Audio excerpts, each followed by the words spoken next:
All the academy students gather here for one big moment, awakening their classes. The second the principal announces the start, huge magic circle appears below students. And in an instant, everyone, including our MC Qiao Yu, is teleported into a special dungeon meant for the awakening.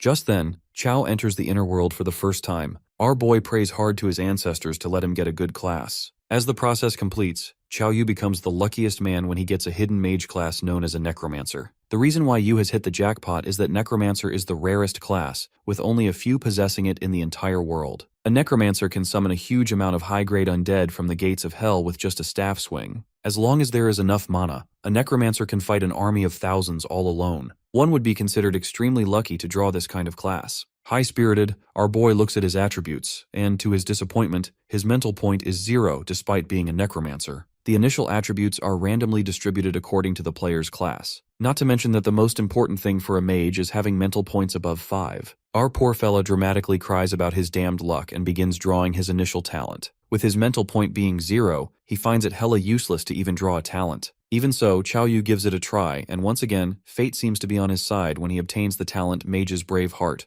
which will help him earn free attribute points. Freaked out, Yu wonders if he's in his right senses since free attribute points are extremely difficult to level up. The passive effect of this skill increases his attribute points when he fights an enemy in a close combat situation. Our guy gets a bit ahead of himself and feels that if he uses the active effect of the skill now, he can become an omnipotent fighter with all attribute points at 10. A beginner with all attribute points at 10 would be the only one in history. Since his passive requires him to fight in close combat, our fella presumes that close combat doesn't need strength. Wait, actually it does. At that moment, Qiao commands the system to put all 10 attribute points into his strength. This decision will later make him monstrously strong. After that, our boy decides to complete the beginner course because only then will the class change be completed. Soon, Yu teleports to the beginner mission level, and there, he meets his beautiful guide, Elaine. Even Qiao is mesmerized by her, wondering if she's really just an NPC. Nonetheless, she begins guiding him and hands him the beginner gift pack, an old robe and a starter staff. Overwhelmed, our boy also receives an F-class ability book, Skeleton Summoning Magic. Qiao wears the robe that feels like an ornament. Sand, speaking like a true magician, he declares that he can't use summoning magic with 0 mental points. But still, he can't help but swoon over the sturdy stick and imagines how great it would be to use it to hit someone with his 20 strength points. Just then, our fella asks Elaine what his beginner mission is. The guide elucidates that Qiao's mission is to escape the Misty Cavern. She politely reminds our boy not to kill the soldiers when escaping the cavern, but to escape using his fastest speed. Before Elaine can warn him about the consequences, she finds herself talking to herself since Qiao has already taken the leap as he steps inside the cavern. Our dude then recalls that the NPC said something at the end, but he ignored her.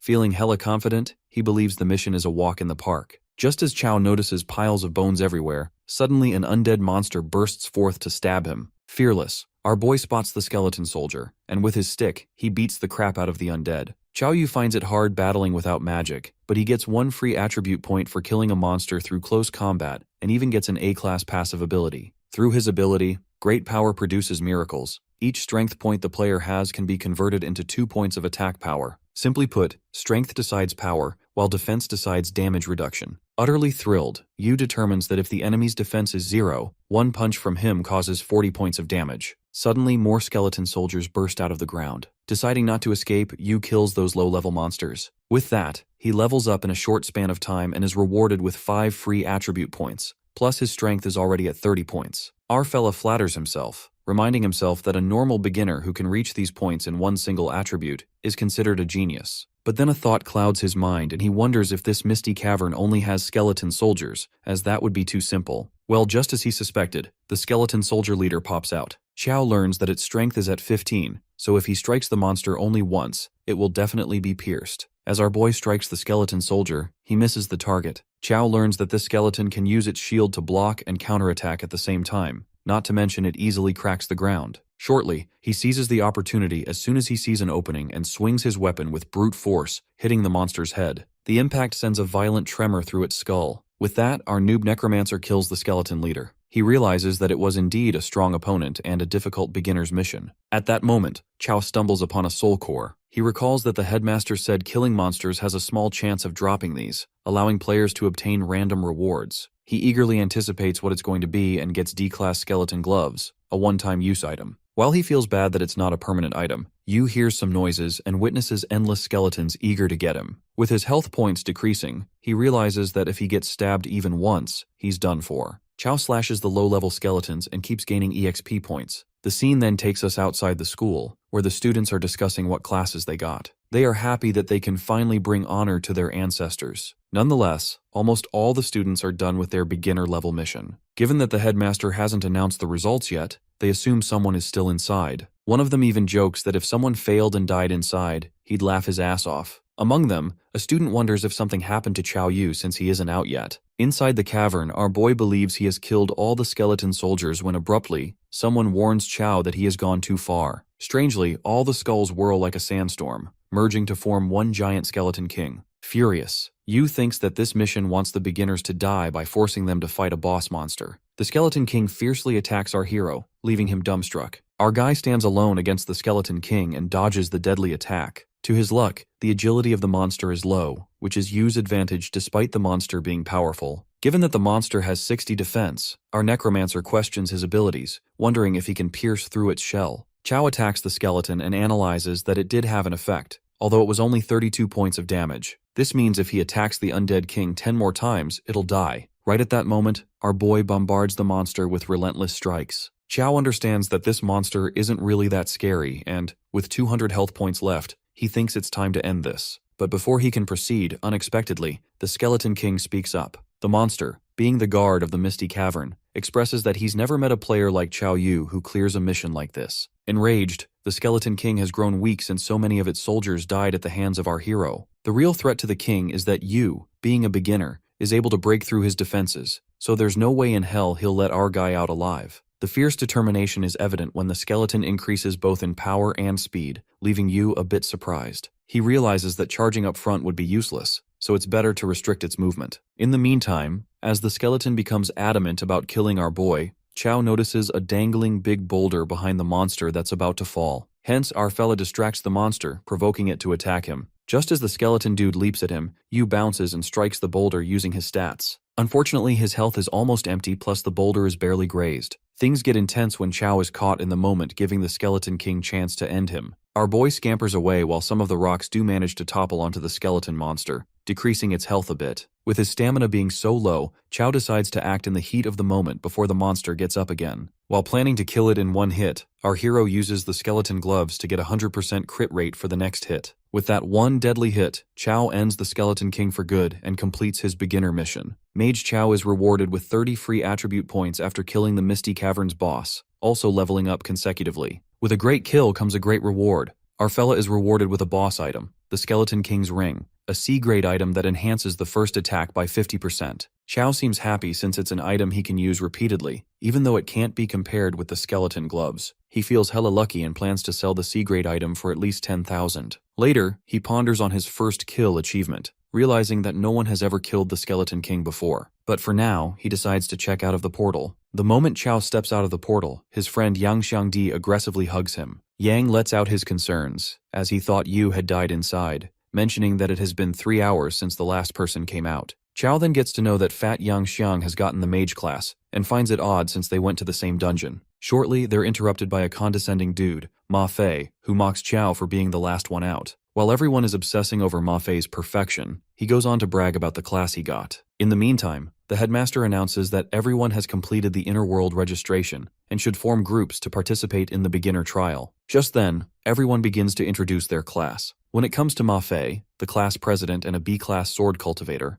the others swoon over his talent, calling him the one chosen by the heavens. Even Headmaster Shuijin is impressed by Fei. The next one in line is our boy, Chao Yu, with his class being Necromancer, but he refuses to disclose further details. The thing is, even our fella doesn't know what grade he's gotten. Upon hearing this, everyone freaks out as they realize that Necromancer is a hidden class, recalling a Necromancer who once wiped out an entire guild. But Ma Fei can't digest this since he's a cocky jackass. To convince himself, the sword cultivator thinks that necromancers' bodies are weaker than normal humans. Since summoning time is extremely long, if there are no teammates protecting the necromancer, classes like assassins and sword cultivators would be like bosses to them. But the other students seem very fond of our hero and think his silence is the demeanor of a genius, that despite getting a hidden class, he's so humble. They call our fella calm and collected, but inside his mind, Chao feels overwhelmed because the truth is that he can't even cast a spell. let alone summon an undead. It's just that he's stronger than an average human. The headmaster Loki feels proud of Qiao Yu and can't wait for him to enter the top academy after the beginner trial ends.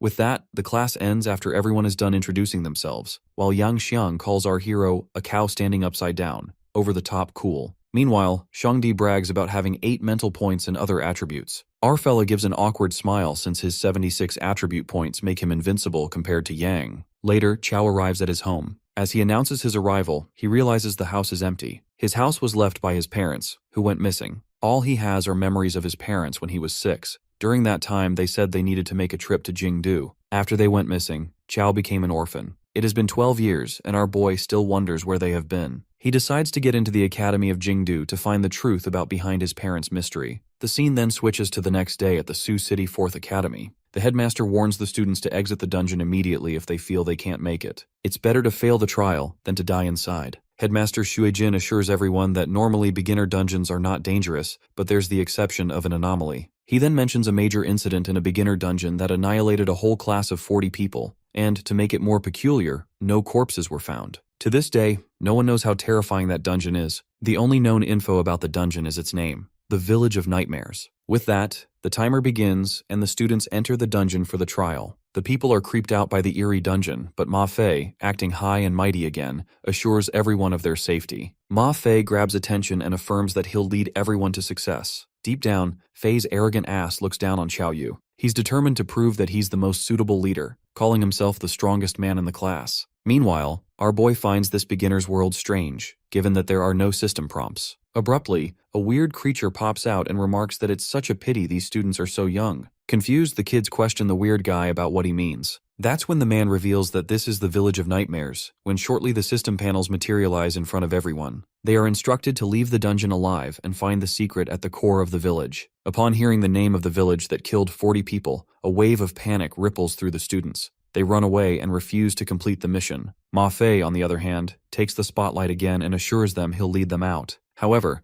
Qiao realizes it's not possible to pass easily since an E-level world requires an early stage level, and they are all just disciples between level 1 and 10. As mayhem breaks out, the students find themselves in another dilemma when they bounce back from a translucent wall. The creature of the village tells them to stop struggling because once they enter, they can never leave. This instills fear in everyone, and, in a state of panic, they plead to be let out as they do not wish to die yet. At that moment, it occurs to Qiao Yu why that previous class was wiped out. He understands the mission objective is to find the secret at the core of the village. Our boy ponders that this uncle is mysterious, but he doesn't seem malevolent. He believes the man shouldn't be their enemy. The weirdo uncle tells everyone not to get too worried. Since they're here, they might as well get comfortable. Ma Fei, acting like he knows it all, asks the guy if he wants them to relax and face this confidently. But the uncle gives him a death glare and clarifies that since they're here, they must accept the fact that they'll all die. As silence creeps in, the old man stops toying with the young players and asserts that he's the head of the village, Wogan. Wogan bluntly states the 2 requirements for living in this village. First, they can reside in the empty houses, but they cannot touch the black stones on the doors under any circumstances. Secondly, they are warned to return before dusk, also to close all windows and doors. Curious, Qiao asks the reason for these precautions, to which Wogan responds that he'll understand once night falls. Therefore, all of them decide to follow the village head's command and form groups. After they all find a house, Qiao's group heads to the 2nd floor for safety. Shortly, a girl named Zhao Ziyue comes to our boy. In a seductive manner, asks Qiao to protect her since she's a healer who can benefit him. To call out this shameless act, Ziyue's friend, Zuo Yu, comes rushing over and gives her an earful while their classmates watch. It immediately turns into a fight when Zhao tells her friend it's none of her business. The response from Zuo Yu is rather humorous when she asks Ziyue if she thinks looking like a cow is something to be proud of, referring to her bosom. This triggers Ziyue and she fires back, saying anything's better than having nothing at all. In the next moment, one of the students, a boy in the class, is caught in a strange occurrence when he sees his granny's ghost outside the window. The boy is triggered emotionally when his granny asks him to open the window because she feels cold and scared.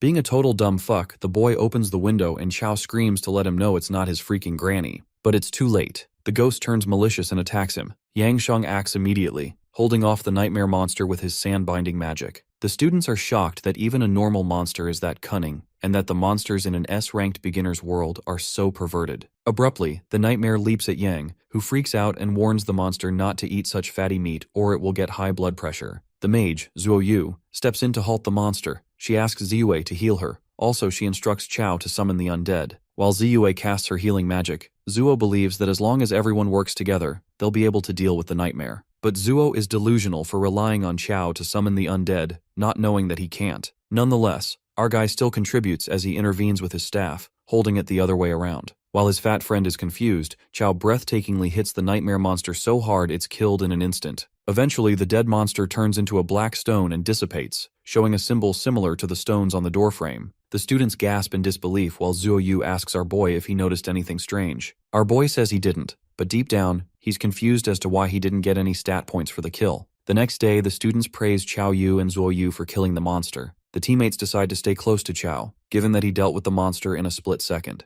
Upon hearing these heroic tales, Ma Fei has a hard time digesting them. He ponders that he would never let a girl like Zuo tank the damage. Ma Fei gets into action mode, draws his sword, and decides to defeat the nightmares with a single strike. Promptly, Chao and Yang walk out only to see the determined class monitor training early. While the two of them are being sarcastic, Fei snaps out of his dramatic thoughts. Ma Fei asks Zuo to stay in a house with him tonight, and assures her she won't take any damage. This sounds utterly absurd to Zuo Yu since her role is a tank. Ma Fei, being stupid, promises her he will face a nightmare on his own, trying to throw shade at Chao. While Zuo schools him for his stupid thinking, the village head, Wo Gan, arrives fiercely with his men and weapons. The village head commands his men to kill all the students, tie them to a pyre, and let the flames burn away their sins. Ma Fei intervenes and questions Wo Gan if there has been a misunderstanding. It is then the village head mentions the deed they did last night. Our boy notices the men of the village are the same in number as their class, plus their ages don't differ much either. On the contrary, Ma Fei supposes Wo is talking about them killing a nightmare, but the head corrects him,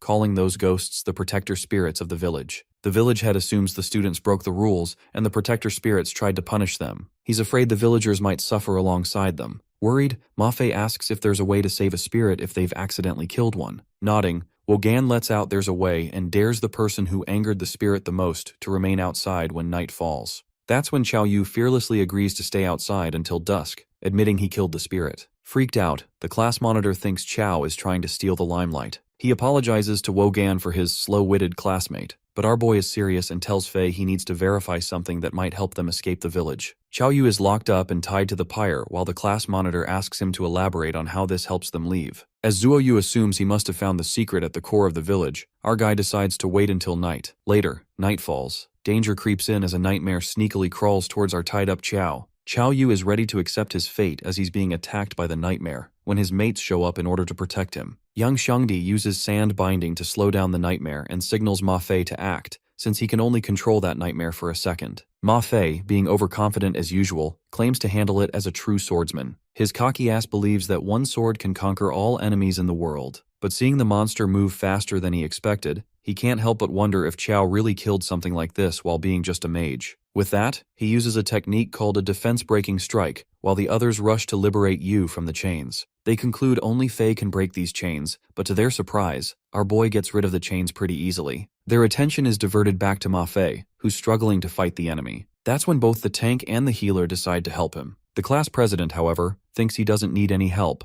and is confident that he can fight alone. Yang warns him not to fight it one-on-one, suggesting that he tries hitting its head since he believes it's the weak point of a nightmare. Chao, on the other hand, informs Fei that's not the case, but he doesn't believe him and thinks he's doing that because he's scared he'll surpass him. He alerts Yu to watch his next strike carefully as it will be very handsome, but as he strikes the nightmare on the head, it doesn't get affected much. This makes the class president doubt if what his fellow told him was true or not. His mates don't think it's right since they remember how the nightmare was one shot when Yu attacked its head. Shangdi thinks it's an issue with the person as he remarks that Fei isn't as good as Yu. This triggers something inside the class prez, who sprints towards the nightmare while his friends are left warning him to come back. Ma Fei strikes it with a defense-breaking strike, which causes a lot of damage. As soon as he's about to land one last blow to it, Chao steps in to end it. The class prez makes a fuss over his limelight being stolen by our boy as his mates try to calm him down. Yu, on the other hand, is busy inspecting the dead monster when two more nightmares show up. He instructs everyone to go inside the house as there's no need for them to fight them anymore. It seems that Chao has come up with a way of passing. They enter inside and his fellow members are curious as to what's the way to pass. Yu lets them know that they'll get to know it tomorrow when the time comes. The next day we see the head of the Nightmare Village lashing out at the humans. He calls them despicable outsiders as he gave them the chance to redeem themselves and yet, they killed another protector spirit. He informs them that they all will die today no matter what.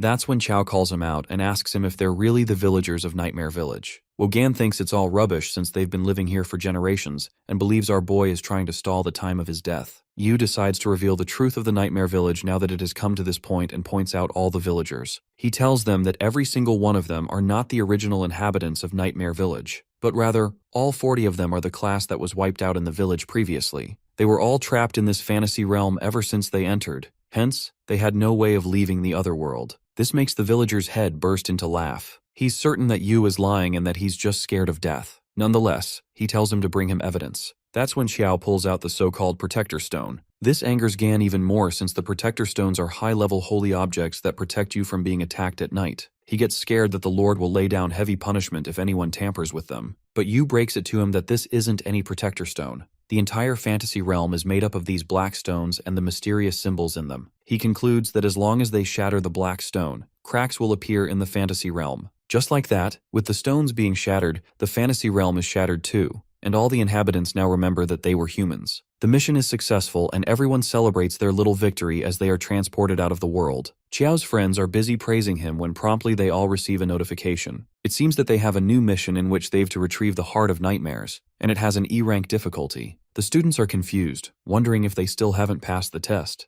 On the other hand, on the 4th college campus on Earth, the students return after passing the Nightmare Village except for Qiao and a few others. The principal is skeptical about it and is curious if they triggered a hidden mission. He considers the possibility of that being the case, and believes that they'll be able to pick any university in the country based on that achievement alone. However, beginning a hidden mission is usually extremely dangerous. The fact that it's the Nightmare Village's hidden mission to boot, with all of them being newbies, is concerning. Meanwhile, in the Nightmare Village, Qiao and the others debate on what to do. They assume that with them being only level 3, with how weak they are now, entering a hidden mission would be suicidal. Plus, they don't know anything about this Heart of Nightmares. Hence, they don't know where they would go to retrieve it. Zhu asks Yu if it might be possible that they only need to awaken the village heads who remained. Also, if there's really a need to break the black stones in the first place. Our boy gets nervous and that's when Yang interrupts them, claiming that he knows in the other world, a hidden mission is an opportunity they can only stumble upon but not look for. Hence, he guesses that Qiao must have known all along and wanted them to break the stones along with him. Sheng can't help but admire his friend's effort while Ma Fei is also taken by surprise since he didn't think Qiao would be willing to share this opportunity with them. Nonetheless, he decides to complete the hidden mission before him no matter what.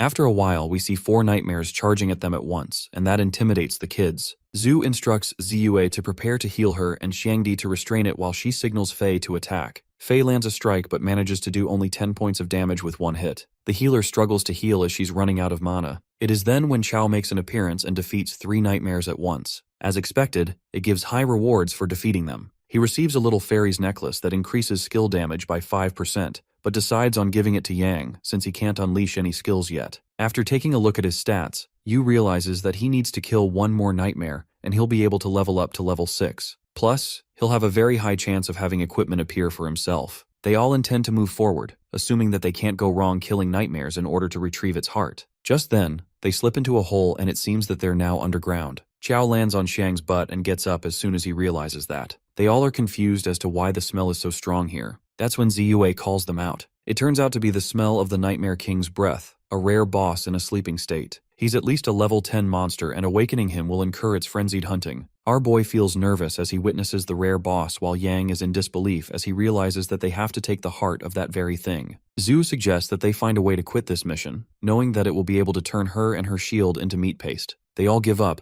but it seems that Yu has a plan to fight it. He has 100 strength points and 200 attack points. Along with the 50% damage increase from the Ring of the Skeleton King, he determines that his first hit will be able to take away 1/3 of the Nightmare King's HP. He plans on attacking its weak points 3 or 4 times and believes that it's not entirely impossible to kill it. Qiao grabs everyone's attention. Even though he knows that the Nightmare King's stats are high, he concludes that its obvious weakness is defense. He believes that by using their strength against its weaknesses, they might not have a 0 chance of winning. Zhu catches up to his plan, concluding that Yu wants them to draw the Nightmare King's attention. Our boy swears to kill it, even though he's well aware of the risks it comes with. Hence, they have to work together. Ma Fei warns Yu not to show off and recommends running away from it if they can't defeat it. After resting for a bit, Qiao makes the first move and leaps on the asleep Nightmare King. He's aware of the first hit being the most important and looks for the weakest spot on its body. Just then, he spots a point. Assuming that it's the weakest point, he swings his staff and lands a powerful blow to it. Everyone is left shaken as they witness the amount of damage a mage can do. That's when the nightmare wakes up. They all get ready according to the plan they made and face the fearsome monster head-on. Chao signals Ma Fei to attack the Nightmare King and draw its aggro. As he uses his defense-breaking technique, he barely manages to injure it. Nonetheless, Fei stays determined to continue attacking as long as he's doing damage. This angers the Nightmare King as he threatens the class prez that he will be the first one to die. Even then, Ma is confident about not being scared of death as he stands firm. As the Nightmare King is about to attack him, he calls out Yang and Zuo to use their powers. With the help of Yang's sand binding and Zuo's shield of light, the attacks are weakened by 2 levels while Ziyue continues to heal Fei. Even with all that, Ma Fei is barely able to hang on as he signals Chao to show up if he's ready. Chao steps in, landing a powerful blow which lowers the Nightmare King's HP significantly. It seems that it is about to activate the Realm of Nightmares. It casts its spell which reduces the HP of the students, hence, they are unable to block it. Yu knows that he can't give the Nightmare King the chance to use it, because he realizes that Wogan and the rest were stuck here for that long because they got hit by this attack. With the Nightmare King's HP remaining at 128 out of 1,000, our boy decides to land one last hit in order to end this. He leaps towards it while Ziyue lets him know that he can't get hit since she can't heal him right now. Our boy lands a powerful attack on it, successfully killing the monster. The system congratulates him for being able to defeat the Nightmare King for the first time, also obtaining free stat points. The hidden mission is now cleared, and Yu has leveled up as the system distributes the rewards according to the player rating. Ziyue has received a D rank rating. The D rank talent has been awarded to her. Zhu receives the same D rank talent. Ma Fei receives the D rank talent, separating the world with 1 strike. Meanwhile, Chao gets A rank rewards and a B rank skill book. Our boy thinks it's a bummer that he can't use this talent for now. He was expecting to hit a jackpot from the Nightmare King's soul. Just then, a B rank dragon-piercing sword is dropped, which increases attack by 100 points, ignores 30% of an opponent's armor, and increases sword damage by 20%. However, Yu is disappointed as he sees the sword and wonders why only a B-ranked sword was dropped. He flings the sword at Ma Fei and lets him know that it's all his. This catches Fei by utter shock, as he is curious as to why he's giving him a B-rank sword just like that. Our boy reminds him that he's the only one using a sword right now. Fei contemplates if he even knows the value of B-rank equipment, because if he were to sell this, he'd be able to get a house in the capital. Yu is busy inspecting the Nightmare King's soul in hopes of finding something good. He clarifies to him that he doesn't care about the sword. At last, he realizes that the monster dropped only 1 piece of equipment. Nonetheless, he decides to take a look at his stats page. His strength increased, but he finds 70 HP a little too low because if he were to get touched, he would die. Our boy now possesses the talent the Mage's Brave Heart. Now whenever he kills an enemy using melee attacks, he will gain free stat points as a reward. Although there's a restriction that before using the main effect, only 1 stat can be selected. With that, the players are transported back to the real world, where everyone is so glad to see them safe. The principal rushes towards them and asks them what happened since they've been gone for 2 days. After getting to know everything, Shui lets them know that they're really lucky since all the top universities will be fighting for them. The other classmates are also taken by surprise as they discover that geniuses from their class are now wanted by the top universities. One of them praises Chao, while Ma Fei is determined to defeat him the next time with the sword he gave him. He's confident that with such an OP piece of equipment, he'll definitely be able to beat him once. Just then, the manager comes running in, informing the headmaster about the arrival of people from Huaqing and Jingdu universities. Jinlong realizes that he hasn't even reported it yet. Yet strangely, the elite universities already have that information. He sees the hope of his career as a teacher having a happy ending before he retires. The principal greets teacher Peng and Pei from Jingdu and Huaqing respectively. Firstly, Peng Liangji introduces himself and proposes that their school is in desperate need of geniuses like them. Hence, he's willing to send over the acceptance letter tomorrow. Pei interrupts his proposal and emphasizes the fact that they're not even conducting a test. Peng thinks of it more like a trust thing and claims that he was only showing sincerity. He demands to start conducting the test if Pei is not ready to trust them. With that, Pei Xingguo of Huaqing University gives a proper introduction of himself. He assures the kids that the test is only to determine their role and ability to adapt to situations. To test if their various stats meet the criteria to enter the school, Chao, who can't use his skills, ponders that he must enter Jingdu University and follow the clues related to his parents. As the test begins, Ma Fei announces he will get tested first, being as confident as ever. Peng is impressed by the fact that Fei is at level 5 despite having only completed the beginner's training and having a B-rank talent. He thinks he's the best fit for Jingdu University. Meanwhile, Pei, who's testing Fei, instructs him to hit him. Pei is the disciple of Gum Nam, a level 25 teacher with his strength being 300 and his HP being 500. Fei charges at him using the world-separating strike and manages to break his defense. Even though Shingo's strong suit isn't defense, a kid being able to break through his defense leaves him stunned. He praises Fei for the extremely rare technique he used and believes it can increase the attack power of the tip of his sword. Pang adds that even if his strength were concentrated in one area, his strength stat must be extremely high, at least 35 points. Judging by the speed of his attack, he thinks his agility is quite high too. The students, as they learn that, are mind-blown by the fact that their fellow student is such a great swordsman. Both the teachers desperately want to recruit him, as they offer Fei everything they can. Fei implies that he needs time to think about it, but he actually wants to see where Chao is going so he can follow him there in order to outclass him. Next up is Ziyue, who can heal the whole party despite only being level 4, which quite impresses Pei. Then we have Zuo, who has such a strong defense despite being level 4. A part of the attack inflicted on her shield will be reflected.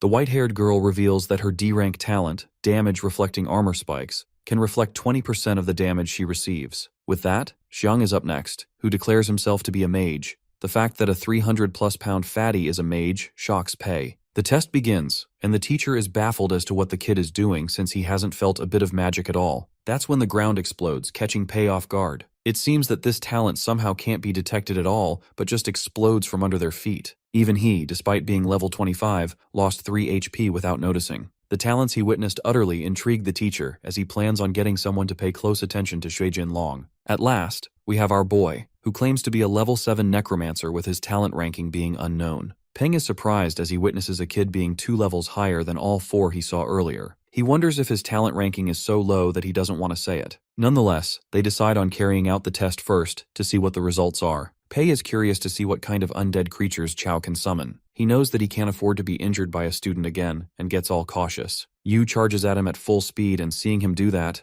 the teacher is left confused as to what he's doing. At first he thinks he's using close-range explosive necromancy techniques, but seeing the position of his hand change into a fist, he realizes that he's going for a right hook. He chooses to let him hit him, and when Chao lands a blow on his face, Pei goes flying back and hits the ground. Everyone there is left speechless as they realize that Yu managed to knock out a level 25 teacher with one hit. Peng is in disbelief as he sees his fellow teacher being reduced to such a state by a level 7 necromancer. It's believed widely that necromancers are physically the weakest ones. Xingguo is taken aback as he wonders what kind of a monster he just witnessed. Even Peng is intimidated by the newbie as chaos erupts among the students. Chao wonders if his test is over while Peng lets him know that he has passed the test. But since he hasn't demonstrated his undead magic, they can't give him a score. Yu thinks it's fine and reveals that he wants to major in physical fighting like what warriors do. He can't use his magic anyway, therefore getting into Jingdu University is more important for him. The teacher from Jingdu is in utter shock as he hears that since it's without precedent in the entire history of education, he takes a moment to call the principal and ask about it. Upon picking up the phone, Peng explains the whole situation to the principal about the terrifyingly talented necromancer he just met,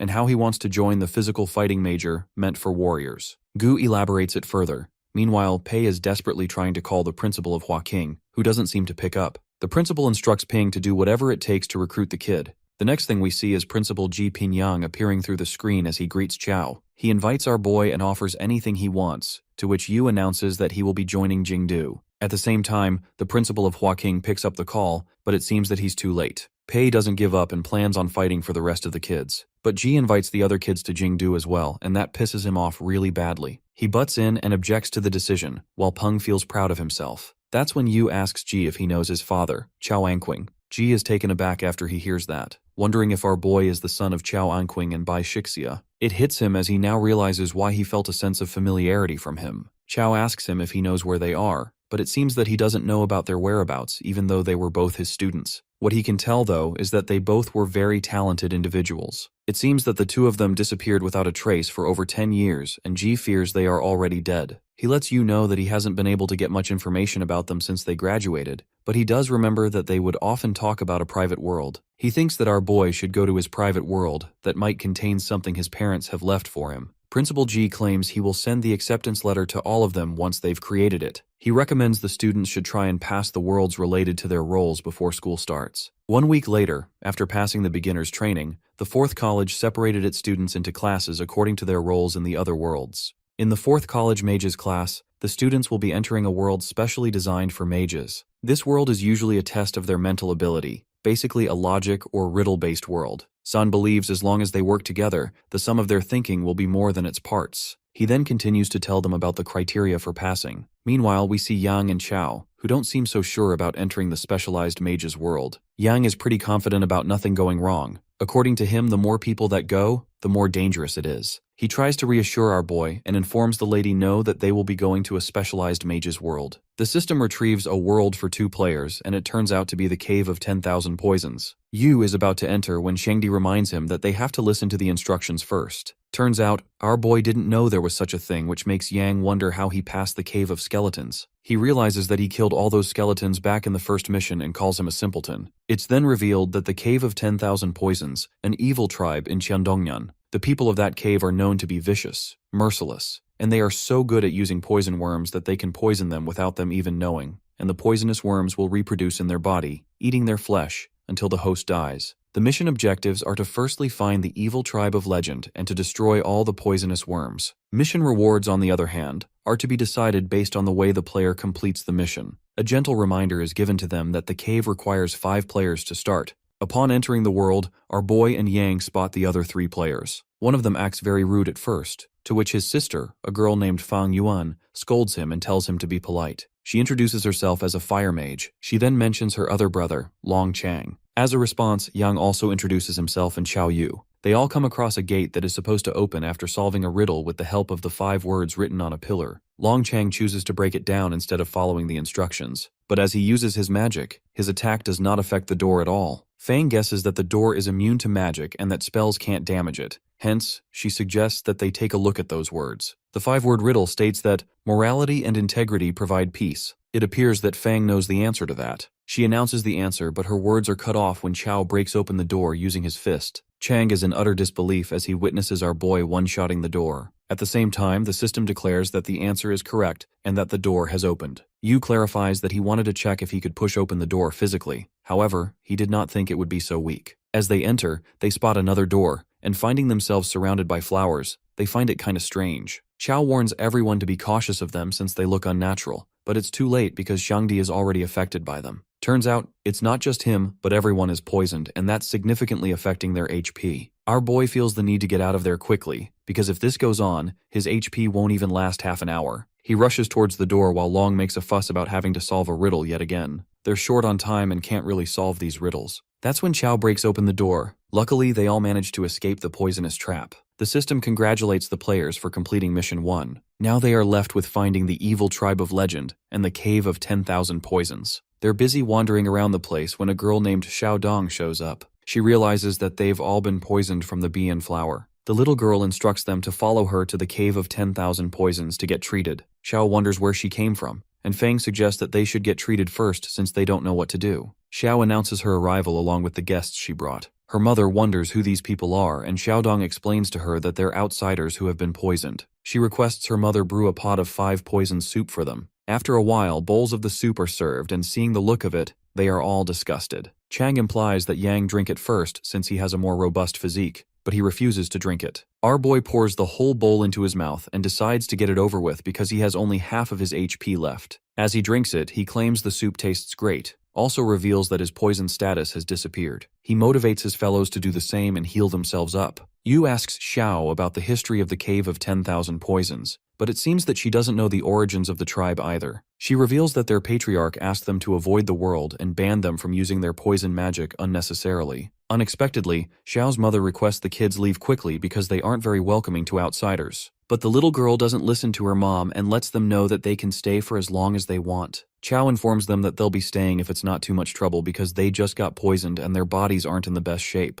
But he's low-key curious about Xiao's parents' behavior. With that, Dong leaves with her parents to let them rest. She anticipates that there's a full moon today, muttering, "It's going to start soon." With that, Xiaodong leaves with her parents, excited to see the full moon. Later, in the middle of the forest, we see the tribesmen praying to the great insect swarm and offering human flesh as a sacrifice in order to be protected from the disease. That is when one of them drips blood on the stone. Suddenly, the swarm of insects comes flying towards those helpless humans, eating their flesh until what's left of them is only their bones. It appears that Xiao Yu and the others discreetly witness this horrific ritual, while our hero thinks that it's best they escape for now, since it'll be difficult to fight the poisonous insects on top of so many tribespeople. But the real trouble is that our boy doesn't have a single AoE track despite having high attack power. The moment of danger arrives when the matriarch of that tribe, who reeks of malice, somehow detects Chao and his team. She orders her man Zhu Xi to play nice and keep them alive. On the other hand, Fang Yuan gets concerned about what they should do next, given that the tribe's people who are acting so pious have evil intentions towards them. Plus, if they get to know that they are here to exterminate the insects, best believe they will be served as food to these insects immediately. Suddenly, they're disrupted by a noise, and the next thing they see is that they are surrounded by countless insects crawling up to them. The Fire Mage siblings use fiery enhancements to deal with the insects, while our boy goes for melee attacks to kill the insects. He's aware of the fact that he won't gain any stat points by killing these weak opponents.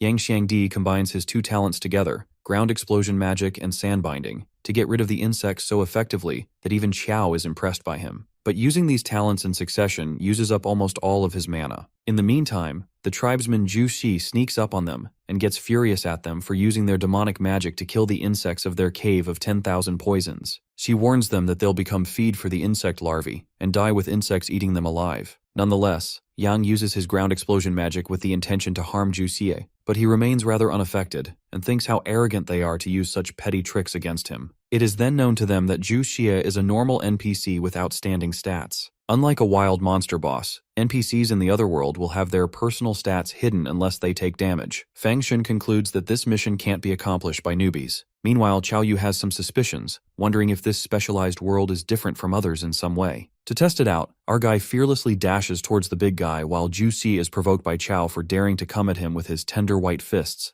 mentioning that his thigh is bigger than Chao's arm. But all that talk goes in vain when Z is thrashed away by a single punch that shakes him up. Enraged, the big guy's ego is hurt to think a mere human could beat the shit out of him like this. He then increases his stats to make sure no one damages him. While it may appear our boy is in grave danger this time, in the next moment, Chao Yu beats the pulp out of that poor tribesman so badly that even his teammates are scared of Yu's hidden strength. Chao then questions Ixi about who that matriarch is and the sacrifice that was conducted just now. The tribesman reveals that it was the insect sacrifice which is conducted by the matriarch every month. The Cave of 10,000 Poisons had signed a contract with the insect's queen mother, so they have to pay respect to them on the night of the full moon. Further, Zhu Xi unveils that the queen mother resides and reproduces in the ancient greenstone well. Listening to this, it becomes clear to Yang Xiangdi. The reason why Xiaodong cured their poison was only to offer them as sacrifices later. Nonetheless, our guy then asks Z why Xiaodong called it the Cave of 10,000 Souls instead of Poisons. Confused, this name doesn't ring any bells to Zhu Xi. He reveals that there's only one name with Dong in it, and that's the matriarch, Shundong. With that, Chao finishes the interrogation and kills that NPC for good. Our fella is rewarded with stat points and even levels up. To his surprise, he gets an S-rank item, Sage's Protection, for killing an NPC for the first time with melee attacks. Sage's Protection is a one-time use item that negates one fatal blow, and our fella couldn't be happier to get such a high-ranked OP item in the other world.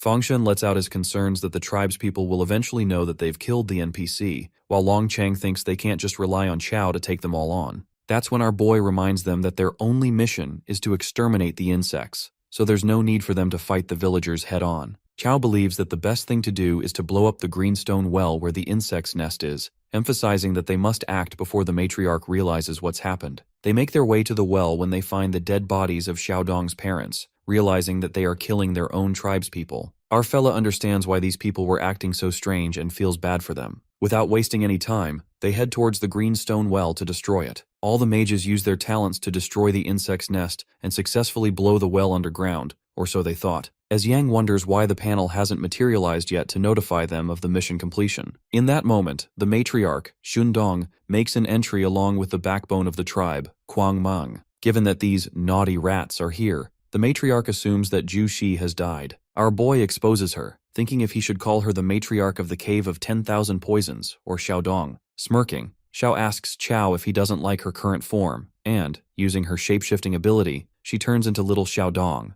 No wonder everyone got deceived so easily. Dong finds it a pity since she had a desire to continue her bloodline with Chao Yu, but he's killed so many insects that if she doesn't sacrifice them, the Queen Mother will be very angry. Our fella then asks Dong why she killed her own tribespeople, to which she heartlessly responds that they were useless, disobedient pieces of trash. Upon hearing such nonsense, a surge of anger gushes through Chao. Dong tells Big Bro Chao not to be so mad since he'll see them anyway. That's when the matriarch sends the swarm of poisonous insects to attack Chao, while the other team members assure him they'll be backing him up. Kwang Mong, Dong's bodyguard, launches an attack that hurts Long Chang, and he warns them not to interrupt the matriarch, but to fight him instead. Meanwhile, our boy struggles with fighting against too many insects. If they keep fighting, it'll be a suicide mission. He decides to increase his agility and defense to make it through with ease, using the active talent of the brave heart, but remembering that he can still revive once using Sage's protection. This means killing Zhendong, because if he succeeds, these insects won't be controlled. With that, Chao Yu leaps forth and manages to create a hole in the matriarch's stomach. Dong is left wide-eyed and the panel shows up, revealing that she's a rare NPC. Chao wonders why Xun is a rare NPC even though her stats are lower than Ju Shi's, and gets convinced that she's mad.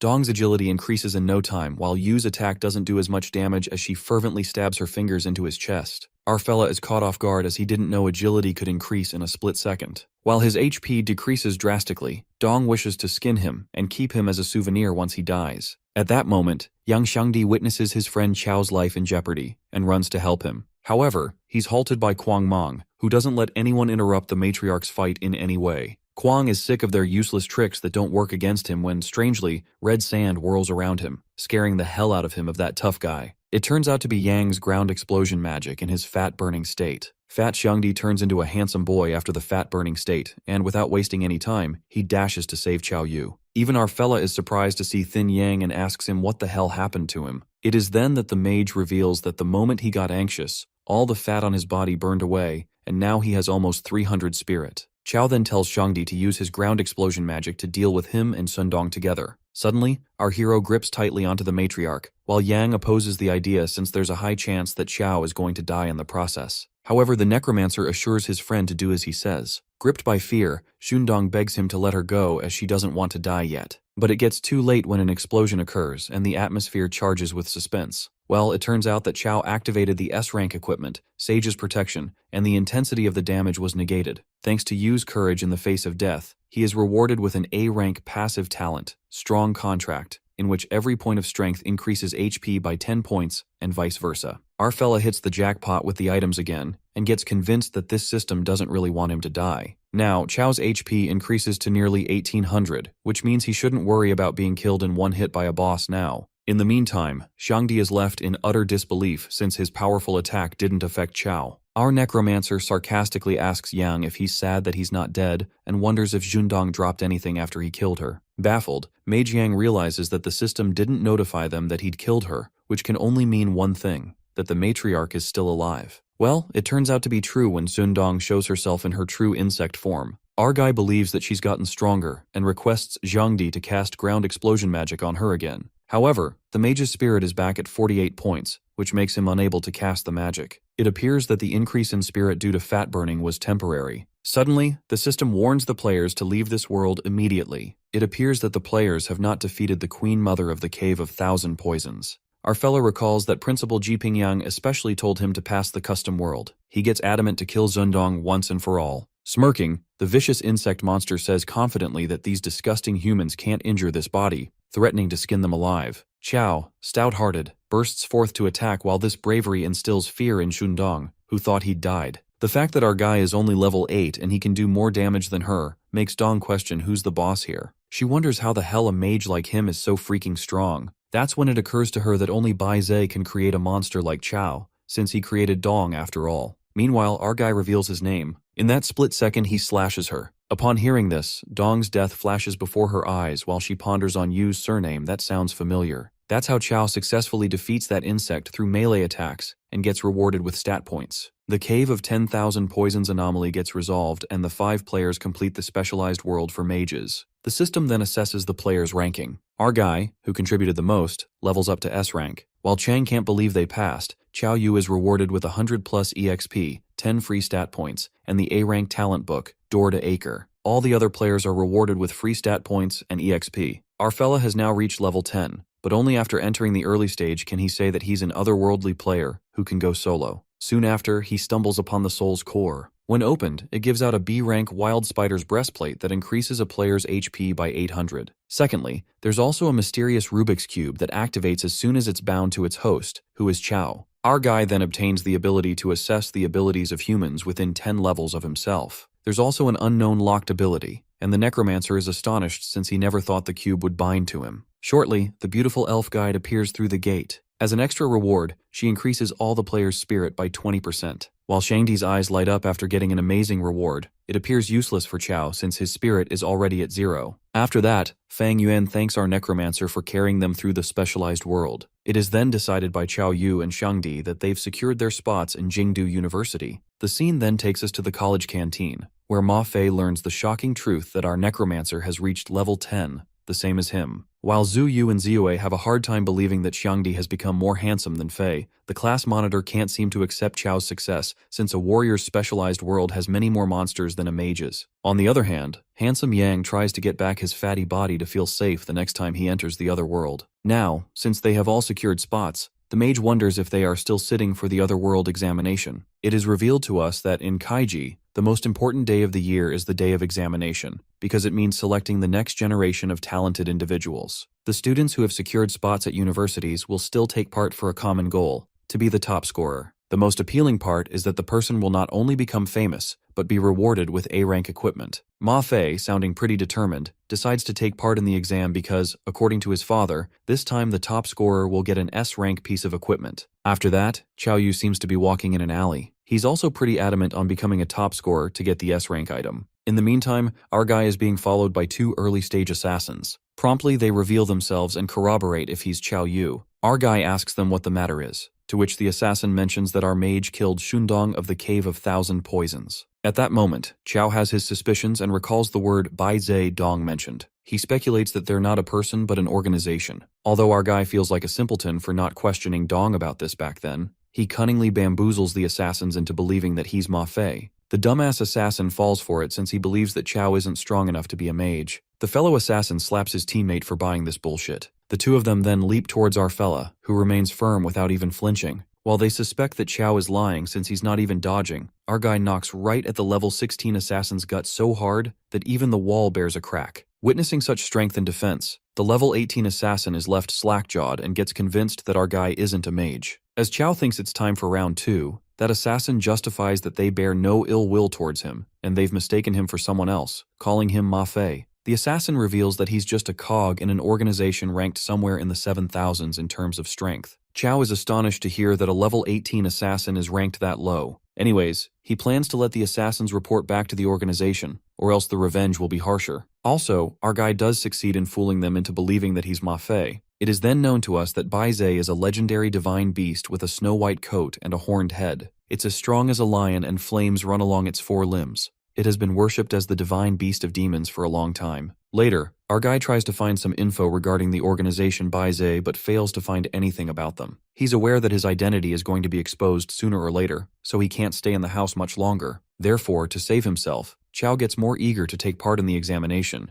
knowing that an organization like Bai Zhe wouldn't dare to act against an examinee. It would be a heinous crime. He thinks that he'll be safe once he gets into Jingdu University, since Principal Ji Pingyang, who's the best swordsman in the world, is there, known as the Sword God Pingyang. Nonetheless, he comes across that mysterious Rubik's Cube again from the soul core he found in the Cave of Thousand Poisons. He wonders if this is the part that makes the specialized world different from a normal one. Questions flood his mind. He dwells on the possibility that they left this cube for him, and knew that he was going to pass that world. The scene flips to the roof of a building where a senior member questions the 2 assassins who went to find Chao Yu, the person who killed Shundong. The level 18 assassin confesses that their info was wrong and that person was very strong. It turns out he was not a mage. Nonetheless, that woman calls them useless. She accentuates that they'll be focusing on organizing their actions in Sioux City. Several days later at the 4th college, our boy goes to speak with the principal and shows him the Rubik's Cube he found in a specialized world, which seems to have been sealed. He asks Headmaster Xuejin if there's any way to open it. In case they don't have the password, Xuejin supposes they can only use the key of all locks to open it. Baffled, Chao asks the headmaster where he could find that key. As a response, he learns that the seal on the cube is not that strong. Hence, the key will be able to remove the seal without damaging the content. Su Jin reveals that he can find that key in the E-rank world, Kingdom of Machines, but he warns you to be careful of the people there who might try to sabotage him. The scene takes us to the Kingdom of Machines, where Chao arrives and remembers what the principal told him. A huge war occurred between humans and machines because the latter gained sentience. The two ended up signing a peace treaty, and the area they lived in became known as the Kingdom of Machines. Our fella seems to have arrived in the human area known as the City of Machines. He first decides to meet up with landlord Hua Jun to get a hidden mission from him in order to get the key of all locks, as instructed by the principal. Just as Chow wonders how he'll find that guy, a crazy old scientist bumps into a muscular guy. It appears the hoodlum was looking for a fight and demands compensation from the scientist for injuring him, even though there's no injury to be seen. Things get intense when that big guy holds the old man upside down, trying to pull money out of him, because to them, this old fogey surely doesn't look broke. It is then that our boy enters the scene. He calls out the two gangsters for extorting the old man in broad daylight, calling himself an upstanding young man who can't bear to watch this. That bastard warns Chow to mind his own business, but our fella states that evil cannot escape the law. That's when our fella gets into action and teaches those hoodlums a lesson. Those guys even agree to make amends with him and the old man. After that, the old man thanks Chow and reveals that he doesn't have much money to pay him. But our fella requests him not to speak of him in the same breath as those gangsters. Our boy straightforwardly reveals that he's looking for the city's landlord to get the key. The old man agrees to help him in that matter, adding that it won't be easy to get equipment from the landlord. Chow assures the old man that he hasn't seen his power yet, admitting that he only used 1% of his power just now. Later, the big guy from earlier talks about Chow Yu's strength, claiming that he's never met such a strong young man before. Meanwhile, in the Kingdom of Machines, Lady Mond commands her servant Blitz to bring Professor Hua Jun to her. Later, the old man arrives at the landlord's mansion along with Chow. In the next second, the old man escapes the scene and Chow bangs open the mansion's door to find the landlord by himself. What our boy witnesses next makes his jaw drop, as that old man turns out to be the landlord of the City of Machines, Hua Jun. Moreover, the two gangsters from earlier were his strongest bodyguards. Well, it appears the landlord put on a show to find someone stronger than his bodyguards, and that person is Chow Yu. Landlord Jun agrees to give our boy the key of all locks on the condition that he helps him with something. It is then that the hidden mission is issued. Hua Jun unravels that he'll hold an academic seminar tomorrow to publicize his research on machines and organic life. It is speculated that the robots in the kingdom want to steal his research and won't let this chance slip away. While Chow assumes that the landlord wants him to protect him, Hanagun wants Chow Yu to defeat the queen of the Kingdom of Machines and destroy her mechanical heart. Chow Yu takes this mission as a piece of cake, thinking they're just some robots. The scene then switches to the seminar hall where the professor gives a speech about organic life. He rhetorically questions if robots can truly grow, since they might be sentient, but they can't procreate. In the audience, our fella is bored as hell and doesn't understand a thing. Just as he impatiently waits for the robots to show up, suddenly, Blitz the robot pierces through the hall, making quite a statement. He asks Professor Jun to cast aside that pathetic human shell to embrace machinery instead. The security stands alert and the landlord's bodyguards warn Blitz to leave the place. However, the robot bursts forth at the speed of light and beats the crap out of one of them. That robot single-handedly beats the crap out of the security guards and calls them foolish. As the robot laughs hysterically, Chow couldn't help but admit that it's such a disrespectful sight. The landlord, knowing the robots are here for him, agrees to go with them this time, betting everything on Chow Yu. Blitz flaunts his strongest physique and, shortly, Mond appears to take the professor with him. The queen of the kingdom ties the professor with chains, and Hua Jun asks the queen to tell his people to stop and he'll come with them. Meanwhile, Blitz asks Lady Mond to take the professor and leave first since he'll play with the humans a little longer. It is then that our fella shows up and asks Blitz if he's the one bragging about his strongest physique. The robot goes on and on about the power of mechanical transformation, offering Chow if he wants to join the glorious mechanic evolution. Our guy ignores that bullshit and goes to attack first. With a single punch, Chow creates a hole in Blitz's wholly mechanical body that leaves him in absolute shambles. A mere human was able to punch through his biochemical physique. Being sassy, our fella simply responds that he raised his hand and punched him. That's all. Blitz's cocky ass gets humbled real quick. He asks our boy how his mortal physique is as strong as a mechanical one. Chow plays around and reveals that he possesses the ancient holy physique of the human race. Our guy, who clearly has the upper hand, tramples over the robot and commands him to take him to the Kingdom of Machines. Chiao travels on Blitz like a rocket, while pondering that Lord Hua Jun got caught on purpose. It appears that he wanted Blitz to guide Chiao to the kingdom to destroy the mechanical heart. Meanwhile, the robot is confused that Chow had such terrifying power but still let the professor be taken away. Nonetheless, Blitz wishes to report this urgently to Lady Mond. On the contrary, in the Kingdom of Machines, the professor is held captive. He takes a vows in front of the Queen of the Kingdom that he'll never betray the human race to join the robots. Mond asks the landlord not to be so stubborn and shows him the mechanical heart. It can be said that its biology is engineered. The Queen emphasizes that this heart with biological functions combines the human spirit and the power of the machine. It's safe to say that it can no longer be called a robot. Lady Mond calls it ascension, stating that flesh is weak and the machine is elevated. Professor Hua Jun finds it ironic that a human like Mond works for robots like a dog. It's not an exaggeration to call her a traitor. Suddenly, That mechanical heart shows its evil, heartless side when the machine brutally consumes a number of humans, ripping them apart and consuming their flesh. At the same time, on the other side, Chow Yu, after dealing with Blitz, hits the big time when he finds an army of robots and gains free stat points by defeating them. Eventually, our guy awe-strikingly rips apart all the robots that were meant to protect the queen. Inside the kingdom, Professor Jun finds it preposterous as he witnesses such a traumatizing occurrence and calls Mond a literal monster. The queen of the kingdom shamelessly admits that this mechanical heart, named Marta, was a failure. It is then that Mond unravels the unsettling truth, muttering that they accidentally created this life-devouring monster. At first, Marta used to eat 1 or 5 humans, but now even the queen doesn't know the limit. Now Monda wants the professor to solve this problem. The traitor bastard robot eases Professor Jun, saying that he can surely turn a blind eye to this. However, this will come at the price of the fresh humans who die every day in Marta's mouth. Deep down, the professor impatiently waits for Chow Yu. Well, his prayers are heard when a robot frantically rushes in, reporting to Lady Mon that a human who possesses an ancient physique has infiltrated the kingdom, the one mentioned by Blitz earlier. Before they could process the situation, our fella barges into the kingdom like a monster. Chow shows up and the landlord couldn't be more relieved to see him. Mond wonders if he's the human boy with the ancient holy physique that Blitz was referring to. He welcomes him to the kingdom of machines and admits that he did not expect Yu to defeat Blitz, since he's one of the top warriors of his kingdom. Our boy asks him if he wants to avenge him, and that's when 2 low-level robots attack him. Chow easily defeats them, and as Mond witnesses this, he realizes that what Blitz said was actually true. He plans on persuading him to join their side and undergo mechanical changes. Yu checks up on the old man, and he shows him the mechanical heart, Marta. The landlord reveals that they're using humans to feed the machines. Our boy is determined to destroy the mechanical heart, even if he hadn't gotten his commission. Mond, on the other hand, is ready to win over the ancient holy physique at all costs. He proposes to Yu to abandon his weak body and join the glorious evolution.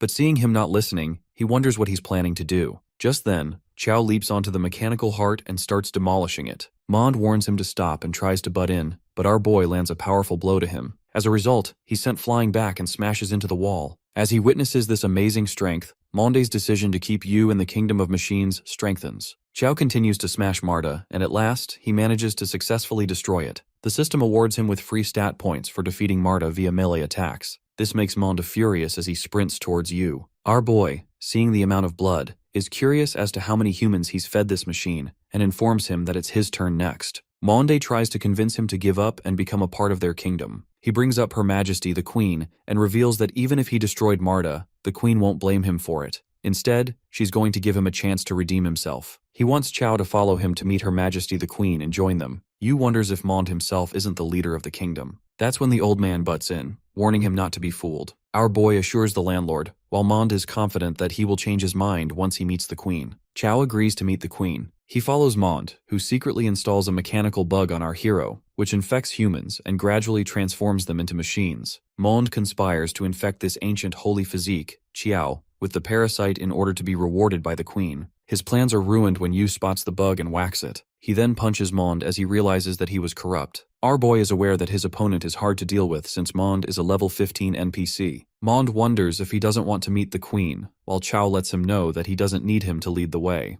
The wicked human warns Yu of the outcomes if he refuses and threatens to break his limbs to get him to Her Majesty the Queen if he has to. He uses the mechanical fist but takes a critical hit from Chow, who wonders if he hasn't had enough yet. Monde is taken aback as his full-on attack was utterly useless against him. That's when Yu lands another powerful hit and headbutts him, leaving the guy unable to move. After being hit severely, Monde takes on his true mechanical form and decides to make him pay. He uses the mechanical Lord Fist and Chow gets serious, utilizing an ordinary fist strike. This lands a critical hit on Monde. At last he's defeated by our boy. Yu is awarded 15 free stat points and is leveled up to an early stage mage. With that, our boy completes the hidden mission, also obtaining the key to all locks. He decides to finally meet the Queen of Machines and hopes that she's going to give him some high-quality equipment. After a while, we see Chow struggling to enter the code as it is wrong every time he enters it. On the other hand, the Queen of Machines awaits him. She wonders why a human would come to her place if they've already completed the mission. Just then, the door of the room bursts open and Chow appears from behind the now broken door. He spots a human girl and ponders if there are humans imprisoned here by Monde. Yu asks the girl her name while the Queen is taken aback as she finds this human different. The girl declares that she's the queen of the kingdom of machines, which catches Chow by surprise. It's revealed that the queen of the kingdom of machines is at level 48 with her HP being 100,000. Chow realizes how strong she is and apologizes to the lady queen, making an excuse that he's taken a wrong turn. Hence, he'll take his leave. As he turns around to leave, the queen pulls him back with chains that trap our boy. She pulls Yu closer while he can't move at all, assuring him that she won't hurt him. With that, she barges into his memories and witnesses what the outside world actually looks like. She confirms that the world she is in isn't real, and that this is a virtual world, one of countless others. The queen believes that as long as she remains in this room, she can escape the world's resetting. She doesn't remember how many times it has happened, but after countless resets, only Chow appeared before her. Therefore, she decides not to let this chance go so easily. She releases Yu, who ponders if she saw through his memories, to which she informs him that it was an exchange of her memories with his. Our boy now understands why she had such a high level and stats, even as a boss in a D-rank world. He asks her if she wants to leave, and that's when the queen reveals that she indeed does. Chow tells her that she might as well kill him since he's a level 11 nobody. There's no way he can go against the rules of the world. The queen ensures that there's no need for him to go against the rules. With that, she pulls her heart out through her chest.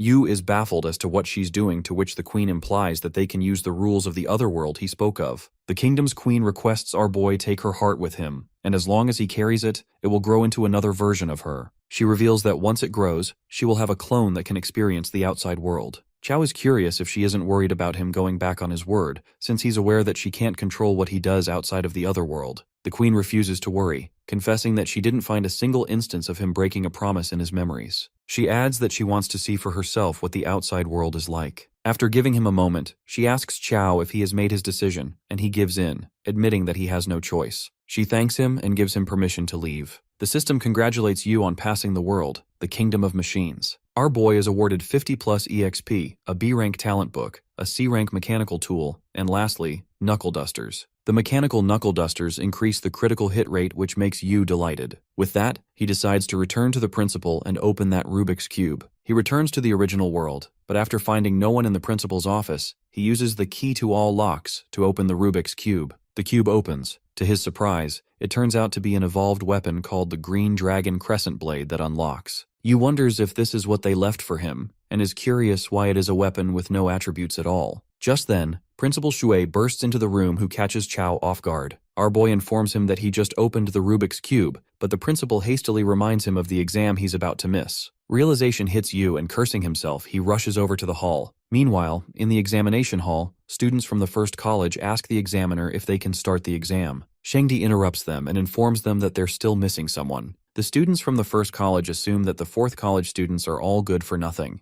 They believe it doesn't make a difference if they take the examination or not. It seems that the first college has always had the highest selection rate, hence the reason why they're bragging so much. They insult Shangdi and his fellows, saying that if that person hasn't shown up, it means he's too scared to come. Yang claims that his friend can take all of them down with a single punch. The blue-haired dude challenges him to come forward and prove it. He decides to teach him what it really means to take someone down with a single punch. Zhu wonders why Chow isn't here yet, as the examination is going to start anytime now. Ma Fei declares that he's going to put an end to the first college's winning streak, admitting that his only true opponent is Yu. He's low-key concerned about his classmate not being here yet. Meanwhile, Chow hurries to the examination hall as he's almost there. The examiner emphasizes starting the examination, whilst the teacher from the fourth college is worried that Yu won't make it in time. That's when our boy shows up and announces his presence. His friends are relieved to see him, while he confidently lets out that their father has returned. The guys from the first college wonder if they were waiting for a nobody like him and call it a waste of their time. As Zuo argues with them,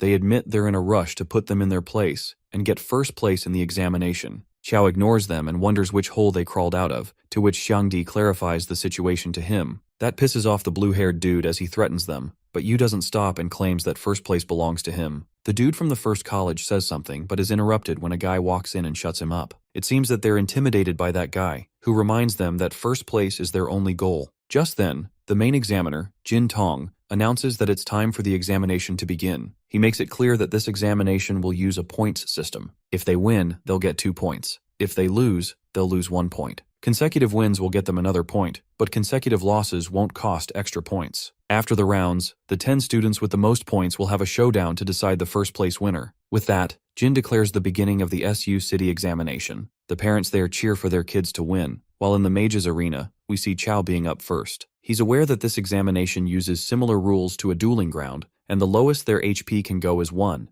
hence, they won't die. Which means that our boy doesn't need to hold himself back. The teachers of the first college ask Long Xiang, the winner of last year's examination, who he thinks will get first place this time. Xiang is confident that person will naturally be from their first college. Round 1 in the 108 arena is between the blue-haired dude, also known as Long Meichen from the first college, versus Chao Yu from the fourth college. Meidian finds it unexpected that they've met in the first round itself, and Yu jokes about his name having a certain ring to it. That triggers Long, who's ready to smash his face when the examiner asks them if they're ready. He asks both parties to introduce themselves, and they both wonder what kind of rule this is, as they just want to start fighting. Nonetheless, Meidian introduces himself as a student from the first college, level 9, an electric mage disciple. Yu introduces himself as a student from the fourth college, level 11, and an early-stage necromancer. Hearing that, both Meidian and the examiner are caught by surprise. The examiner thinks our boy is the prime candidate for first place and gives them the signal to start. Long decides to ignore the fact that he's up against an early-stage mage, determining his electric magic can counter the undead. He uses Thunder Barrier and Thunder Encircling to attack Chao. As the audience witnesses the power of an electric mage, they're amazed since it's believed that only 1 in 10 have a chance of becoming one. Plus, they're known to be the strongest type of mage. However, they notice that Meidian is using his powers for defense, and electric mages are usually not good at defense. They wonder if Yu is really a match for him, seeing an electric mage do that. Long is ready to face the true power of a necromancer, but he's baffled as to why Chao hasn't taken out his staff yet. The principal of the first college asks Shuijin Long if his student, the one Jingdu University offered a spot at that time, does not intend to act. He remarks that Yu is a bit overconfident, and even though he's of a higher level, electricity is more effective against the undead. He concludes that our boy might lose if he doesn't start summoning the undead, but Yu is confident and quotes that one does not simply predict the action of gods. He reminds himself that Chao is an anomaly who sent a teacher from Jingdu flying with 1 punch. Shang also looks forward to seeing how Yu's necromancy matches up to an electric mage's power. Meanwhile, Meidian is confused why our boy hasn't started summoning the undead.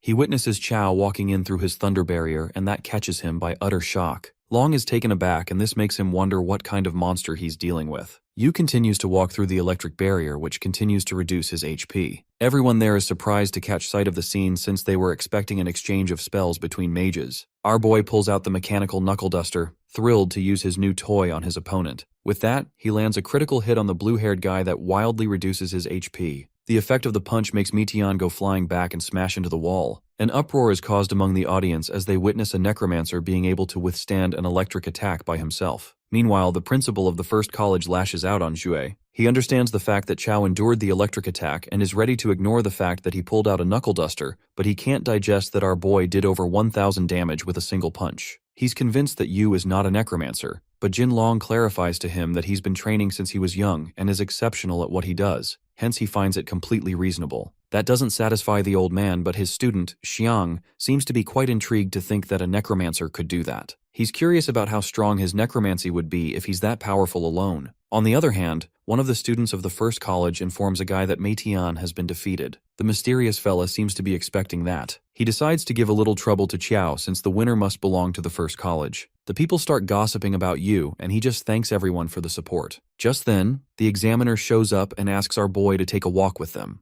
Cal wonders what's the matter when shortly it's revealed that his actions just now were so impressive that someone accused him of cheating. Hence, they need to conduct some tests. Our boy is in disbelief as he hears that he's going to be tested just because he performed too well. He questions which law allows that, and the examiner asks him if he can explain how he, a mage, could do that much critical hit damage. He reasons that he's naturally strong, but that doesn't convince the guy as he orders his men to take him away. The people wonder why the necromancer kid is being taken away while the old man from the first college mocks Xue. But Jinlong is satisfied because he knows what will happen. Meanwhile, Ma Fei couldn't help but consider the possibility that Chao was also cheating in the Nightmare Village. The students are confident that our guy had been cheating, and are looking forward to hearing the announcement about it after they conduct the tests. Shangdi warns them to wait and watch since they'll be crying when not only his friend comes back, but also snatching the title of the valedictorian. On the other hand, Chao is given a test to pass, and he confidently walks in, knowing that people only ever doubt a true genius. The examiner instructs Yu to firstly pass through the detection array. As he walks through it, no anomalies are detected, but Jin insists that he do it again. Again, Nothing is detected, but the old man doesn't seem to be satisfied, as he orders his men to check if the detection gate is malfunctioning.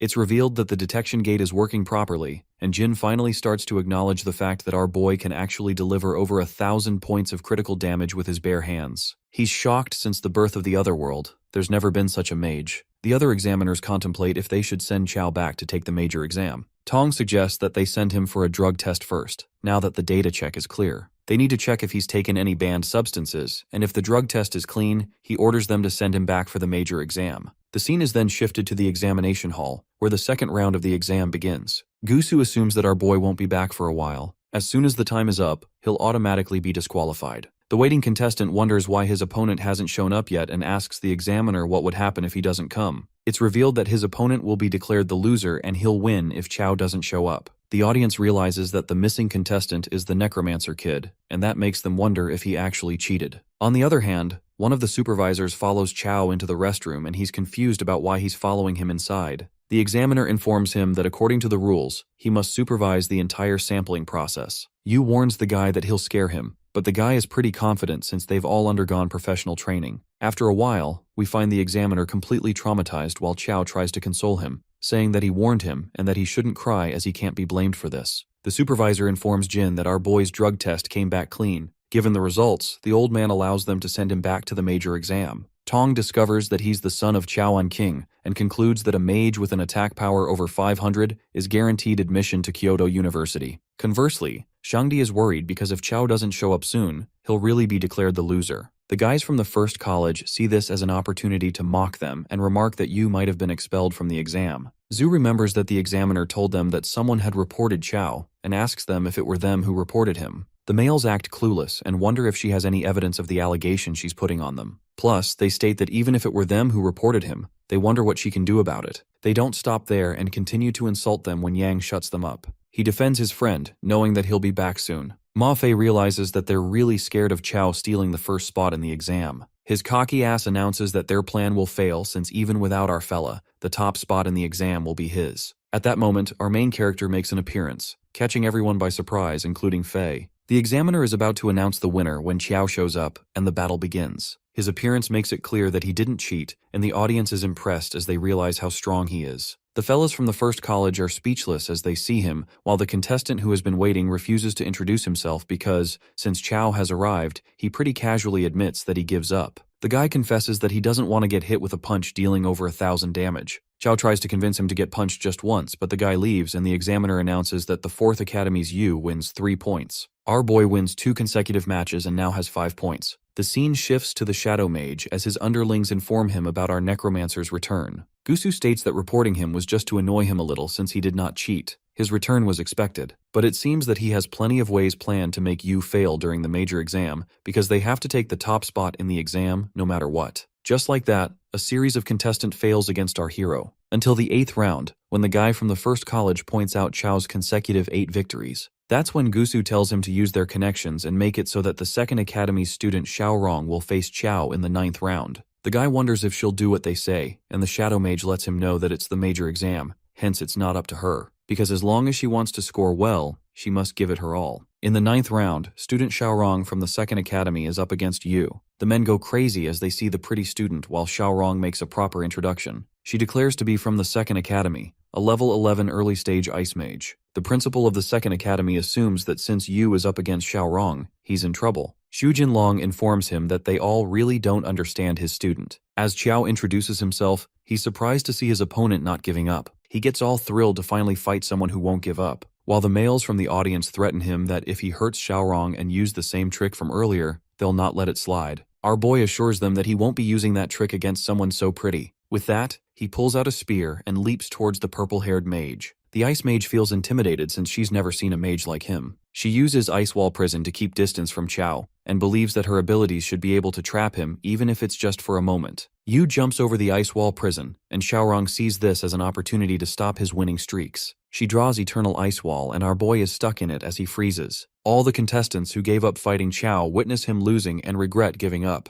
The principal of the 1st and 2nd Academy are certain that they've won as they mock Jinlong. Meanwhile, Xiaorong asks the examiner if she hasn't won already, and he reminds her that the rules say you lose if you concede or your HP falls to 1. But Chao's HP is still dropping, hence he's not at the bottom yet. The Ice Mage tells our boy to give up since he's already lost, but he stays persistent in fighting. Xiaorong assumes that with his HP dropping, he will bottom out soon. But what she doesn't know is that Yu's HP won't bottom out as it's a lot. He tries to break through the Eternal Ice Wall, and the Ice Mage uses the Eternal Ice Wall again to freeze him back. She's taken aback to see this monstrous strength that was able to break through her ice wall. It seems that her mana is now gone, but Chao's HP still hasn't bottomed out yet. At last, our guy breaks the Eternal Ice Wall completely, which leaves Xiaorong in utter disbelief. Our boy breaks through the ice wall like it was nothing, leaving Xiaorong wide-eyed. He asks the fellow Ice Sister if she wishes to give up, but her ego doesn't allow her to quit. With that, Qiao Yu ends the fight with one single blow and strikes Xiaorong with his spear, reducing her HP to 1. While the poor ice girl gets smashed away, the fans of the Ice Mage fly off the handle because Qiao resorted to violence against their goddess. But our fella simply reasons that he can't be blamed. It's the major exam after all. The winner is announced, and Principal Zuejin declares that no one can stop Yu in this exam. On the other hand, Xiaorong, appearing in bad shape, apologizes to her teacher for losing. But the teacher assures the Ice Mage she has enough points to enter the arena battles and blames Qiao Yu for not being a proper mage. She even claims that he's insulting the mage profession. This offends our boy because these people seem to have such strong biases against him. He questions his life decision to be a mage who focuses on physical training.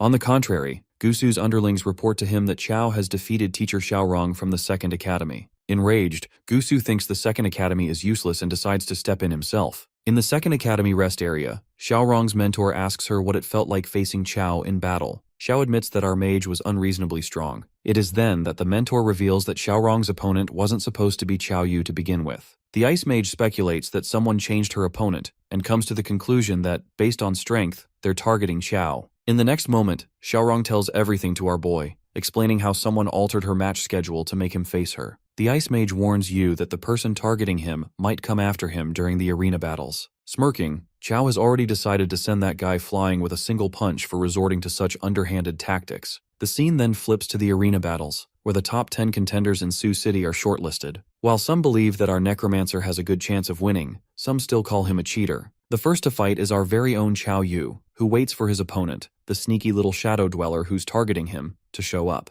That's when a giant guy jumps out to fight him, idiotically calling himself a genius and claiming he will be the top scorer. But that guy is none other than a simpleton who gets his ass beaten by Qiao and is knocked out with a single punch. Our necromancer successfully defends his title. Witnessing his jaw-dropping strength, the people in the crowd officially become his fans and chant for him. As the crowd screams his name, our fella impatiently waits for that little schemer, who finally can't hold back anymore. Gusu appears from behind and calls Qiao a crowd pleaser. Without reluctance, the dude from the First Academy offers Qiao 5 million to surrender. It appears that Gusu had done quite a bit of research on our guy, and knows that he's an orphan with no assets other than the house his parents left him. Abruptly, our fella dramatically loses his cool and questions if his lifelong dream of becoming a top scorer is worth only 5 million. While it may appear that Qiao might tear that dude apart any second, our sneaky bastard asks for more money. Gusu expected this and asks how much more money he wants. Qiao, without a flinch, demands 1 billion and admits that he wouldn't refuse 100 billion if offered. Given that our fella doesn't accept the offer of 5 million, Gusu warns him to face the consequences and not to blame him for hitting hard. Meanwhile, Qiao can sense ill will coming from the guy and suspects he's the one pulling the strings behind the scenes. Gusu then introduces himself as an early-stage shadow mage, and with that, their battle begins. The crowd is more hooked than ever, as they witness an intriguing fight between a shadow mage and a necromancer, since both professions involve summoning entities. They sit on the edge of their seats, eagerly waiting for Qiao to summon the undead. The shadow mage summons his shadow servants, while our necromancer doesn't need any undead. He's enough on his own. Just like that, he pulls out his staff. He excitedly bursts forth to attack the shadow monsters, but they're hard to break through. Our guy wonders what the heck they are, and the shadow mage reveals that they're shadow minions made with bones of steel and iron. This is the very first feast the shadow mage had prepared for Qiao. But we can't really measure our necromancer's true strength, which is unmatched, and he confidently states that these iron minions aren't that much. Qiao can't wait to see if these things truly can't be broken. Seconds later, our fella swishes his staff and bang! The shadow minions are broken one by one. Witnessing this, Gusu is left thunderstruck by Chao's melee ability, and Loki admits that this fella is a humanoid beast. As Chao deals with all the shadow minions, the shadow mage activates Assimilation of Shadows. Our boy strikes with his spear, and as a result, both their arms take damage. The crowd realizes that if Chao's strike weren't in the virtual world, it would have sent the shadow dude flying. Gusu admits that his opponent is indeed powerful and is the first to defeat his shadow minions, forcing him to use a sacrifice spell. Chao's arm is also hurt, and he suspects that any attack on the Shadow Mage will affect him as well because of the spell. To keep himself safe, our boy plans not to directly attack the mage's body, but Gusu plays a dirty trick, knowing that if he gets injured, Chao will be too. That's when the Shadow Mage stabs himself in the chest, and our guy spits out blood because the spell hurts him equally. The mage warns Chao to admit defeat, and agrees to fulfill the conditions they promised if he concedes. But our guy refuses to back down, which amazes Gusu. The fact is that the heart has been pierced, yet Chao stands firm. Given his opponent is too stubborn, the mage stabs himself once again in the guts. Our fella realizes that the scrapes and pain are both real. Plus, things are about to get a little more painful when Gusu unapologetically decides to stab his own groin,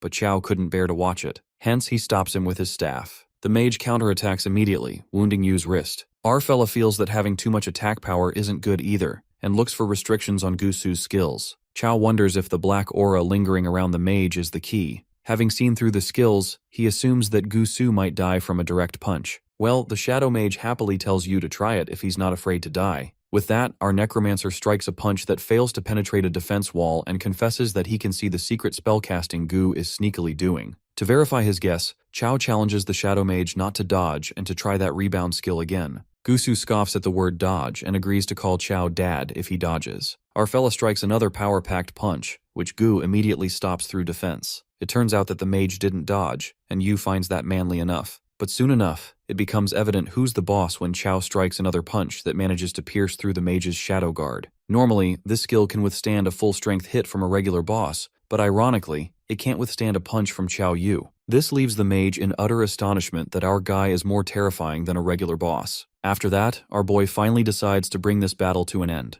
However, things escalate to an extreme level when the Shadow Mage spirals out of control, exposing his demonic abilities just to destroy Chao Yu. Gusu is blinded by the greed to be the top scorer of Sioux City and is determined to end Chao. Our guy pulls an ambush attack, but it barely affects the monstrous mage, who has merged with 4 shadow minions and acquired their traits. The Shadow Mage, dashing crazily towards his opponent, tells Chao that he shows no honor in martial arts and is probably courting his own demise. With that, their punches collide and an immeasurable force bursts forth. Gusu grapples our boy's foot, but Chao impeccably punches the daylights out of him, sending him drifting against the ground. The crowd is left utterly baffled, wondering if they came to watch a SmackDown show with all that grappling or a fight between 2 mages. Amongst the crowd, the assassins who tried to capture the real Chao Yu seem to be witnessing the gripping fight. They appear confused as to which one is their target. Nonetheless, the level 18 assassin is so impressed by the fight that he wishes for both of the mages to join by Z. On the battlefield, the Shadow Mage asks Chao what magic he used. The fact that he's matching his strength is not acceptable to him. While our fella thinks it's a draw,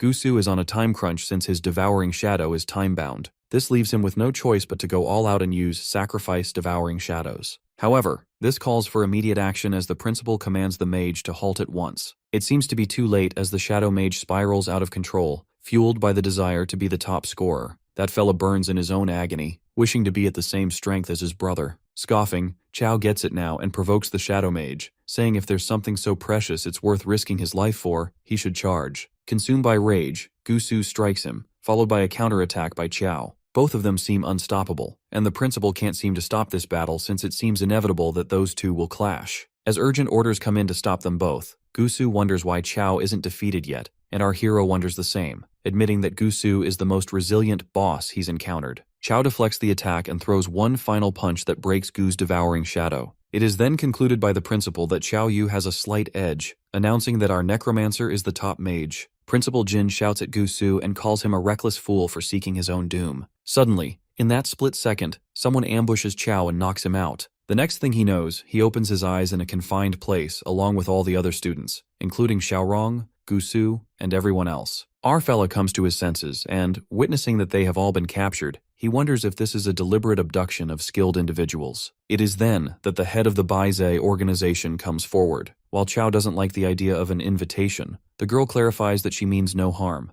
It was his skills that brought him here. She introduces herself as the head of Baize in Sioux City, Huazi. As the other students regain consciousness, our guy is surprised to think they have the audacity to abduct students during the major exam, which he finds brazen. Teacher Xiaorang warns Huazi of the repercussions and asks her to release them this instant. The head of Baize tells them to rest assured since they'll be freed once they arrive. However, she ghastly threatens the students, saying that if they attempt to flee, they will mournfully be sent to their demise. Zhu Yu then asks the head the reason for dragging them there. Huasi bluntly reveals that all the top colleges need fresh blood, and so does Baize. Sassy as ever, the head finds it too much of a hassle to recruit, so she thought it better to grab what's already made. One of the students raises his voice and opposes the idea, finding no reason to join this crap organization they haven't even heard of. However, uttering the truth calls for trouble as a cloaked woman tramples over him, making it clear they don't have a choice. If they refuse, the only way out is death. Huasi warns the students not to even think about escaping to the inner world, mentioning that the handcuffs they are wearing are custom-made. The scene flashes back to earlier, where the supervisors of the major exam fight the intruders. Principal Jintong notices that the enemy is impersonating inspection staff, which leads him to suspect they have a mole on their side. But what's more important to him at the moment is rescuing the examinees. That's when someone from Baize enters the scene and calls out Jin Tong, who is also the chief examiner of Sioux City. Principal Jin, pointing an arrow at him, questions who he is and asks why they are targeting the examinees. The man from Baize exudes murderous intent as he violently attacks Jin Tong, who thinks it's a phantom. The poor old man goes flying and is forcefully smashed to the ground. In the present scene,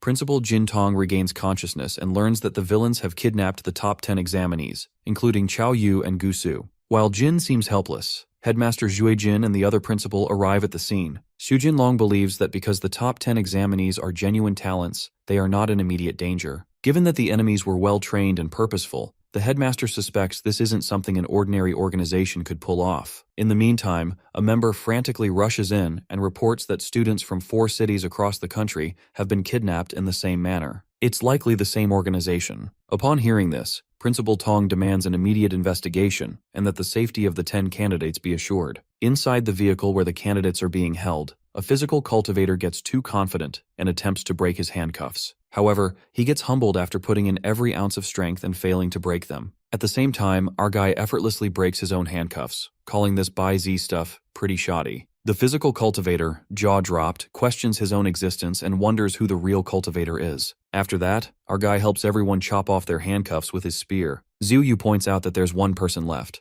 Gu Su, who keeps his pride and refuses help from Chao. In the meantime, Chao Yu pierces through the vehicle from behind and escapes along with all the other members. That's when Lady Hua Ci commands her man to stop the car and immediately jumps out with her gun. She witnesses that Chao Yu and all the other candidates have broken free from the custom handcuffs. The head is left in disbelief since even a level 20 physical cultivator shouldn't be capable of breaking those. She questions Chao on how the hell he did that. Well, our guy wishes he could tell Hua Ci so she could sleep peacefully at night, but sadly, it's time for their departure. That's how all 10 candidates teleport to the inner world, and the Bai-Z head can't do anything to stop them. By the time they come out of the inner world, Hua Ci asserts that the people from Sioux City will have already arrived. With murderous intent, she vows to remember Chao Yu. The scene then takes us to an inner world, and it appears that Chao has been separated from the rest, meaning this dungeon is randomly teleporting them. Our guy is given a mission: head to Coffin Mountain to stop the resurrection of the drought demon. He walks behind corpse herders as a spirit and dwells on the possibility that if he destroys that NPC's bronze gong and shatters the soul-capturing bell, he might be able to move freely. Just as our guy loses his composure, his eyes meet with a young boy's. The boy freaks out and calls his master, claiming that the deity of joy has risen from the dead. The master scolds the boy for uttering nonsense in the middle of the night, and reminds the kid that when a corpse turns malevolent, it grows fur and its nails and teeth elongate. While the master believes his teachings have gone to the dogs, the boy insists the deity of joy had a big knife in his hand. The corpse herder doesn't buy it and states that the stiff body of the deity can't perform any actions. After that, Chao assumes these corpse herders are NPCs and decides to follow them to get into the storyline quickly. With that,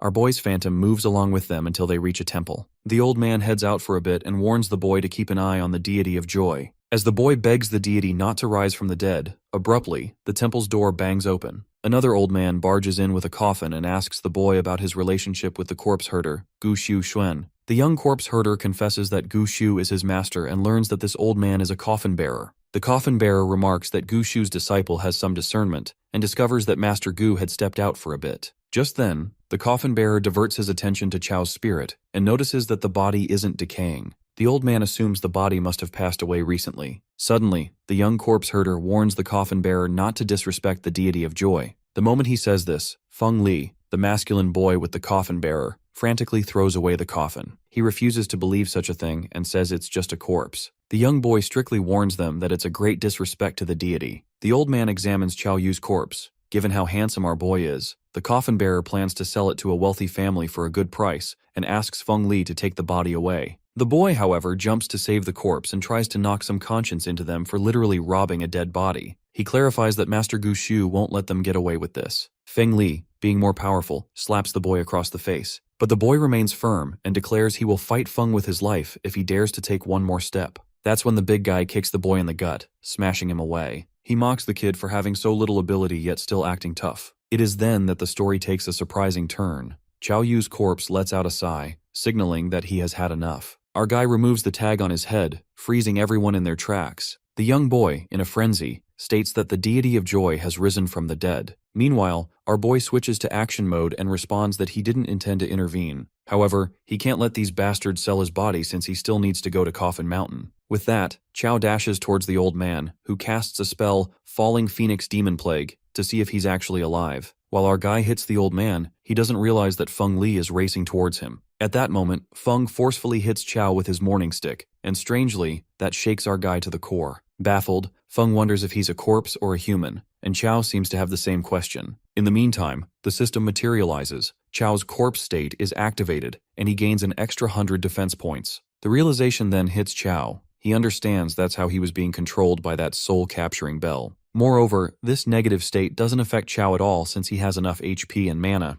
On the other hand, the coffin bearer commands Feng Li to hold off the corpse so he can use a suppression technique to subdue the monster. Feng strikes Chao with the stick as their weapons clash. The big guy calls out to the old man because he can't hold Chao off much longer. As Feng turns back, the old bastard, Pu Tianrui, runs away to save his own ass, betraying his partner. But without Chao's permission, Pu can't escape. Chao launches his spear, cutting the old man in half. After defeating the NPC, our boy also deals with Feng in hand-to-hand combat and finds a spirit-suppressing coffin. Chao decides to open the coffin, and to his surprise, he witnesses Zhu Yu lying in there. Zhao Yu wakes up immediately and gets mad at Chao for recognizing her in the worst way possible. Later, Zhu can't understand why she was sleeping in the coffin, but our guy unravels the mystery, predicting that the 10 of them who entered the dungeon turned into corpses, becoming part of the mission. Meanwhile, the young corpse herder is left slack-jawed when he finds another deity of joy rising from the dead. He asks Chao what he can do, and our necromancer instructs the boy to take them to Coffin Mountain. Just then, Master Gu Shu arrives, and the young herder informs him that he captured this deity of joy all by himself. The master is amazed by his capability and shrugs it off since they have other important matters. Moments later, at Coffin Mountain in Shaoxing Village, a priest is praying and orders Gu Shu to go inside. The master commands his young disciple to take care of these deities of joy. As soon as he begins swinging the bell, Chao Yu witnesses his other friends' corpses, and they're all glad to see him. The bell awakens all the members while the poor boy is totally freaked out, witnessing numerous deities rising and becoming convinced he's gone crazy. The talismans gather and prepare for the deities of joy. It appears it's the 5th time they're calling spirits,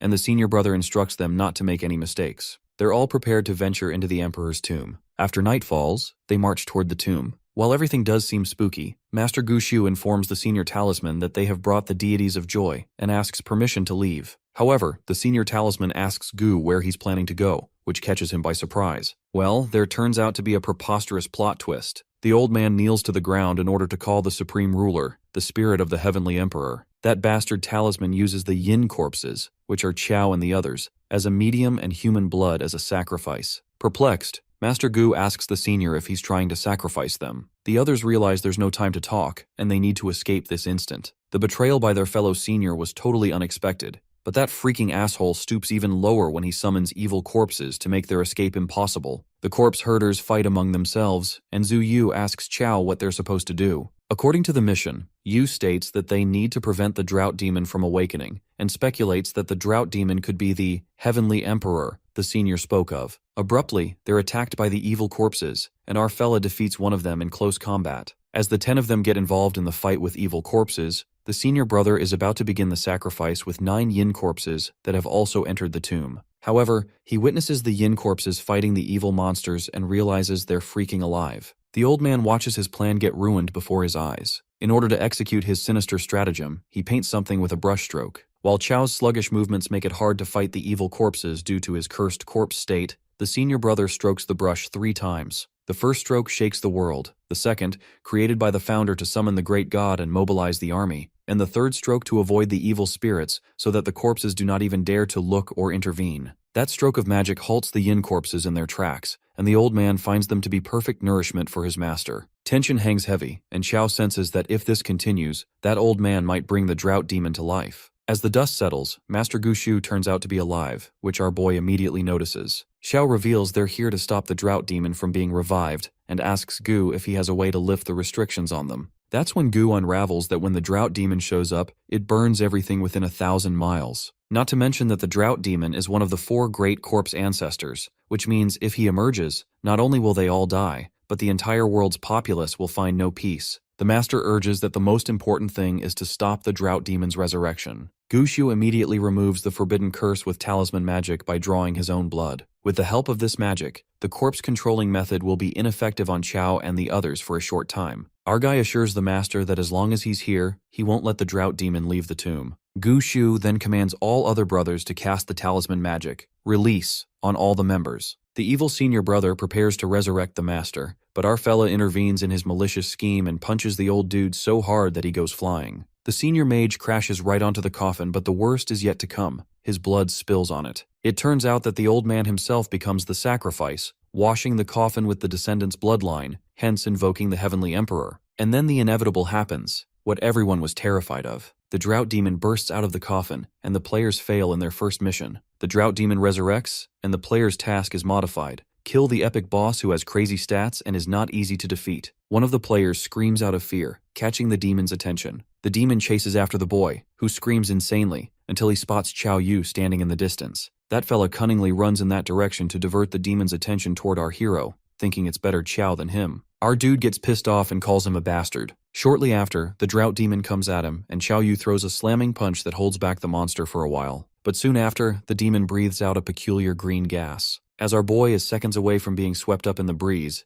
Zhu Yu warns him to watch out because it's corpse poison. Shorong casts her eternal ice wall to freeze the epic boss, and Ziyue immediately casts her healing spell on Qiao after he leaps back. In the meantime, the demon breaks through the ice wall. The physical cultivator steps in to fight the epic boss, but after he lands an attack with his shadow magic, it barely does any damage. Enraged, the drought demon roars, inflicting corpse ancestors' pressure on the players. To make matters worse, all the players' attributes are halved under the crushing pressure. Qiao is mad that his HP is also halved, and the cultivator dude notes that he can't deal much damage with his current attributes. While this mission calls for tactical collaboration, our dude simply smacks the demon like it's a punching bag. The cultivator is left slack-jawed and asks Qiao if he really is a necromancer and not a pro street fighter. It's utterly astonishing that the damage our boy dealt with halved attributes is more than 10 times the physical cultivator's strongest attack. The demon lands a blow on Qiao, who drifts back with brute force but takes 0 damage. Yang Xiangdi asserts that apart from Qiao Yu, no one else can break the drought demon's defense. That's when our guy maliciously glances at Gu Su. He dashes towards Gu Su and sends him flying like a football towards the monster. The shadow mage immediately forms a defense. Our hero didn't expect these shadow minions to be so useful here,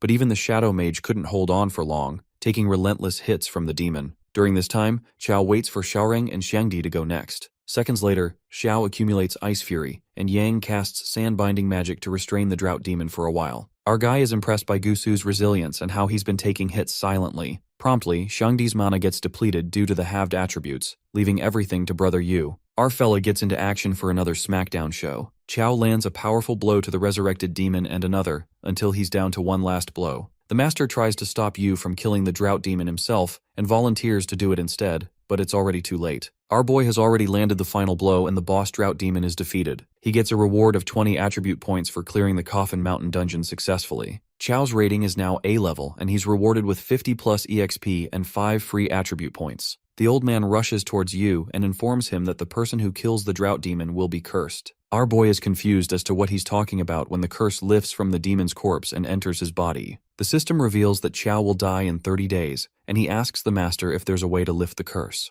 The master refuses, asserting that according to historical records, no one has survived the drought demon's curse. Xiangdi and others hurry towards our necromancer, who hopes that Kyoto University should be able to solve a level 20 boss's curse. His thoughts are interrupted when Yang tells him to watch out for the soul core that is being taken away by Gusu. The Shadow Mage takes possession of the corpse's ancestor's ring, which can steal 50% of opponent's agility for 10 seconds. It's an A-level gear, and now Gusu has it, to which Xiangdi objects since he didn't help at all during the boss fight. The greedy mage tries to get away with it and is teleporting to the other world when Yang takes hold of him using his power, Yellow Spring Swamp. Gusu has an impression that Qiao and the rest of them can't beat him since they've been battling the demon for so long. Nonetheless, he uses his new gear to mercilessly steal Yu's agility. However, his agility turns out to be only 4.5 and the purple-haired guy doesn't seem to be expecting that. As he's taken aback, our main character sees this as an opportunity to hit him and lands a punch on his face. Gusu is baffled as to how he's still able to fight and wonders how much HP he has left. The Shadow Mage plans on running away now that he is losing, and he's about to do that. Xiaorong halts him using her powers. Xiao lets the guy know that he's made a lot of enemies and leaps at him. Gusu uses Sacrifice, Shadow, and Snare, and despite that, the Ancestor's ring is taken away from him and he just leaves after threatening our boy. Xiao observes the ring and is delighted as he discovers that this is a god-tier control skill. He thanks the Ice Stage Mage while she warns him to beware of Gusu as he holds grudges. With that, they're all teleported out of the dungeon and make it back to the real world where the principals and the examiners await them. As they return, Jin Tong assures them that Sioux City will give them an explanation for this incident. They claim not to let any of those responsible go since this incident was very serious, and the higher-ups are already angry. The major exam is revealed to have been suspended, hence they decide to escort the students directly to their respective universities. Teacher Xiaorong warns Qiao to be careful since Gusu holds grudges and will definitely try to get back at him. Yu ensures her that the Shadow Mage can't cause any trouble in his hands. On the other hand, we see Hua Qi in a rough state, reporting to her higher-up that they've all escaped from the inner world. The higher-up, who's met Qiao once, admits that he didn't think he had anything special back then. He realizes that Yu is truly the son of Qiao Anqing and is getting more and more interested in him. The scene is then shifted to Kyoto University, where we see admission teacher Peng Liangji welcoming our boy to the university. Qiao requests Peng to take him to Principal Ji Pinyang since he has something very important. In the principal's office, Yu shows Ji the curse that the demon boss did on him before he died. Pinyang is taken aback as he hears that because he's aware that anyone with the curse will die within 30 days. This catches Peng by surprise as well, and he desperately asks the principal if there's a way to lift the curse. The old man, after thinking for a bit, confesses that the most reliable way is to find a sage's protection item. But since it's an S-rank item, he guesses that it probably won't be available on the market. At that moment, Qiao recalls that he used the sage's protection during the battle with Shundong, and realizes how unfortunate the situation is because it's such a life-saving item that no one would be willing to sell it. After a while, Ji Pinyang informs Yu that he asked some of his friends, but none of them seem to have sage protection. Our boy is curious if there's really nothing they can do that can lift that curse. Pinyang reveals that there is a way, but he believes that sending him there is like sending him to his death. Yu insists on trying it and asks about its whereabouts, to which it's revealed to be a D-level dungeon. Our necromancer thinks that he can probably get through this too since he has completed D-level tasks in E-level dungeons before. The principal makes it clear that there's a complete difference between D-level tasks in E-level dungeons and real D-level dungeons. According to him, they're not comparable at all. Plus, he states that most people who enter D-level dungeons are mid-stage players, and as an early-stage player, hence, he would likely be treated as an NPC to be farmed. The old man admits that Yu's equipment isn't low-level after all, and as a reflex action, our boy gets in a fighting position. That definitely offends the principal as he lashes out on Qiao and questions him if he thinks as the principal of Kyoto University he would covet a student's equipment. Our boy excuses himself, saying that it was just a reflex. He doesn't give up and asks Ji the name of that dungeon as he still wants to try it. Principal Ji calls him a brat as he activates his powers, and that affects him significantly. Xiao's eyes hurt and it's like there's a sword stirring inside. This makes our boy wonder if this is the strength of the top swordsman in the inner world. Pinyang is taken by surprise as he sees Yu still standing when even Peng sits down, not being able to withstand the immense aura. Our necromancer asks the old man if he can give that dungeon a try, and that seems to have been enough to convince him. Ji heals Qiao and lets him know that the name of that D-level dungeon is Lake of Purification. Entering the Lake of Purification can wash away all negative statuses from players, but he warns him that there are hardly any early-stage players inside. Qiao reassures the principal and tells him not to worry, and as he's about to head out, Ji gives him an item that would help him a lot in the dungeon. The item is a Chongqi pendant, an A-level item that increases skill power by 30%, casting speed by 20%, and even has special effects like resisting mental control. Yu objects that the item is too valuable, and Pinyang lets him know that he's lending it to him, and that he would have to return it when he comes back. Qiao thanks him, and with that, he enters the Lake of Purification without a second thought. The system welcomes the players to the Purification Rainforest and instructs them to follow the rules of it. Rule number 1 says that if they hear someone calling them from behind, do not turn around. Rule 2 states that if any of their companions are out of everyone's sight for more than a minute, be cautious of them. Rule 3 states that they should quickly familiarize themselves with and remember their companions' behavior and habits. Rule 4 says that if they suddenly hear strange singing or murmuring in their ear, they should immediately start cursing with the most vicious language until it stops. Rule 5 states that if any strange people appear in the rainforest and ask them questions, do not answer. Rule 6 says that according to players, the purification rainforest is very safe, and no accidents occur. Chow Xiao, level 22 mid-stage Blademaster objects on the fact that the system is calling it safe because everyone who encounters danger dies here and can't report back. A white-haired girl named Qin Qianshui, a level 22 mid-stage water mage, introduces herself to her teammates. Following that, Mi Yuan, Tang Lan, and Wu Chengfu do the same, with all of them being mid-stage sword, wood, and blade master, respectively. At last, Chao introduces himself and reveals being a level 13 early-stage necromancer. Chao complains as he discovers that the system matched him up with an early-stage teammate. But Mi Wen believes that even though our boy is an early-stage mage, as long as he can summon enough undead, he can perform at a mid-stage level. Xiao wonders if they're all attracted by his looks or something when Mi draws her sword out and holds it against his mouth. She warns to cut his tongue out if he keeps talking nonsense. Xiao, on the other hand, makes a flattering pose and questions if being handsome is a crime. Ma Yuan instructs Yu to follow them while Xiao plans on taking revenge for being disgraced. Qin informs everyone that the Lake of Purification is said to be in the center of the Purification Rainforest, hence she suggests that they don't break any of the system's taboos. She gets curious as to why an early-stage mage like Yu would come to a D-level dungeon, and as he's about to respond to her, he notices that there are two of him. Everyone witnesses there being two Chaos, but they can't seem to tell which one is real. Chao suggests that they kill them both, and Qin remembers that he's a necromancer, hence, as long as he can use his necromancy, then he's the real one. Yu's doppelganger declares to summon the undead, a trick the doppelganger performs which our boy didn't expect the fake to have. Knowing that no one would believe that he's the real one since he can't use that specific trick yet, he still decides to fight. Chao decides to beat his doppelganger to death, and the fake is taken by surprise as he witnesses his strength. At last, our boy manages to defeat the fake, and it seems that killing it might trigger something special. Yu wonders if something got into his green dragon crescent blade, and that's when his teammates realize which was the real one. Mi Yuan is curious how a necromancer like him would use this kind of a weapon, and since it was a level 22 monster, she asks him how he killed it with physical strength only. Chao proudly reveals that he's had an extraordinary physique since he was young. He's busy telling me stories from when he was a kid when something releases from the dead monster and gets inside Mi Yuan. The mid-stage swordmaster strikes her sword at our necromancer, which greatly reduces his HP. He finds the attack power of a mid-stage swordmaster terrifying and is glad that he has enough HP or else he would have been killed. Chao believes that she's been possessed by an evil spirit while Wu suggests that they kill her because if they don't, they all will die here. Qin uses her technique, the water dragon surround, to trap Mi, and as she's trapped, they decide to strike her. But she breaks through it and uses Luoling Dragon Shin sword technique, which causes all of them to be thrown back. That's when Chao shows up and punches her right across the face. Chao's punch makes Mi Yuan unconscious, and that shocks Chao as our boy is still at an early stage, yet he knocks out a mid-stage swordmaster with one punch. The thing that went inside Mi releases from her body, and Qin immediately tells Yu to kill it. Our boy strikes his spear into it and wonders if this is the ghost that took control of her mind. Changshu confesses that Mi is the strongest among them, and yet she couldn't resist, which makes her wonder what would happen to them. She asks her if she's alright, but the swordmaster doesn't look so good. Hence she heals her with the blessing of water. Mai thanks Qin, and with that, they continue their journey again.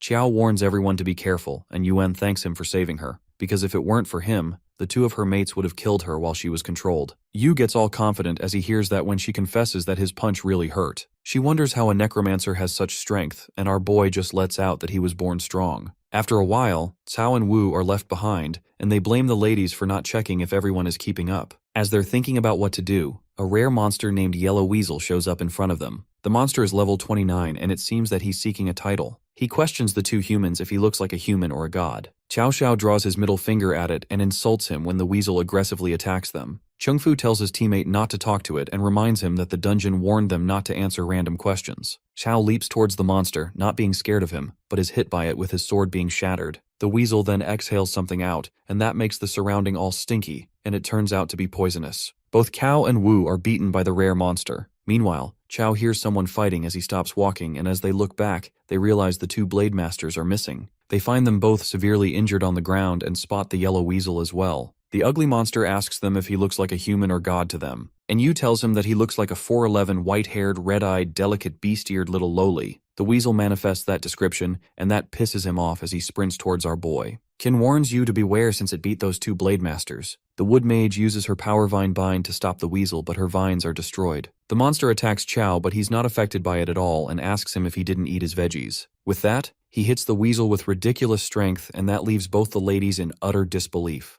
Chung Fu finds it impossible for an early-stage mage to have this much strength, and Chow is baffled as to what the deal is with this guy. Chow steps on the weasel, inspecting it, and remarks that this dungeon has all sorts of weird stuff. Meanwhile, all his team members look at him with shock, as they wonder if he's possessed by something. While Chiao is busy inspecting the weasel's dead body, Chow and Wu get suspicious of him. They consider the possibility that the real Chow was killed, and the Chow they're with is the fake one. Our boy walks towards them when Chow stops him and pulls out his sword. He questions him if he's a monster because the fact that he killed an early-stage necromancer and defeated a level 20 monster with his bare hands is unbelievable to him. Yu wonders what he's talking about and asks him why would a monster save him in the first place. Chow believes he's putting on a show for them since this purification forest is so creepy, they can't help but be cautious. He tells Chow to prove to them that he's not a monster, or else he wants him to leave the team. Sheen doesn't think our boy is a monster, and Mi agrees with her, but Wu Chengfu finds it suspicious for an early-stage necromancer to have such strength. In order to prove that he's not a monster, Chow reveals all the items he has and questions if monsters have these. That is enough to satisfy all of them, but the Blade Masters are disappointed as they find that out. Just then, their eyes land on the A-level item Chow is wearing. They both make excuses for their suspicious behavior and suggest that they move on their way. Yu feels that they're up to something.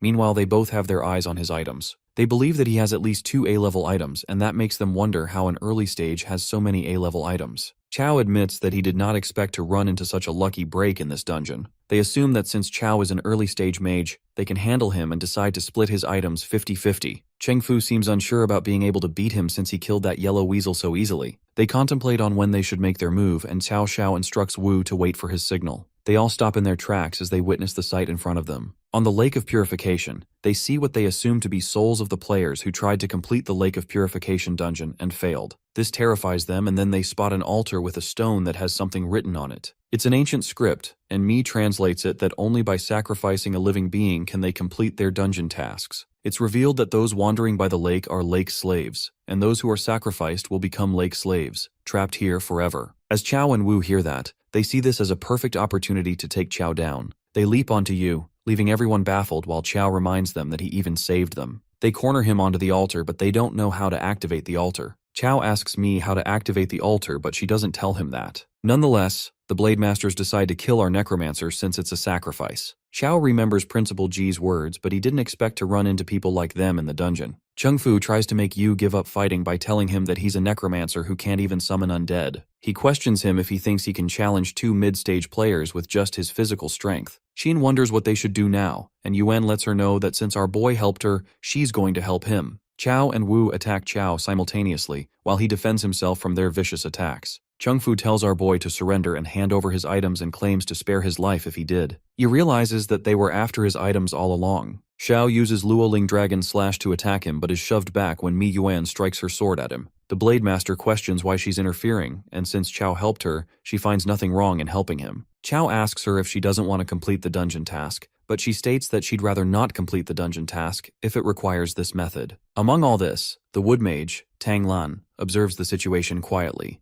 Meanwhile, Wu is pushed back by Chow's fierce attack as he lets out that Chow keeps talking about sacrifice, yet he didn't even ask his opinion. Chengfu is kinda intimidated by our boy, but his mate reminds him that they're dealing with just an early-stage mage, and they can take him down together. That's when Mi Yuan butts in again and fights off Xiao. As they're busy fighting, Tang Lan activates the altar by pressing a button. Everyone is confused as to what's happening when the system notifies them that the altar has been activated. Chow, when seeing everybody in pain, wonders if this is a mental attack. It doesn't affect him since he has the Chongqi pendant for immunity. Chow calls Tang a witch and questions what she did, to which she confesses that she just wants to clear the dungeon task. Just then, she orders her vines to grow and traps both the Blade Masters inside them. Realization hits Yu, and he wonders how Lan knows how to activate the altar. The second rule of the dungeon is recalled to him, which says that if any of their companions are out of everyone's sight for more than a minute, be cautious of them. Xiao finds the fact that she found the altar suspicious, and it feels to him that it's almost like she knew it was here all along. A possibility crosses his mind that she's been in this dungeon before, and as she's about to leave, Yu breaks through the vine trap and sprints towards her. Tang finds it impossible for him to have escaped through her vines and the fact that he is not affected by the altar. Xiao remarks that he can ask her the same and questions how she knows how to activate the altar. He guesses from the moment they entered the dungeon, she planned to sacrifice them. That's when Tang Lan reveals her true face and uses her technique, Wild Slash technique, to trap him inside. Our necromancer is not able to cut through these vines, and that's when Lan shoots a parasitic wood seed at him. She tells him to stop struggling and be her sacrifice, while Chow thinks this is the perfect chance to utilize the corpse ancestor's ring. Tang's agility is decreased by 50%, and knowing that it's only for 10 seconds, our boy decides to act instantly. He activates the Chunky pendant that increases his skill power by 30%. Lan underestimates Qiao since he's just an early-stage mage and believes he can do nothing even if her agility is decreased. But what she witnesses is beyond her expectations. Tang Lan uses her Guardian Vine armor to protect herself, but Qiao breaks through her defense and punches her ever so intensely. This baffles the Wood Mage as she wonders how an early-stage necromancer can deal such insane damage. She sees Yu sprinting towards her and tries to use her Guardian Vine, but it's already too late. Our boy hits her again and again, and she questions if he's even a man, seeing how he has no pity for women.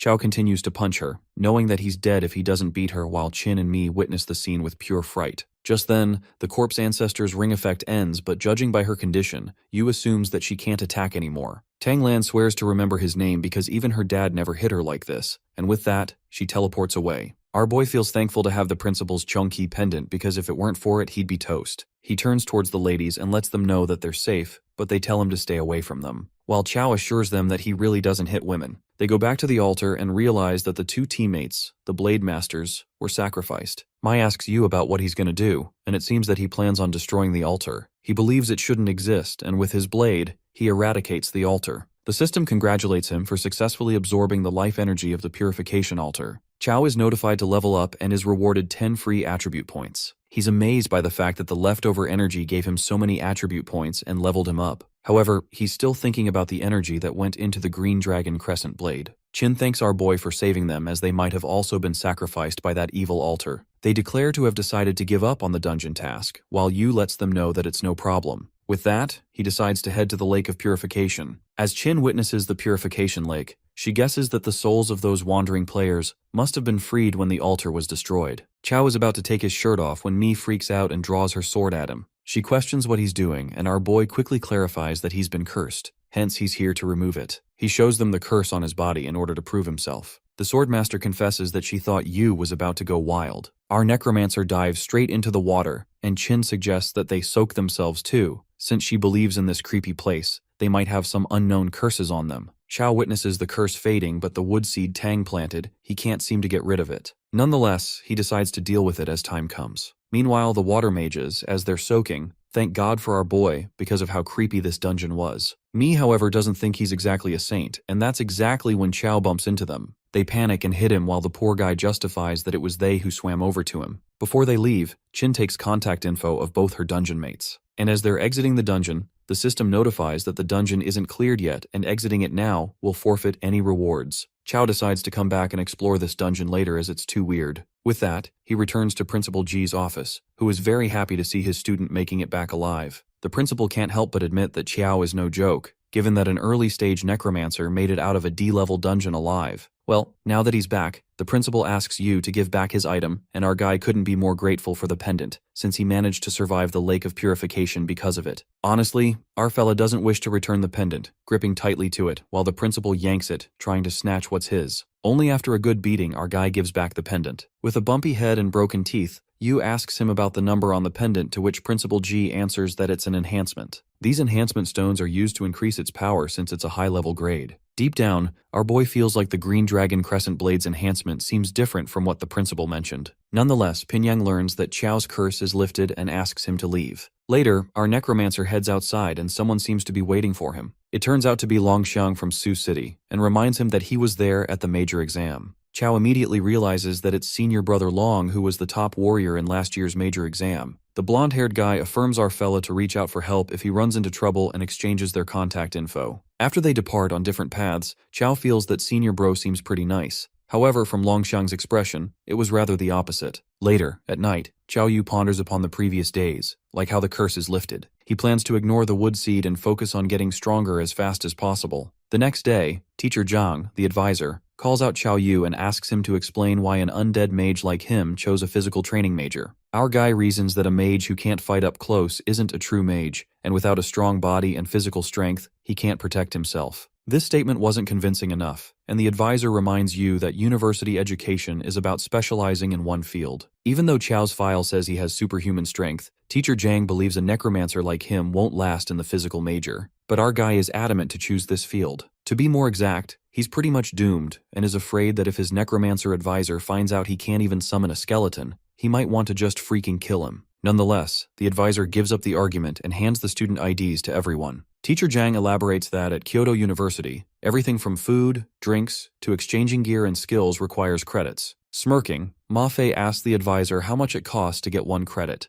daydreaming that he can trade for like 1,000,000 credits. At that moment, the teacher slaps a reality check across Ma Fei's face when he uncovers that credits can only be earned by taking school-issued tasks and passing their assignments. Poor Fei breaks down when he realizes his wealth is totally useless here. Just then, the physical training instructor calls out the students to gather, and Chao rushes there. Strangely, a necromancy professor, Shen Jianshu, discreetly observes Chao, who's creeped out as he feels that someone shady is watching him. The physical training class begins with teacher Wan Li Hao, a level 35 late-stage instructor. While the instructor looks grumpy, surprisingly, he's also super blunt when he makes it clear that he doesn't accept trash in his class. Wan Li Hao gives his students a tough task and states that he's unleashing his aura. If they're able to stand still and endure it for 5 minutes, they can stay in his class. One of the students curiously questions the consequences if they fail the task, to which the instructor answers that he'll personally go to the admin office and help them transfer to another class. Shortly, Wan unleashes his aura just for the demo and the students begin to panic, unsure if they can handle the intense aura for 5 minutes. That's when a big guy, Lin Lang, advises his fellow mates not to panic and assures them that they might have a chance if they work together. Teacher Wan is impressed by Lang for having the guts to step up like that and finds him promising for staying calm under pressure. Lin Lang gathers everyone around to make a plan and,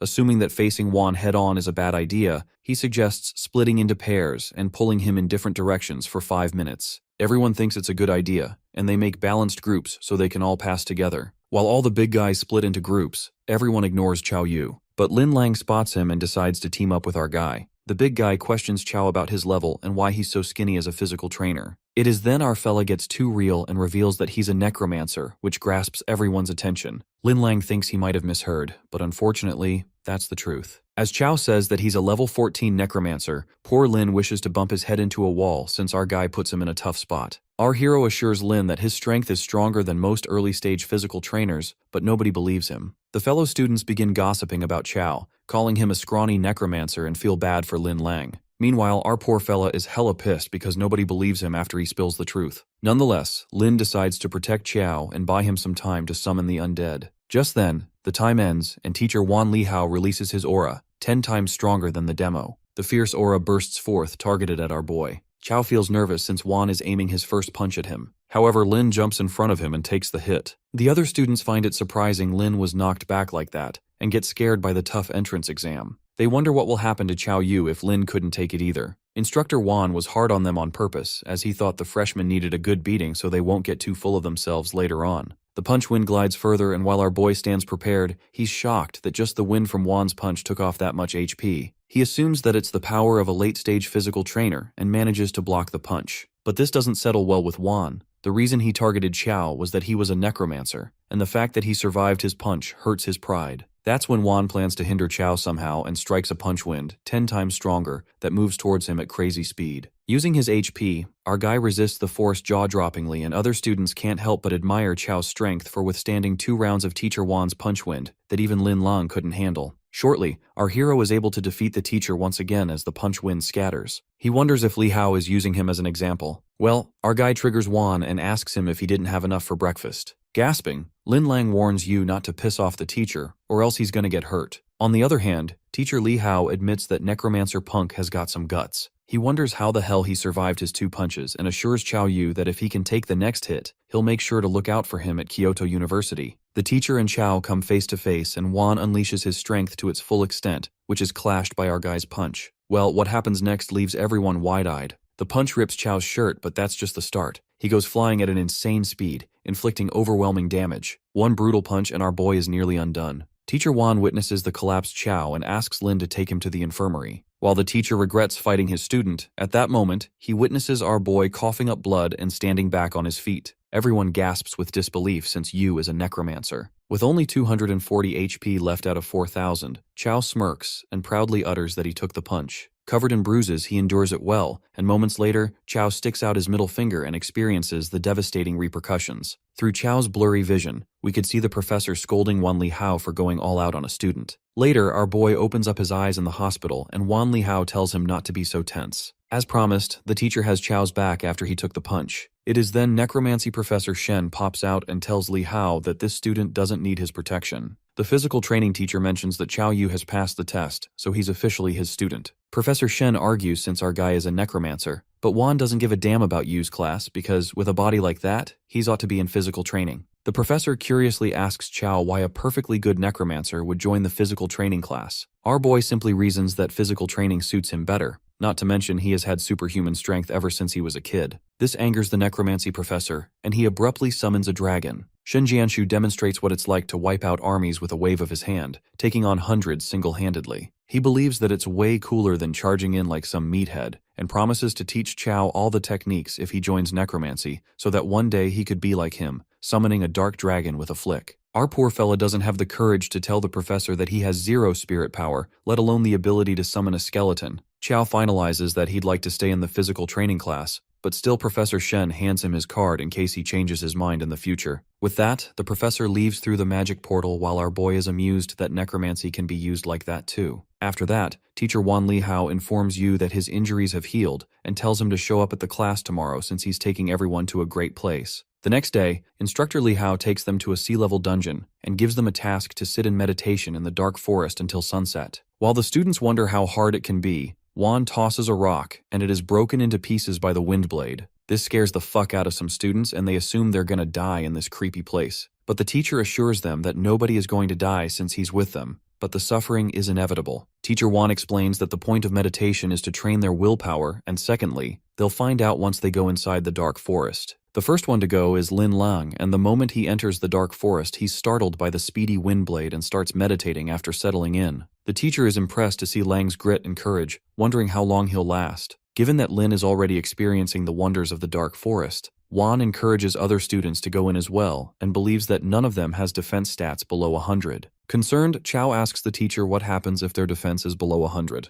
Wan nonchalantly answers that the person might die and, judging by Yu's face, he thinks his defense stat is low. Well, Chao's defense stat points turn out to be 6, and he assures Wan that it's not that low. His teacher is shocked to know that our guy has got the strength but not the defense. This makes him question Chao how the hell he's been fighting people, not to mention how incredibly he took 3 of his punches. That's when our hero reveals that his HP is a bit higher than normal, 4,000 to be exact. The first time Li Hao doesn't grasp what he said, but seconds later, he realizes the depth of his words. He wonders if Chao Yu is a necromancer or a freaking humanoid boss. With that, our boy enters the dark forest. As the wind blade strikes him, Yu smiles and it dawns on him that this place actually boosts defense stats. Later on, our guy notices everyone's focused on boosting their defense. While he also meditates, Teacher Wan worries about Chao since his defense stat is low and decides to keep an eye on him. Everyone is fully immersed in meditating when suddenly a dark spider with 5,000 HP comes attacking them. Wan Li Hao immediately rushes to protect the students and lands a destructive punch that squeezes the life out of the spider. Our fellow witnesses the true strength of a physical training teacher at Kyoto University and finds himself lucky as Wan went easy on him that day. The teacher assures the students it's over and stresses to focus on their training cause they ain't leaving until they reach their limits. Xiao meditates and realizes the prerogative of learning at a top-tier university. If it weren't for Teacher Wan, they wouldn't be able to train in a sea-level dungeon with such peace of mind. 2 hours later, most of the students reach their limits, and Chao Yu believes he will also give up soon, since his defense stat is too low. Suddenly, the wood seed planted in him activates and even absorbs energy from roots deep within the soil. Our guy assumes it's the seed Tang Lan planted in him, and it's absorbing energy from this forest. Smiling, Chao owes it all to that woman because if it weren't for this seed, he would have missed out on the dark forest's unique opportunities. On the contrary, Tang Lan stands at a building.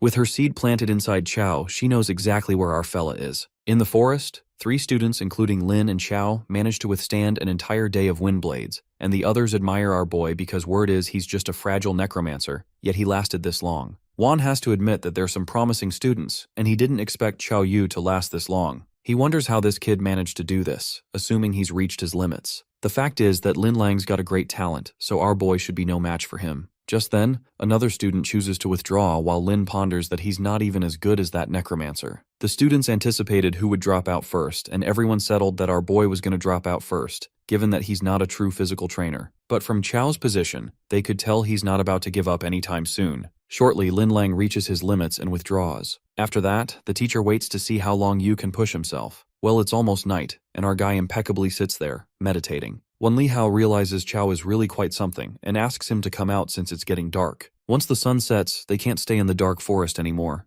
Even Teacher Wan can't protect them. Our guy comes out of the forest and is struck by its insane result. His defense stats increase to 23, and the students predict Chao would have stayed longer if it weren't getting dark, wondering if he has any limits. Just then, the teacher dismisses the class and lets out they'll continue tomorrow. A few days later, Chao's defense has skyrocketed over the past few days, thanks to the wood seed. As he's about to head for more training, Zhu Yu and the others meet Chao Yu and suggest to him that they should start a guild. His friends find it a good idea, given that there are many benefits of forming a guild like entering exclusive dungeons and guild wars. Zhao Yu adds that guild members can't kill each other, or they'll be hunted by the underworld. Our guy is cool about the idea, but first he heads to the physical training class for a bit. Zhao Yu tells him to come over soon after he's done. Ma Fei says that he's fine with starting a guild, but on one condition, that he has to be the guild leader. In the dungeon, someone is talking to Wan Li Hao about Chao Yu and mentions that he's a physical training prodigy. Li Hao low-key agrees with that, but he recalls that Yu is a necromancer. Inside the dark forest, our guy's defense stat reaches 500, and that appears to be his defense limit. Suddenly something begins to emerge, and it turns out to be the mechanical empress. Wide-eyed, our fellow tries to process the sudden occurrence and asks the empress what she's doing here. Well, the beautiful empress reveals that there's something on Chao that's been absorbing energy, the wood seed to be exact, and it helped her to rebuild her new body. Never in his wildest thoughts did Chao imagine that the wood seed would accidentally awaken the empress. Concerned, he questions Her Majesty what she's been planning to do next, and the empress reminds Chao that he promised to help her observe the outside world. And now it's time for him to fulfill that promise.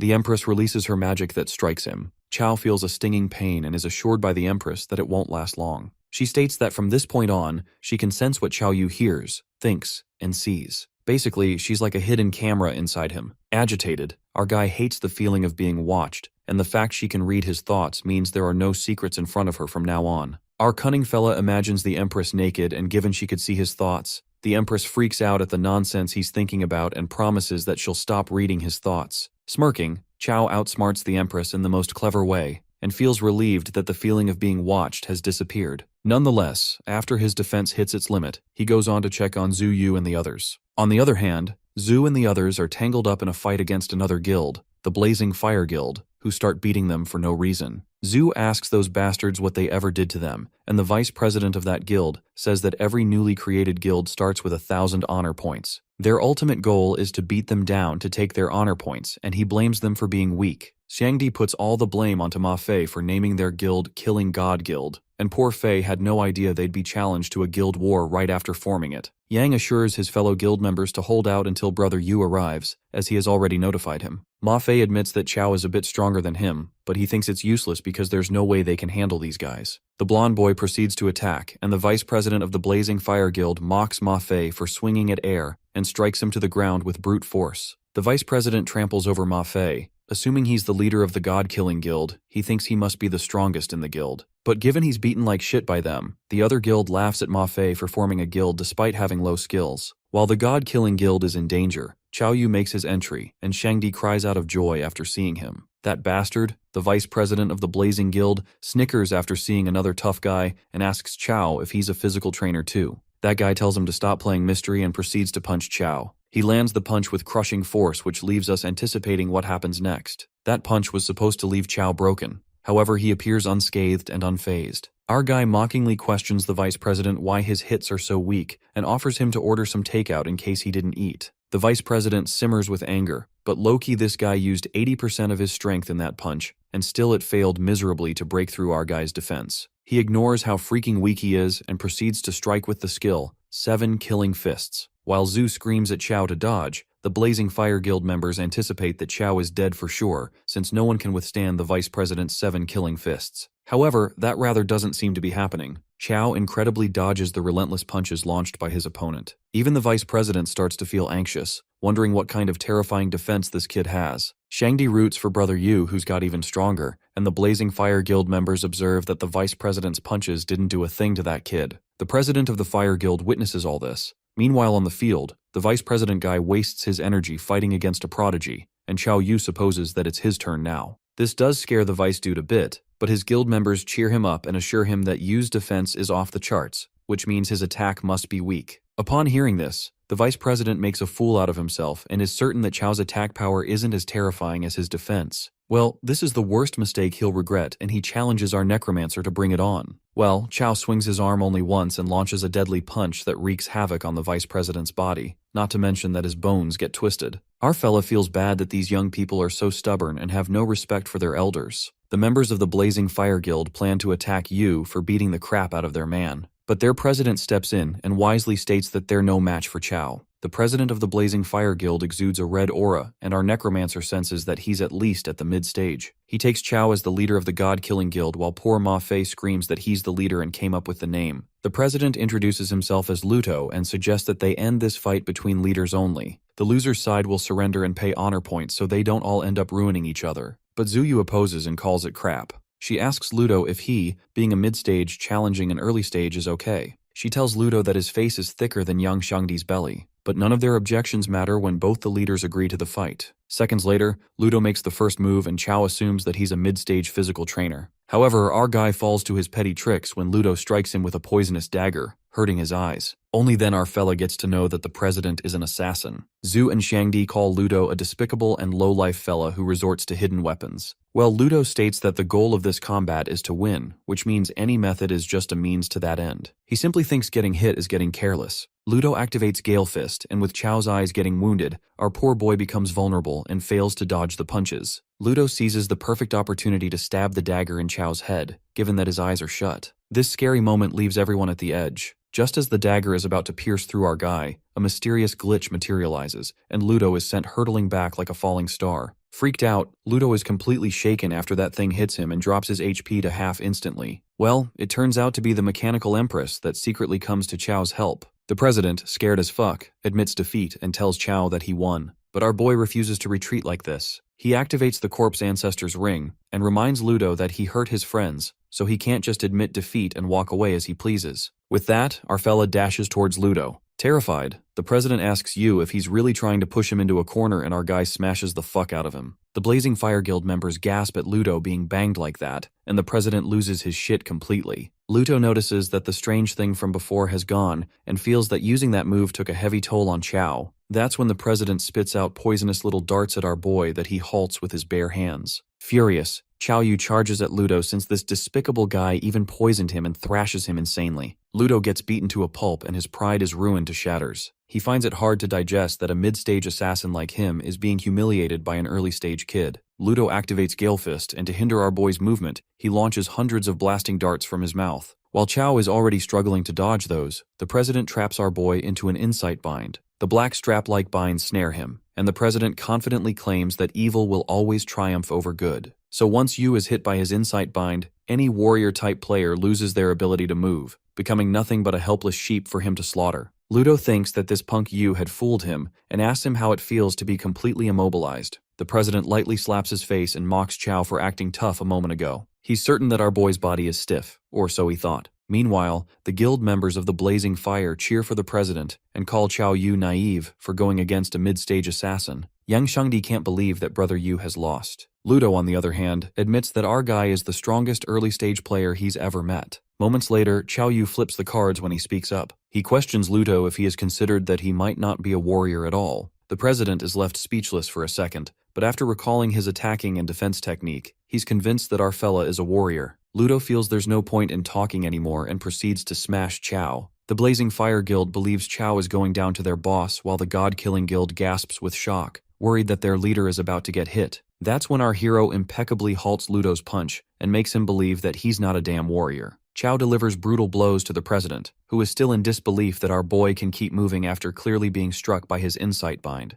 Ge reminds him that he's not a warrior, but rather a necromancer with a slightly stronger body. With that, he lands a critical hit on the president, thus defeating him. With that, the guild members surrender, and Chios Guild, now called the Killing God Guild, wins the guild war, and the Blazing Fire Guild's honor points are transferred to them. Yu checks up on his friends to see if they're okay, and Shangdi lets him know that they have some minor injuries, and they're all fine except for Zuo Yu. It's revealed that her shield broke and our boy starts summing up his stats. He concludes that he doesn't need to train in the Dark Forest anymore for now, hence, he decides to run a new dungeon and farm a shield. Yu, in his subconscious mind, asks the Queen of Mechanical Heart if she knows which dungeon drops shield-type equipment daily since she's a boss in the underworld. The Queen reveals that there is one such dungeon, but she advises him not to go as he probably won't be able to beat the dogs in that dungeon. Chao believes that's not possible and asks her for the intel anyway. Returning back to the real world, he assures Zuo to leave the shield on him as he claims to know a dungeon that, if they manage to clear it, will definitely drop a shield. Zuo insists that she'll come with him, and the Queen lets our boy know that the dungeon requires at least 2 people, hence he agrees to it. As they both are about to leave, Zhangdi makes fun of them by saying that it will be just the 2 of them at night, and who knows what could happen. Zuo lashes out at him and threatens to tear that mouth of his apart when she returns. Later, Chao and Zuo arrive at the D-level dungeon called the Suedo Underworld. The white-haired girl asks him if he is sure he wants to go in, since it's a D-rank dungeon. Our necromancer recalls the last D-rank dungeon he went into, which was soul cleansing and almost wiped them out. He witnesses the dog dungeon that the Queen was talking about and feels kinda nervous. Zuo confesses that she's only worried because he's here. It seems that she's afraid she'll hold him back because without her shield, she's useless in a fight. Xiao pats her head as he tells her to chill, and with that, they enter the dungeon. The underworld was said to be created by Hades as the world where all living beings go after death. The pseudo-underworld is the copy of the real underworld. Yu and Zuo find themselves unconscious, and upon waking up, they're in the underworld. Zuo wonders if they're dead, just like what happened in the Coffin Mountain dungeon. But Chao doesn't think that's the case because if they were, they'd get a warning saying that they're in a special state. Just then, he spots a necklace on Zuo that she wasn't wearing before entering the dungeon, and he tells her not to move while he inspects it. The white-haired girl misunderstands the situation for a moment and turns red. Chao checks himself and turns out he has the necklace too. He assumes that it's a quest item, and that's when the system notifies them about the underworld quest. Quest 1 is that they have to cross the Gate of Hell, reach the Acheron River, and protect the cross from being lost. It's revealed that they have to complete Quest 1 to unlock Quest 2,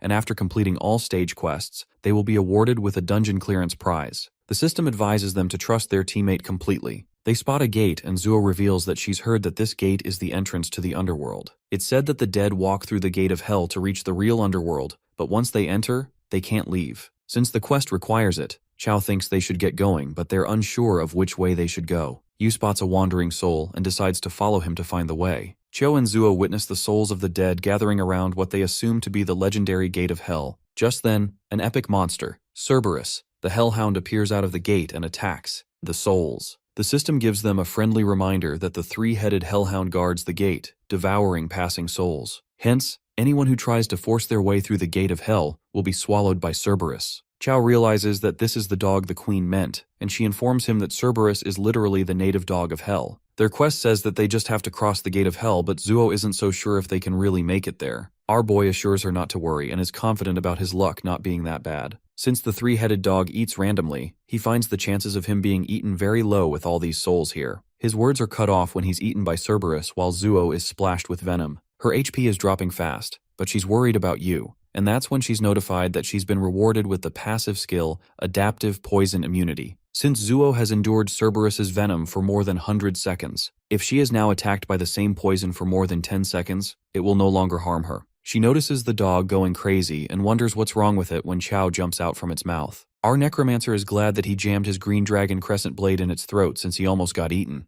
Zuo is so glad to see him alive, and they both see this as their chance to run through the gate. As they sprint towards the gate, Yu hopes that he can get his blade back, and with that, they make it through the gate. The system congratulates them for completing the quest, and now their second quest is to cross River Acheron and protect the cross from being lost. As they're standing near the river, a boat approaches them with a guy on it. The guy introduces himself as the ferryman of the Acheron River, Charon. Charon asks them if they wish to cross the river and informs them that they'll need to pay the fare. Xiao believes he's talking about money and gives it to him and instructs the guy to take them across the river. As they get on the boat, the souls of the dead rush towards them in order to get on the boat. But Charon scares them away, saying that they don't deserve to be on this boat. Cao gets curious as to why these dead souls don't cross the river themselves, and that's when the ferryman tells him to stick his hand out of the boat and see for himself. Our boy sticks his hand out and suddenly a bunch of hands appear from inside the water. It's revealed that those are the unlucky ones who tried to cross the Acheron River and failed. Karen believes they're doomed to spend eternity sinking in the dark, icy water of the river. He further reveals that anything that enters the river will be dragged down by them and become one of them. Suddenly he raises his shovel and informs them that they're also about to join the bottom of the Acheron River themselves. The ferrymen believe they tricked him using money from the living world to deceive him, and with that, he throws Chao into the river. As Chao touches the Acheron River, his first sensation is that it is cold, dark, and rotten. He's about to be dragged away when Zuo pulls him by his hand. Sharon is ready to push her into the water as well when Yu activates the corpse ancestor's ring. While the ring does its job, our boy quickly jumps on the boat and punches the ferryman with immense strength. He's surprised to find Charon so weak, and that's when Charon informs him that he's done for. He reveals to him that as a living person sneaking into the underworld, and the fact that he even dared to kill the ferryman, he's going to face the judgment. Chao doesn't listen to him and kicks him into the Acheron River, where he's dragged down. Zua asks Yu if killing the ferryman will cause them a problem, but he thinks it's fine because even though it's the underworld, it's still a dungeon, hence he believes they can clear it. After a while they reach the shore, and upon getting closer, they witness Karen with 2 other people standing there. They are baffled to see the ferryman alive, but the guy standing there informs them that this Karen is not the same Karen. The guy, judging by what they said, guesses that they've already killed the previous ferryman. And Chao justifies himself by saying that they didn't have a choice since that boatman tried to shove them into the river. The fat guy remarks that they're both clueless as they've fallen right into Karen's trap. He reveals that killing the ferryman means they're going to have a rough time in the first hell of the underworld. Chao asks him what's in this first hell of the underworld and what was up with that boatman. The guy wonders why he should tell him when they're not even close, and that's when he spots Zuo Yu. He gets all cheeky and lets out that he somehow feels a connection with her. He claims to tell her the secrets of the first hell, also called the Netherworld Judgment Hall, that judges the sins of those who enter. And since they've killed Karen, they'll definitely be deemed the worst of the worst and sent to hell to suffer. However, he ensures her guarantee that nothing will happen to them if they stick with him. He claims that he's cleared these dungeons several times already. Zuo gets curious why this man has cleared the dungeon several times since there's no reward for clearing a dungeon more than once. The guy finally reveals his name to be Wang Dafu and tells them that he's a dungeon guide for hire. Chao assumes that the girl standing next to Dafu must be his client, and Dafu introduces her to them. Wang invites Zuo to come with them when the girl questions why he's being so nice to them since she's the one paying him. Dafu gets offended and clarifies that he's responsible for guiding her through this dungeon and not keeping her happy. He declares to give her a refund if she isn't satisfied. The girl storms off as she tells him to move, and the fat guy signals Zuo to follow them. They enter the first hell's judgment hall, and Dafu informs them that this is the first hell. He instructs everyone to keep their mouth shut once they enter inside. They enter inside and everyone is left shaken as they witness the judge of the netherworld, Yin Yu. Yin introduces himself as the judge of the first hell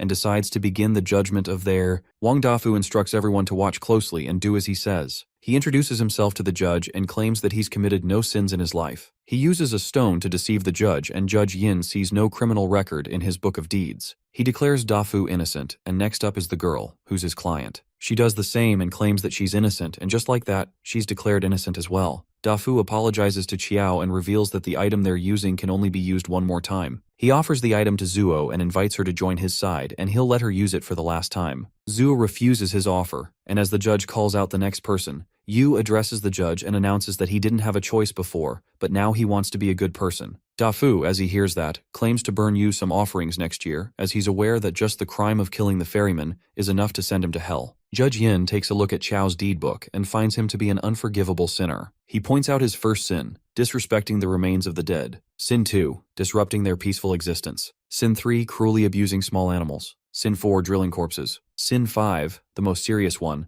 is the fact that he killed one of the heads of Cerberus, the hellhound, and murdered the ferryman Karen. With that, Yin sentences Qiao to fall into the first valley of the seventh hell, the blood pool. Our necromancer is lifted in the air as the pool of blood emerges beneath him. The judge orders him to fall into the pool and let the boiling sea of blood scorch his skin, melt his flesh, and cleanse him of his sins. Just then, the corpse ancestor's ring is activated, and that's when Yu dashes towards Yin, punching him right across the face. Qiao questions what blood pool Yin is talking about, and confesses that he now has one more sin to add to his list, and that is assaulting the judge. This leaves Wang absolutely blown away, and he's displeased to see our boy having the guts to attack the judge. The judge admits that it's been ages since anyone had the courage or power to do that. He announces to sentence Qiao to eternal damnation in hell. He witnesses Yu stealing his speed and he admits that his agility is quite useful. Yin violently attacks our boy, who barely manages to dodge it. Dafu remarks that he's going to get hurt, and the girl is curious as to why he didn't dodge it. Chao didn't expect just the shockwave to injure him so badly. His current defense is a solid 500. He is convinced that he would have been crushed if he was still a guy with only 6 defense points. The mechanical queen warns him to beware of the weapon in Yin's hand, as it has an armor-piercing effect. Yu asks her if she can fight, but she refuses, revealing that since she's the boss of the mechanical empire, she can't act in another dungeon, or else she'd be erased. However, she offers to teach Chao a skill. Chao takes a look at his mental state, which is 0, and informs the queen that he can't use skills. The queen ensures him not to worry since her heart is within him. Judge Yin claims to send our boy personally to hell and emits such powerful energy that it affects everyone present there. Dafu's client insists on helping our boy because she knows if he dies, they're next. But the fat dude decides to wait a little longer as he watches the show. Chao attacks Yin first, and that makes Wang wonder if he still has a trump card to play. He's about to step in as he witnesses Yu being overpowered when suddenly he finds his powers skyrocketing, thus wounding the judge. The queen asks our boy how that skill is working for him, and he admits that it's really good,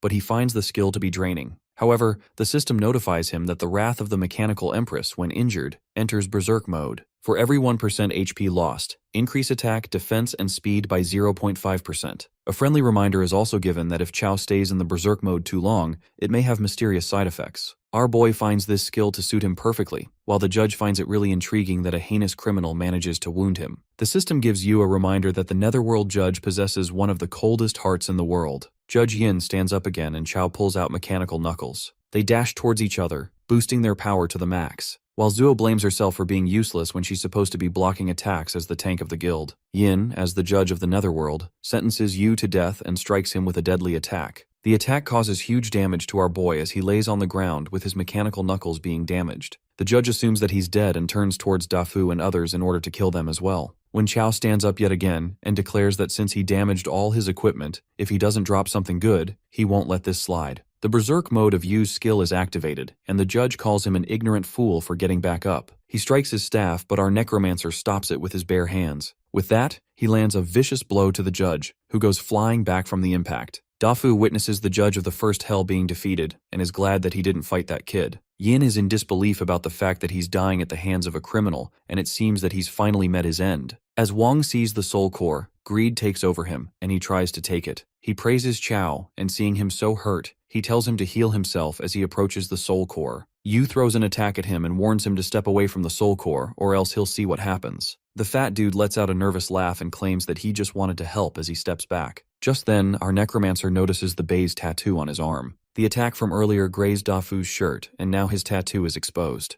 Chao is curious about his connection with Bei's and contemplates if this was just a coincidence, or if he came here on purpose. He acknowledges the fact that bringing Zuo to this pseudo-underworld dungeon was a last-minute decision, and considering the possibility that Dafu really works for Bei's, he finds its intel network is terrifying. Zhu rushes towards him to check if he's okay, and Chao lets her know that he's fine, and is just wondering what good loot will drop from the judge's soul core. The equipment from the soul core is revealed to be an upgrade stone, a B-rank one-time item, that can upgrade any piece of equipment to B rank and add a special enhancement. Yu, as he sees the item, is pissed off as he wonders what the hell he is supposed to do with this. Our boy was expecting weapons or shields, but instead, he's been granted this. The system notifies them that Quest 3 is complete and a new quest is issued. They decide to move forward, and the 4th quest is revealed to them, requiring them to pass through the hell ahead, reach the Temple of Hades, and protect the cross from being lost. Dafu informs them that ahead of them is Gluttony Hell, and people who were gluttonous in life end up in this hell. He believes it shouldn't be much of a problem for them, and warns them to be mindful of the hellhound that guards the place. Zhu wonders why the hellhound is guarding Gluttony Hell when he's supposed to guard the Gate of Hell. Wang lets her know that the Gate of Hell is that dog's workplace while Gluttony Hell is his dormitory. He further elaborates that Cerberus isn't interested in the living, hence as long as they don't wake him up, there shouldn't be any danger. As soon as he says that, they find the Cerberus watching over them and they all start running for their lives as they realize that it's awake. Wang is confused as to what's happening since he's been here so many times, and that beast has never attacked a living person. Chao admits that he didn't expect it either. He confesses that he killed one of its heads and now it hates him. Dafu, as he hears that, freaks out and wonders if he's crazy or what. Suddenly Yu stops running and informs Zuo to go ahead and run. He lets her know that he's still got something to retrieve from that beast, while Zuo announces she will wait for him ahead, and with that, she runs away. As the Cerberus reaches Chao, our boy activates his new skill and decides to settle the score from earlier. He punches the Hellhound and continuously strikes it for a while, but the Hellhound is tougher than he expected. It spits the venom on our boy, who's in disbelief that he can't even take down a dog. Chow traps the Hellhound in chains, and that causes a lot of damage to it. But he ends up being hit by the chain as well and is smashed into the pillars. He pulls it closer by grabbing the chain and lands a fierce blow to it. However, Cerberus stands firm against the attack, and that makes our boy wonder if this dog has gone mad. Meanwhile, Zhu and the others reach a safe spot, and that's when Dafu tells her that Yu is probably inside that dog's stomach by now. He lets her know that his broad shoulders are always available for her, if she wants to lean on them. Zhu tells him to shut up, and at that exact moment, she spots Chow on top of one of Cerberus's heads. She asks him if he's okay, and he lets out that he's just strolling. The Hellhound takes our boy somewhere, and Wong realizes that he's taking him to the 7th hell. Chow is confused as to where it is taking him, and at that moment, the three-headed dog breaks through the chains and throws him to the ground. Yu smashes on the ground, and as Cerberus roars, the green crescent blade is visible in its throat. Our necromancer spots his blade and lets himself get swallowed by the Hellhound. After a moment, he forces his way out of its mouth with his blade, injuring it severely. Even then, the kill prompt doesn't pop up, and that leaves Chow baffled. He wonders if it's immortal, and as he sees Cerberus standing back up again, he realizes that he needs to chop off all 3 heads. Our boy sprints towards the dog of gel and lets it have a taste of his blade. He strikes his blade like a professional, and the sight of it shocks Wang Dafu. That's when Dafu realizes why his boss takes so much intrigue in Xiao Yu. Xiao decides to end Cerberus in one go while its head hasn't revived. He beheads the head of Hellhound one by one, and at last, he defeats the epic monster Cerberus. The system rewards our boy with free attribute points, and he successfully levels up. With that, Yu's weapon is also upgraded from a green dragon crescent blade to a golden dragon crescent blade, which is a level B item. The golden dragon blade, when the player's attack is blocked, automatically triggers another attack with increased damage. It also has an enhancement that increases the damage against opposite-sex creatures by 20%. Our necromancer is surprised to find that this blade can actually level up.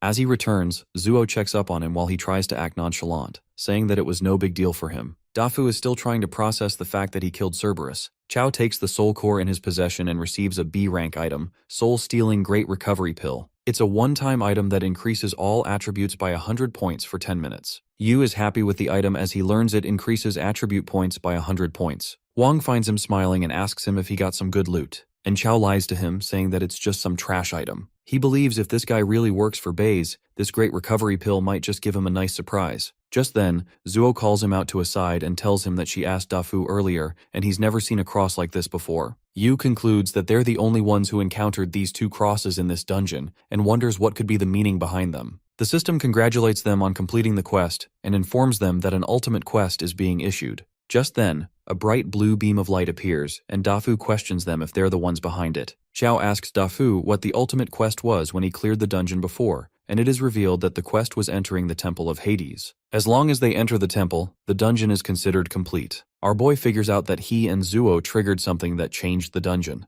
Wang's client suggests that they keep moving and complete the dungeon as she doesn't want to stay here a second longer. The fat guy leads them the way to the Temple of Hades, and upon reaching there, he finds it weird that the temple's gate is not opening as it used to open easily before. Zhu notices 2 holes beside the door, and Wang finds them strange as he didn't see them here last time. Chow observes the holes and finds the shape to match the crosses they have. As they place the crosses in the holes, the gate of the temple opens. And that's when Yu is shown a vision, where he sees a guy. Coming back to real life, they are all welcomed by the sight of a coffin of the same guy Chow just saw. Zhu notices his face and asks him if he's okay, to which he asks her if she saw any strange images just now. But she refuses, and that makes our boy consider the possibility that he might be the only one seeing these visions. Dafu is baffled, and this doesn't make any sense to him. He's been to the temple so many times and it's always been empty, but this time, there's a huge coffin. Just then, the dude from the coffin rises from the dead and leaps towards Yu. That horrifying spirit penetrates through Xiao Yu's body, and the system congratulates him for obtaining the Seeds of Hades, an S-rank one-time item. Our guy is lost in thought about the item, but he's distracted by a concerned Zhu Yu, who explains that Xiao froze after touching the crystal coffin. He remained unresponsive no matter how much they called him. Yu learns what happened and realizes that the vision he saw might have been deliberately created for him by that man. That explains why no one else could see the spirit. Xiao witnesses that the man has disappeared and glances at the stone coffin, where the corpse loses the ability to move but never decays. It is then that Wang Dafu reveals it is the coffin of Hades. He adds that there's a legend. One can enter the real underworld from the pseudo-underworld dungeon. It's said that the real underworld is a place of terrifying, almost certain death. Our guy doesn't see the point of entering the real underworld if it's so dangerous. Abruptly, Wang Defu points at the two cross keyholes engraved in the coffin. The moment Qiao and Zhu insert the keys, the whole place begins to tremble. They are notified that they've completed the quest and the dungeon is about to collapse in 10 minutes. Our fella is rewarded with the Staff of Wisdom, and Zhu is rewarded with a shield. While Qiao hurries to get out of the collapsing area, Wang angrily kicks the purple-haired woman who was with him since she had been nagging the whole way. In the meantime, our boy approaches Dafu and speculates the reason he's trying to stop them is because of the dungeon itself. Wang tries to act naive and asks Qiao if he thinks there's another reason. Our boy happily reveals that Wang is actually working for Bai Zhe. The traitor gets exposed and finds it no surprise that the boss specifically wanted Qiao captured. Wang admits he had been hiding it well and asks our fella when he first started suspecting him. Dafu waits with anticipation, but is rendered speechless when our guy confesses he saw the Bai Zhe tattoo. Shortly, Qiao also tosses the cross keys, believing they were Bai Zhe's doing as well. That is when Wang shows his real face and assures our dude he won't be escaping today since he's figured everything out. But before that, Yu questions if their goal is to capture him, why they are destroying the dungeon. Dafu is kind enough to elucidate that destroying the dungeon ensures the underworld can't trace Qiao Yu. To be more exact, once our boy disappears, Ji Pinyang won't let it go easily. The principal will mobilize every resource to find him, but once the dungeon collapses, they'll never be able to track his location. But given how weak Wang is, Qiao wonders what makes him think he can capture them. Suddenly, Wang exudes a dark aura and leaps at Qiao at such insane speed that even the corpse ancestor's ring can't track the fatty's movements. Wang is about to ambush our boy, but Zhu Yu intervenes with her shield, driving back the enemy. The Bai Zhe fella is shocked to see the A-rank shield and finds it amusing that they cleared a D-rank dungeon but walked away with A-rank gear. Wang dreams of stealing the items soon, while Zhu Yu becomes determined not to hide behind Qiao or be useless baggage. With that,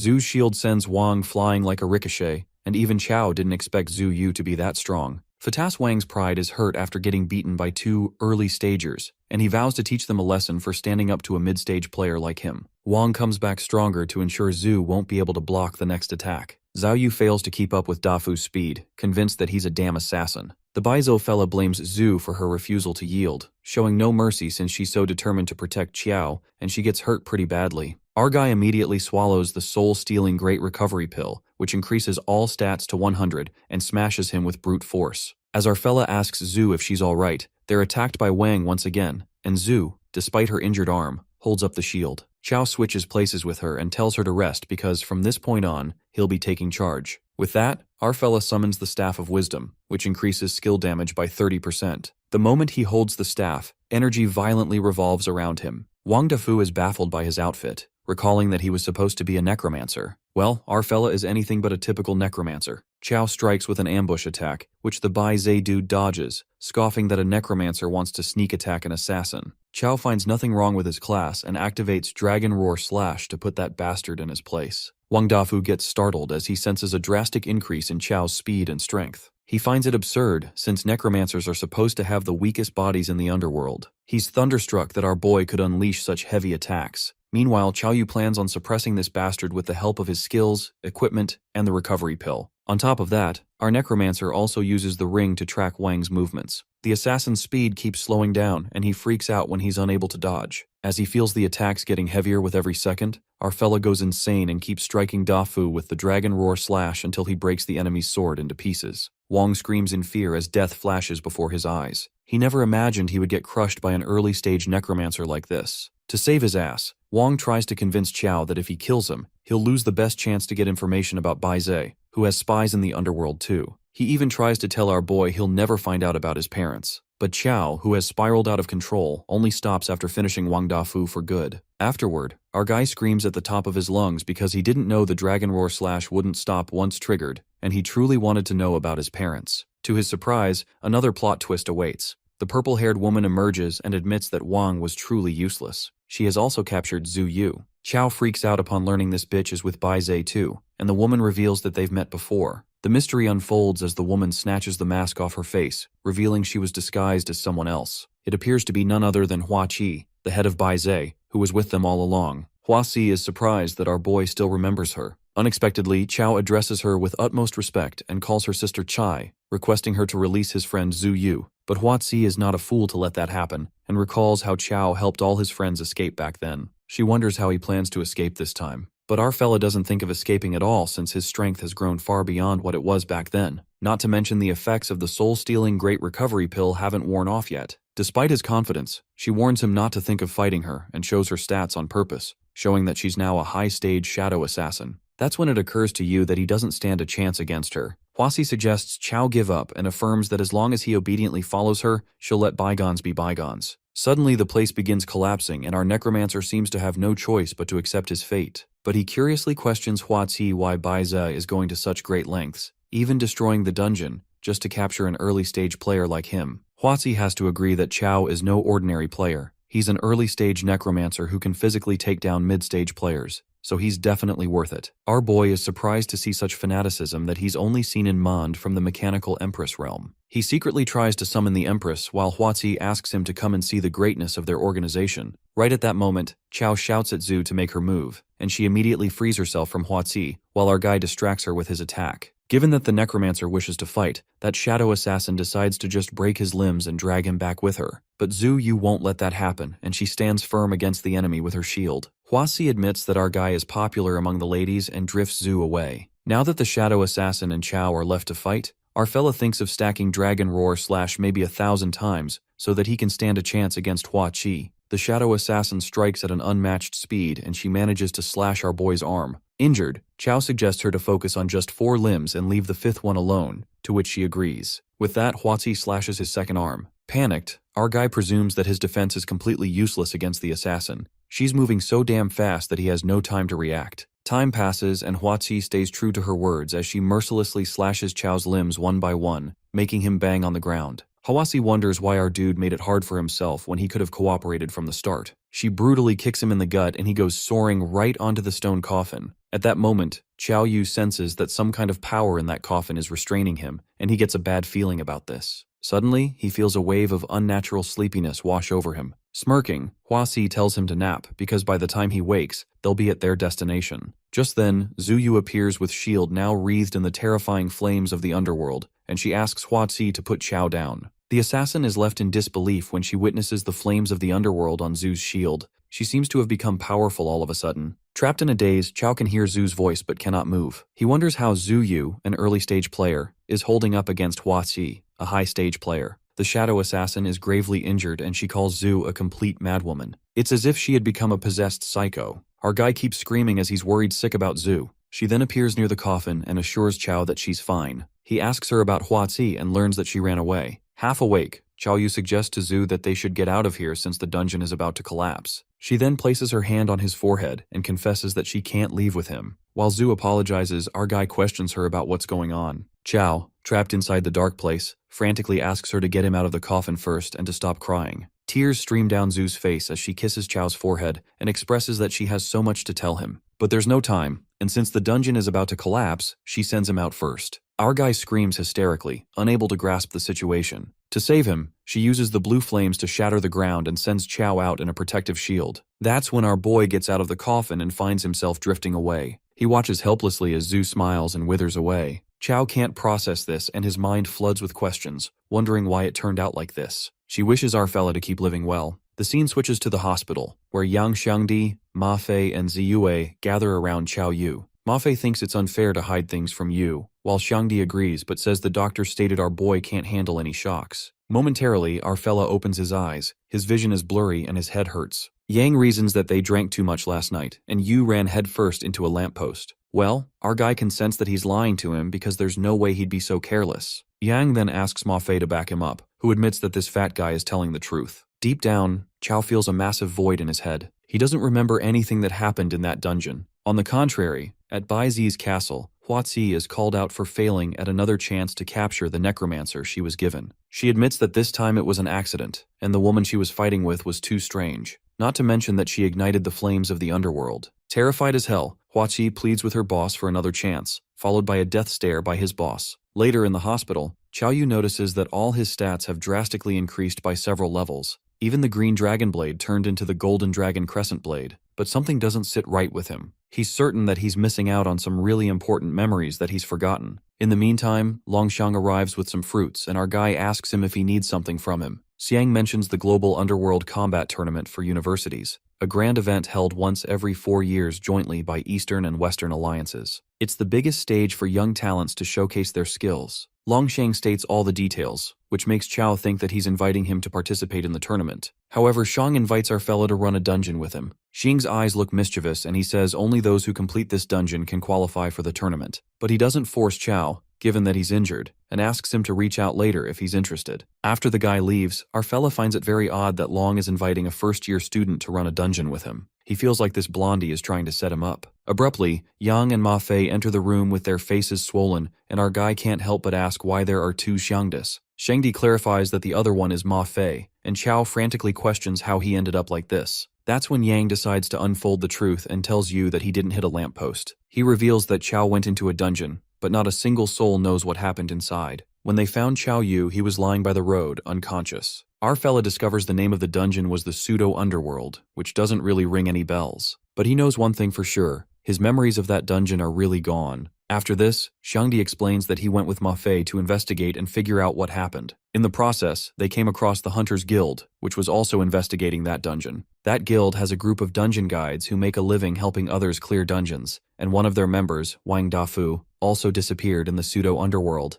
The guild sent a leader who demanded they explain the reason behind exploring that dungeon, and that's how Ma Fei tangled up in a fight with them. After our boy listens to the whole story, he decides to confront that guild since his friends took a beating because of him, so he can't just let those guys off easy. But Shangdi opposes the idea as the guild has over 100 members who are all high-stage players, and they can't beat them all up. But Chao doesn't buy this bullshit. Even if that's the case, he is determined to handle the early and mid-stage ones. Ma Fei totally agrees with him because this poor boy hasn't been humiliated like that before. The scene then flips to the Hunters Guild, where the members praise young Master Huang for beating those two punks who dared to mess with him. Huang tells them to stop bragging about roughing up two nobodies and mentions that it's more important to find Wang Dafu. One of the members asks Huang if he needs protection, but the leader takes this as an insult. The member laughs it off, assuming that they're overthinking it. Shortly, Huang crosses paths with the two punks he beat up earlier, and they're now back with another one. They turn out to be Ma Fei, Yang, and Chao Yu. Leader Huang suggests they figure out who they are before they even think about revenge. But our hero, cocky as ever, asks Huang to apologize so that he might go easy on him.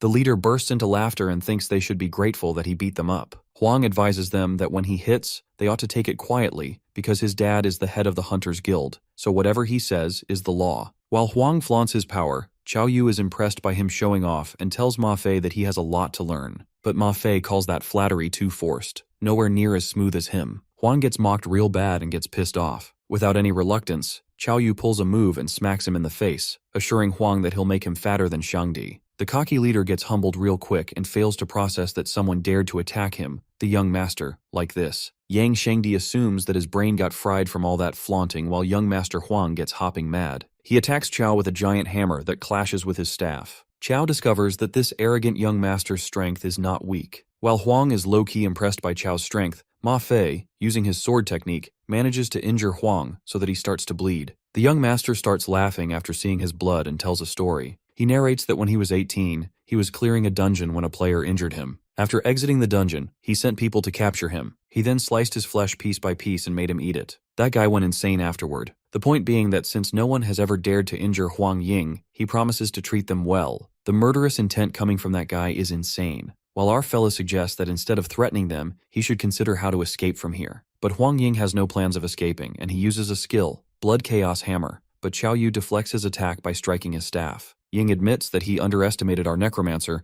and in that case, he decides to unleash his true power. The young master's energy bursts forth and ascends the clouds. Yang Shangdi yells and lets his members know that Huang is signaling for backup. Shangdi uses Sandbind to stop him, but it's too late. Huang Ying activates Blood-Flooding Torrent and strikes his hammer to kill Chao. The attack dismantles the whole place, and while Ying laughs like a maniac, our fella pulls an Uno reverse and smacks him across the face. Poor Ying gets beaten to a pulp and threatens our guy that his father will have him skinned and dismembered. While the young master gets knocked out, Ma Fei wonders how they should deal with this guy, and Chao grabs the unconscious Ying and makes a run for it. Since Huang caused such a ruckus, our guy is sure the Hunters Guild members will show up soon. Later, a guild member arrives at the scene and observes young Master Huang's blood scent. He then dashes like thunder, following that scent. The scene then switches to the Hunters Guild president's office, where a member hysterically barges in, reporting that young Master Huang is missing. The president gasps with disbelief, wondering who could be this bold. On the contrary, Chao and the others are on the run along with Huang Ying. Shangdi witnesses that this bastard Ying has woken up.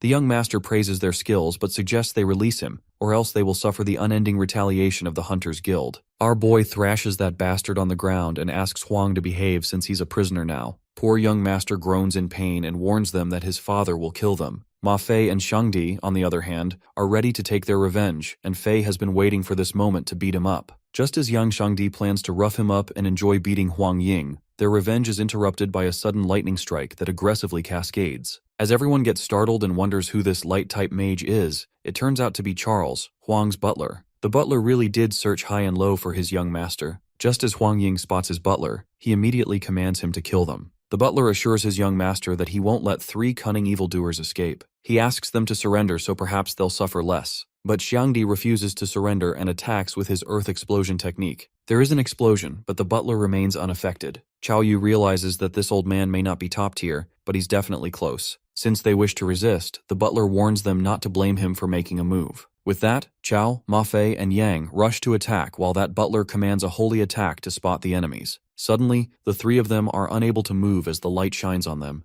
and soon after, the butler's staff transforms into a golden holy sword. The lightning from the holy sword awe-strikingly moves on the butler's command, dealing with the 3 of them at once. Even Chao is backed off, and he senses the terrifying power of that old man. He's amazed that with a single move, that guy has completely suppressed them. The butler believes that as mere beginners, these guys were able to withstand one of his skills, realizing that's how they managed to defeat their young master. But the light mage declares that it ends here and threatens them to surrender since they are weak as ants. Yang Shangdi calls out that old man for calling them weak and starts attacking Ma Fei's pride. Yang calls Ma Fei pathetic and says he's nowhere near Chao's level. With that level of strength, he'll never catch up to our guy, not even to tie his shoes. Shangdi goes too far when he asks Ma Fei if he was hiding when humanity was evolving. He claims that Fei was destined to be a beast of burden, and suggests that he becomes Chao's lackey, so that he'll at least protect him. That's when the ground trembles, and it's as if Ma Fei comes back from the dead after hearing such kind words about him. Even the butler senses the terrifying sword intent, which is because Ma Fei's ego was shattered completely. His eyes blaze with fury, and Ma Fei tells Yang to stop spouting nonsense and watch him kill this old geezer in no time. The sword cultivator summons his sword while the butler is left bewildered. Ma Fei comes back stronger tenfold and activates sword slash across eras. He leaps at the butler, who appears terrified and commands holy light to shield him.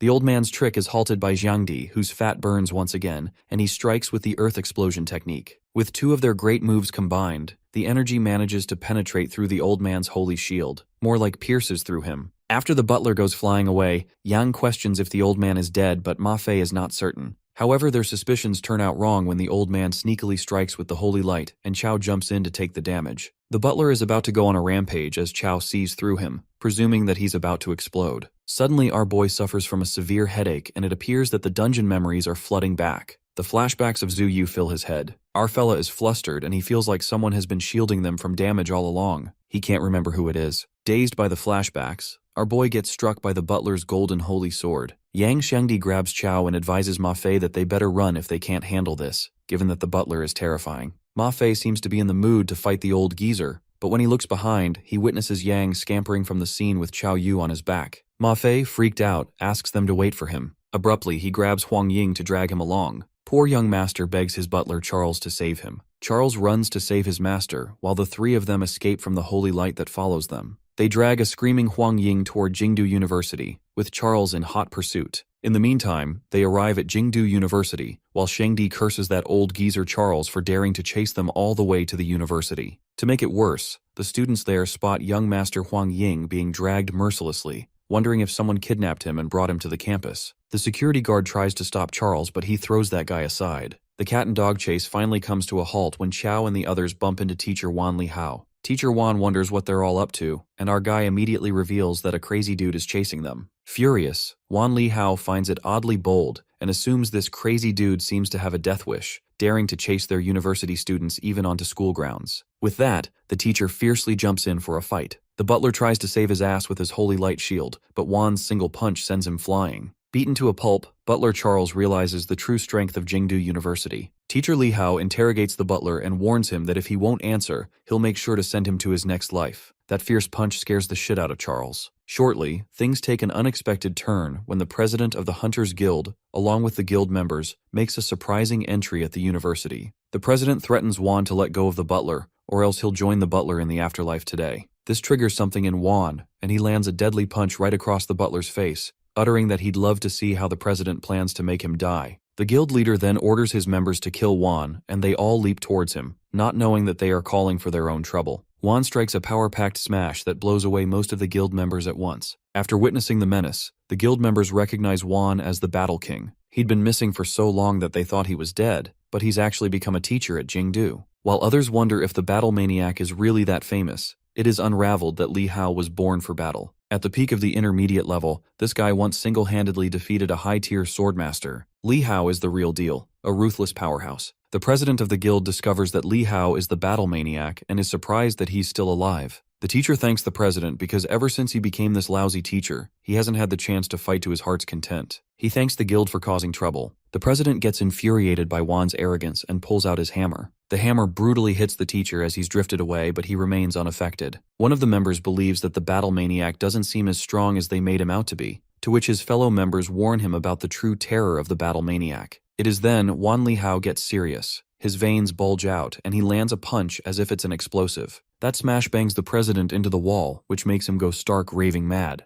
The guild leader is adamant about killing Juan this time, but the others get even more terrified. Because the scariest thing about the battle maniac is that the longer he fights, the stronger his fighting spirit becomes, and the stronger his battle fist gets. Suddenly, Li Hao is distracted by the loud sound of a heartbeat, and it turns out to be the guild president who is about to go on a rampage. While the members appear terrified since their leader is really pushed to kill this time, Li Hao scoffs and finds it ridiculous that one hit is enough to kill him. The tension between the two escalates to an extreme level, and that's when a black aura strikes the ground, gripping everyone's attention. Everyone is perplexed by that terrifying aura, as it feels like the slightest move would cost them their heads. Juan takes it as a sign to stop the fight, while the guild president is thunderstruck when he notices the S-rank equipment, the Kunwu sword. And the only master of that sword is the #1 swordsman in the world, Principal Ji Pingyang. The sword majestically rests on the ground, and Ji Pingyang makes quite a grand entry. He immediately demands an explanation from the Hunters Guild, or else he threatens to annihilate them. It is then Butler Charles calls for his own death, and makes things fucked up when he boldly throws a rope towards Pingyang and calls him an old geezer. The president screams at that stupid butler to stop, but things get out of hand when his rope swirls around the principal. But Charles is too busy bounding that old man with his immortal-breaking whip to make his escape impossible. Little did he know that he wished for his own death, and the whip sets on fire as Pingyang lightly slams his sword on the ground.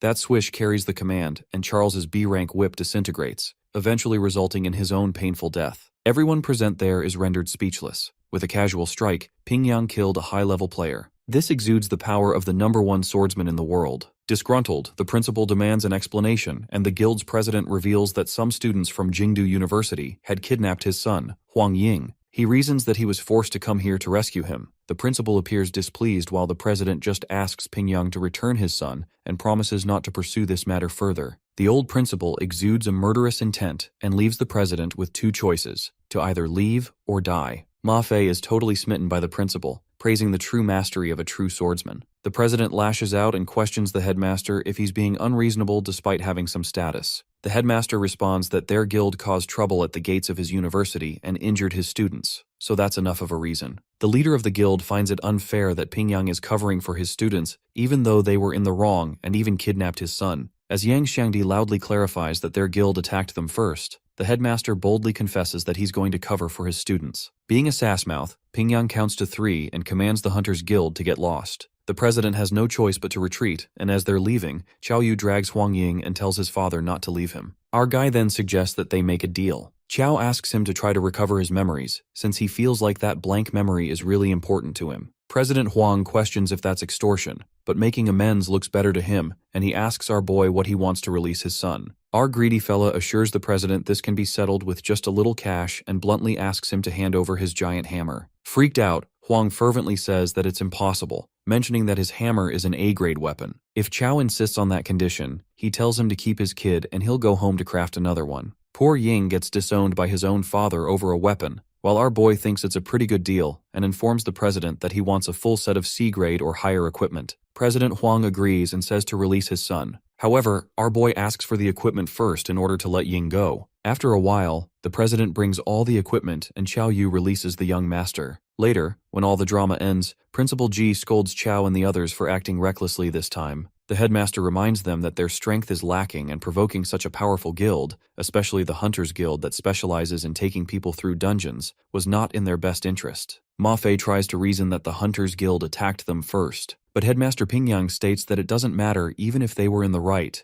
it won't stop the Hunters Guild from targeting them. Chow curiously asks Pingyang if they did something wrong, to which he answers that the only mistake they made was not being thorough enough, letting them track them back here. If it were the headmaster himself in his younger days pulling a stunt like this, he confidently states that Huang Xuqiang wouldn't just be extorted, he'd never know who did it even until his death. Sighing, Pingyang is well aware these kids are still far from his younger self. Chow, Ma Fei, and Xiangdi glance at the principal with utter admiration. Later, at the dormitory, Yang's eyes are fixated on the equipment given by President Huang, and agrees that the Hunters Guild really is loaded. Our guy tells him to stop blabbing and pick 2 pieces of equipment for themselves. While Chow Yu goes through the item descriptions to see what best fits him, Xiangdi loves the idea of extorting and asks Yu about his next plan. Our fella plans to continue his classes and try to recover his memories as they feel blank. This low-key worries Ma Fei and Yang because the truth is better when hidden. The next day, at the physical training class, Wan Li Hao asks his students about their thoughts on Principal Ji's true strength. One of the students believes that a true powerhouse must be able to solo kill the world serpent, Jormungandr. 5 years ago, the headmaster took down that giant serpent in just 5 strikes. After that, Teacher Wan appreciates his students for doing well on the first stage of training and moves on to the second session. The second training session will focus on their agility training. He teaches that strength and defense alone aren't enough. Without agility, they're just a lumbering target, destined to get kited to death. For this reason, Body Refiner is the hardest class to succeed in the inner world. Our necromancer feels good about this, since his agility is too low, and he doesn't plan on relying on the corpse ancestor ring's effect all the time. After that, they all teleport to a sea-level dungeon, the abyss of the deep sea. The students wonder if Teacher Wan is planning to have them dodge the ocean waves. The instructor elaborates that the second part of their training is to cross over those pillars. The real challenge is that if they reach the peak of the opposite mountain within 5 minutes, they pass. Chow Yu observes that these stone pillars are constantly battered by waves, which makes them super slippery, so standing firm on them is tough. Moreover, some of the pillars are severely corroded by seawater, so one wrong step could make them completely collapse. Wan Li Hao wonders who'll be the first to go, and Lin Lang willingly responds. Lin begins jumping on the pillars, and seconds later, he gets the hang of staying balanced. Watching Lin, everyone assumes that it's pretty easy, but shortly, it becomes certain that this test will get the best of them, when suddenly a fish pops out of the ocean, and Lin Lang loses balance, hence falling into the water. Poor Lang swims back to the shore 15 minutes later. That's when Li Hao opens up about the strange fish called the gray swordfish, which are unique to this dungeon. Any creature attempting to reach the opposite mountain will face an attack from the gray swordfish. Out of curiosity, one of the students asks Wan how many gray swordfish are there beneath the sea. The instructor reveals the terrifying fact, stating that the ocean is their lair, which means there are about 100,000 of them. The students are left shook as they learn that there are 100,000 gray swordfish in the sea. Wan announces that the first person to complete the task first will receive a special task. This motivates all of them since they're aware that their teacher's rewards are never disappointing. They start hopping all together, determined to win, and at last, Chow decides to give it a try as well. He starts off with tremendous speed, catching Wan by surprise, and moves swiftly from one pillar to another. The students are amazed by Chow's incredible speed, while one of them tells him to slow down as the pillar can't hold 2 people at the same time. He seems to be laser-focused as he doesn't listen to him and makes the guy fall into the water. This surprises the students even more, and they are curious as to how he's so smooth at this. Meanwhile, our boy is glad he utilized the swift wind boosts he just got. These gale boosts are a level C item, and they let you slide behind an enemy within 1 meter with gale-like speed. One of the guys punches the gray swordfish as it jumps to attack him while Chow continues to move with speed. Just then, the queen calls him out and informs him that there's something incredible on that mountain across the sea. Our necromancer is caught by surprise as he discovers that the empress is back. Yu lets her know that he doesn't care what's on the other side of the mountain.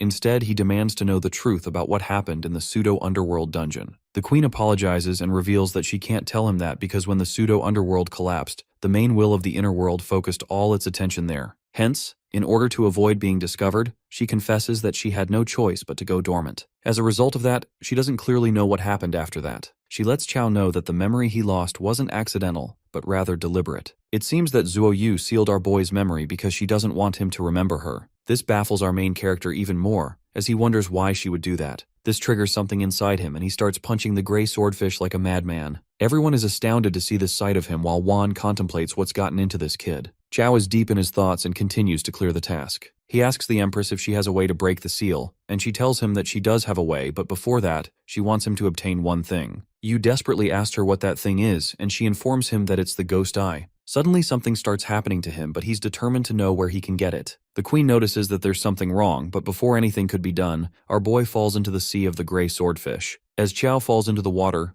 Zuo Yu appears there, and after that, he finds himself in a hospital, yet again. Teacher Xiaorong shows up at his room door and gives him something to drink as she tells him that his friends told her about him. Suddenly, a guy bursts into the room and questions Xiaorong if Yu is the pretty boy she came all the way to see. Xiaorong questions the guy about what he's trying to do and tells him to get out. But he continues to ask her what is so good about our boy, who doesn't even have thighs as thick as his arm. She tries to shut him up, and he challenges Qiao to a duel in the duel grounds, with a condition that whoever loses will stay away from Xiaorong. Our boy wonders who this noisy guy is, and that's when the guy reveals that he's Lu Yanhang, the strongest male genius from Jingdu Azure Dragon Normal University. Yu, as he hears the name Jingdu Azure Dragon University, recalls that this school has a 1:9 male-to-female ratio, mostly girls. The teacher whispers to Chao not to argue with him, because even though he has issues, his strength is formidable. Our necromancer gets out of his bed and lets Lu know that he never went out of his way to approach teacher Xiaorong. Yanheng feels satisfied to see that he has some sense of awareness as he tries to gaslight Xiaorong that this coward isn't suitable for her and he's the only one worthy of her. That's when Yu interrupts him and tells him that he's misunderstood him,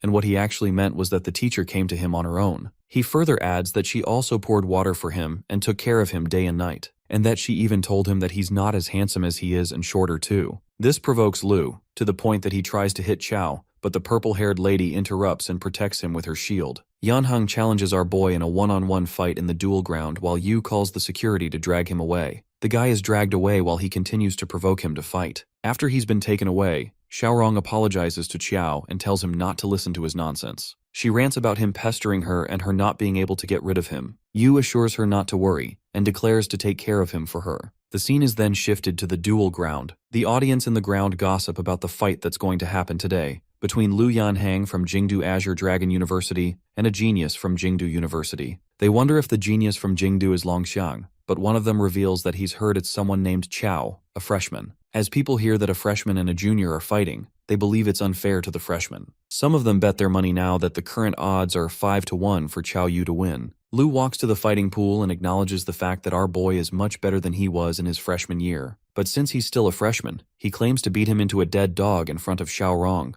With that, he introduces himself to be a level 26 intermediate heavy armor warrior. Xiao then introduces himself as a level 17 beginner necromancer, and the audience goes silent as they hear that he's a beginner necromancer up against an intermediate heavy armor warrior. The audience starts creating a fuss over the fight being pointless as they believe Lu will be the winner. Some consider the possibility of Yu having a chance if he creates some distance and summons a bunch of undead creatures. As Yanheng learns that he, a warrior at a higher level, is up against a mage, he couldn't help but question Yu if he's trying to scam him for money. Before he could say something else, Chao goes for a punch straight at his face. Lu is confused as to what he's doing while the audience is convinced that our boy is going to lose. Xiaorong, on the other hand, is aware that they're all underestimating Yu. Yanheng decides to take our necromancer's punch head on, assuming that he won't be able to do much damage to him. As he's punched, he's sent back flying to the ground and the sight leaves the audience dumbfounded. They can't believe what they're seeing, and the ones who bet their money start regretting betting on Lu. Just then, Yanheng stands up again and admits that Chao's punch really hurt him, hence it's his turn to use his powers now. The battle begins as they both block each other's attack and stand their ground, until Lu pulls out his signature move and hits our boy. Chao is taken aback by Lu's brutal move, making him wonder what the hell that is. Lu warns him not to underestimate him, and as our boy tries to attack him with his spear, he blocks it with his forearms. Yu is unable to pull his spear out, and as he tries to do so, he's punched viciously by his opponent. As he's hit, the Silver Lion Helmet's effect is triggered,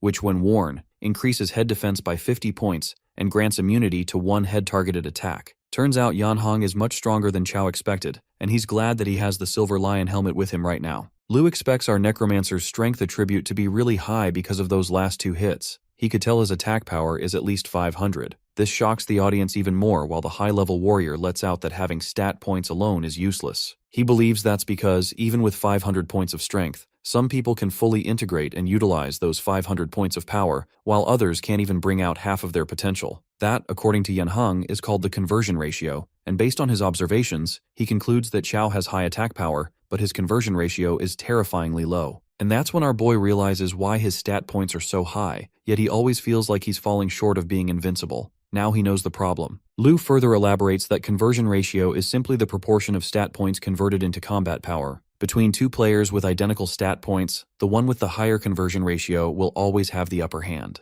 And as for Chao, he bets that he doesn't even have a 1-to-1 conversion ratio, and that makes him wonder how he calls himself a top student at Jingdu. Our boy lets him know that's none of his business, but he still thanks him for answering one of his questions. And as a reward, he claims to punish himself with one punch first. With the punch, Wrath of the Mechanical Empress is triggered and Yu enters a berserk state. Lu reminds him that everyone's watching while Xiaorong along with everyone else wonders what Chao is trying to do. Meanwhile, our boy informs his rival that it doesn't matter if the conversion ratio is low, because as long as the stat points are high enough, it's all the same. He activates the Corpse Ancestor's ring and springs towards Yanheng, punching him like a punching bag. The audience is caught by utter disbelief, not being able to process that a low-rank necromancer just knocked out a mid-level warrior. Lu refuses to give up as he declares that he's someone who's preparing to represent the Jingdu Azure Dragon University in the Global Underworld Combat Tournament. Therefore, he refuses to be defeated by the likes of someone like Chao. That being said, he pulls out the move that he was originally saving for the tournament: 3 heads and 6 arms. With that, he leaps at our boy and lands multiple punches at him that start triggering the berserk state.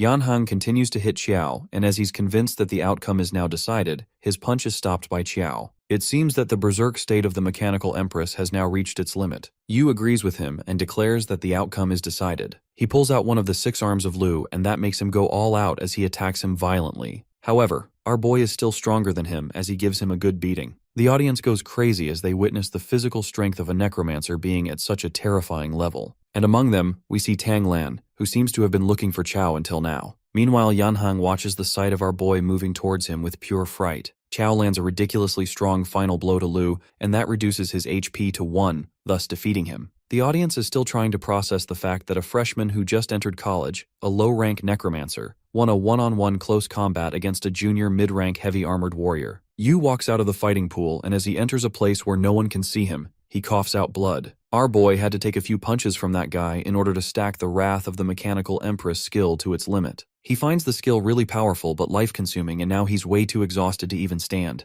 The berserk state is deactivated, a mysterious side effect is triggered, which is immobilization for 1 hour. Chao collapses and his body is about to hit the ground when Tang Lan shows up and holds him. Our boy recognizes the scent, but before he could react or resist, he's knocked out by the wood mage. Later, Yu finds himself in a luxury bedroom. He remembers fighting Lu and then being knocked out by some weird woman. The 2 maids present there are glad to see him awake and refer to him as young master. Our necromancer is confused about what's happened. He tries to run away while the maids tell him that he can't wander around without the young miss's permission. He asks them who the young miss they're referring to is. This question surprises the maids as they wonder how come he doesn't even remember her. Nonetheless, Chao rushes to the door, and upon opening the door, he's welcomed by none other than Tang Lan, whose goal all along was to get out of the arranged marriage. Yu immediately recognizes her, and Lan instructs the maids to leave them alone. After they leave, our boy asks her what she wants and she tells him not to rush. With that, she grows out a flower from the seed implanted in Yu's neck, and the seed disappears as she does that. Our necromancer strictly asks her about what is going on and why they're calling him young master. That's when the wood mage reveals that she's the eldest daughter of the Tang family, and Xiao Yu is her husband, hence that makes him the young master. Xiao is taken aback as never in his wildest dreams did he expect this to happen. She lashes out on him, saying that he has the nerve to say this when it's all his fault. She questions him if she would have kidnapped him to be her husband if he hadn't ruined her plans. And it's Yu's turn to lash out on her, as he justifies that even though he ruined her plan, that was for his own survival. Besides, he adds that still doesn't explain why she kidnapped him. At last, Lan reveals that her family has a rule, that if they don't reach high rank before 25, they'll be used as tools for political marriage. She confesses that she could have reached it with the ritual at the Lake of Purification, but he ruined her ceremony. But, if she can find her true soulmate, she won't have to go through with the arranged marriage. She lets Chao know that her original marriage partner might be extremely furious, and they might vent that anger on him. Our boy is in utter disbelief that he's being set up to bear the brunt of their anger, while Lan just shrugs her shoulders carelessly. He walks towards the door in order to leave, now that she's taken the wooden seat out. Tang Lan asks our fella if he's really ready to leave like this because now the entire Tang family knows that he is the new young master of the Tang family. She further adds that she also told her dad that she's pregnant with his child. Hence, if he leaves now, not only will her arranged marriage partner come after him, but the entire Tang family will also come after him. Chow shuts the door loudly and admits his surrender when Tang Lan walks toward him, grabbing his arm. She asks him if being her husband is such a bad deal since others would have loved to, but she wouldn't even look at them. Our boy yanks her hands away and tells her to stop, knowing that she just doesn't want to be in an arranged marriage. He offers to help her with the arranged marriage issue, and in return, he tells her to let him go and be strangers from then onwards. It is then she proposes a deal as well. She wishes Chow to pass the Tang family's test, then deal with her arranged marriage partner, and once that's done, she'll be free, and so will he. Chow has a feeling that he's fallen into her trap and realizes that her goal, all along, was to get out of the arranged marriage. Tang instructs Chow to take a good shower and make himself look handsome. She informs him that she'll come pick him up for their Tang family banquet. As she's about to leave, Yu traps her against the door and himself, making her nervous. She asks him what he's doing, and he believes she shouldn't care about it since he's her husband. Tang Lan covers herself and warns him not to try anything, reminding him that it's her Tang family home. Chow pulls his head back and headbutts her, leaving her feeling furious. In the evening, Tang comes to pick our boy up, and our boy walks out, dressed all handsomely in a tuxedo. The wood mage feels shy and leads him the way to the venue. As they both enter, all the maids greet their young mistress and master. Lan instructs Chow to say less, do less, and just follow her lead. He assures her not to worry, and as they walk forward, they're welcomed by Tang Lan's mother, Kong Yun. Lan introduces Yu to her mother and he greets her while also flattering her. Seeing him act so informal with her, Tang wonders who gave him such liberty. Her father sees Chow's sweet talk and flattery and finds it foolish and nonsensical. Our boy approaches him and believes that he must be Lanner's grandfather as he greets him. Tang interrupts him and lets him know that he's her father, Tang Dingshan. Our necromancer apologizes and lets out that his eyesight is terrible since he thought he was her grandfather. Dingshan feels like slapping him dead with one hand if only he wasn't the father of his unborn grandson. Lan grabs our boy and whispers to him to behave himself while letting out a forceful smile. Chow assures her not to worry while he's actually doing this intentionally, and decides to show her how he ruins her family's banquet. Just then, the Tang family's head, Tang Wumu, shows up and everyone bows their heads out of respect. Yu gets a feeling that this old man is not simple, and Lan introduces him to her grandfather, the head of the family. His aura makes everyone go quiet and he suddenly starts laughing out loud. He calls Chow a truly young hero for being able to withstand his aura and compliments him that he's got some of his old Tang style. Tang Lan apologizes on Yu's behalf to her grandfather and explains that he hasn't attended such family banquets before, hence he might have been a bit disrespectful. Wumu thinks it's fine and tells her not to be formal and be seated. After a while, we see Chow munching on the meat loudly and then burping out loud in front of the whole family. He wants to test how long Lan can tolerate him while she just feels embarrassed. After finishing their meal, Wumu orders everyone to leave except for our boy, since he wants to have a private word with him. Tang Lan and Dingshan hesitate to leave the two of them alone, but the old man tells them to do as he says. As they all leave, he informs Yu not to be nervous as he means no harm to him. The old man judges that Chow was brought here by Lanner. He rants that Lan has been spoiled by them in the Tang family since she was young. Hence it's normal for her to be a bit willful, but her nature isn't bad. Our boy recalls Lan's previous acts and doubts Wumu's words about her nature isn't being bad. The old man lets out that he's kept him here alone to ask for his help with something for their family. He reveals that the younger generation of the Tang family is lacking, and currently, only Lanner is presentable. But, every year in the capital, there's a family gathering to decide the new 4 great families. Only those under 25 can participate, and he's hoping that Chow can represent their Tang family. Our necromancer instantly refuses and asks him why he should meddle in the Tang family affairs. Wumu reminds him that he's their son-in-law, hence he's qualified to participate. He lets him know that they won't let him help for nothing, and that he can make an exception and let him enter their family's ancestral grounds, inside which lies the secret of how their family rose to power. Chow, as he hears the proposal, believes that there must be many good things in those ancestral grounds since the Tang family is one of the 4 great families of the capital. Wumu lets Chow know that he really doesn't have any other options. And if they fail at the family gathering, the Tang family will surely fall from its position as one of the 4 great families of the capital. The old man can't watch his family decline under his leadership, at least in his lifetime, thus why he had to make such a request. Our boy wonders how he can be so sure that he can help the Tang family. And Wumu tells him not to underestimate their family because, since Lanner chose him, they've naturally investigated him, and his achievements speak for themselves. Chow decides to be straightforward and lets him know that he can participate in this family gathering, but he'll only do his best and not risk his life for the Tang family. The old man believes that's enough, and on behalf of the whole family he thanks him and tells him to make himself at home in their family. Yu walks out and Tang Lan rushes towards him and bombards him with questions. She asks him why her grandfather wanted to speak with him alone and what he said. Chow informs her that he said he's cutting off his grandfather-granddaughter relationship, and from now on, he's her grandfather. Tang Lan gets furious and questions if he's asking for death, threatening him if he believes that his corpse won't be thrown into the sewers tomorrow. Our boy requests her to turn him into a corpse, but he tells her that it's best if her grandfather doesn't find out. The wood mage feels enraged, and then an idea pops up in her head. She clings to Chow, begging him to tell her, and his nerves spike as he finally reveals the truth that her grandfather has just asked him to represent the Tang family at this year's family gathering. Lan is taken by surprise as she hears that and asks him if he just agreed to it like that. She implies that since he was brought here against his will, he shouldn't have agreed to it. This makes her wonder if he agreed to it because of her, but he tells her not to overthink it, since it has nothing to do with her.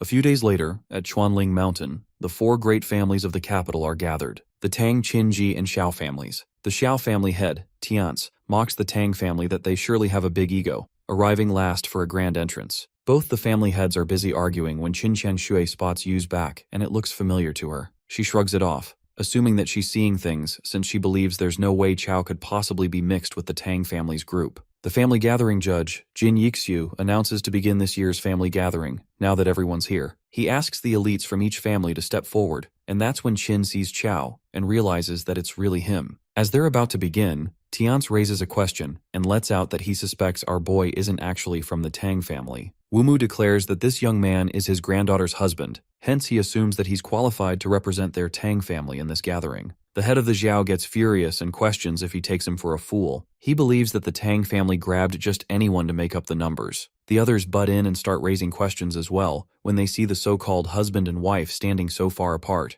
The old man of the Tang family requests Chow to get closer to Lan in order to shut them up, but Chow refuses. Since he only agreed to participate in the family gathering and now he's asking him to sell his body and soul. Wumu gets nervous and asks him what will make him agree, to which he puts forth to be paid more. And after this is over, he wants the Tang family to do one thing for him, with no questions asked. The old man instantly agrees and Chow starts acting all romantic and lovey-dovey with Tang Lan. Tiance observes them and discovers that our boy is an early-stage necromancer. He questions Wumu about it, to which he asks him if early-stage cultivators are not allowed to participate in the family gathering. The head of Xiao starts insulting the Tang family when the judge shuts him up and instructs everyone to leave the teleportation platform except the participants. The judge reveals that this gathering will be the same as the previous years. There are claimed to be 4 ghost eyes on Ghost Mountain, and the families who obtain the ghost eyes will become the new 4 great families. Chow observes that there's only one middle stage player while the other families have more. Just then, he realizes that the judges said something about the ghost eyes. The Ghost Mountain instance opens and all the participants are teleported there. The rest of them monitor the hunt through Yixiu's divine artifact. In the Ghost Mountain,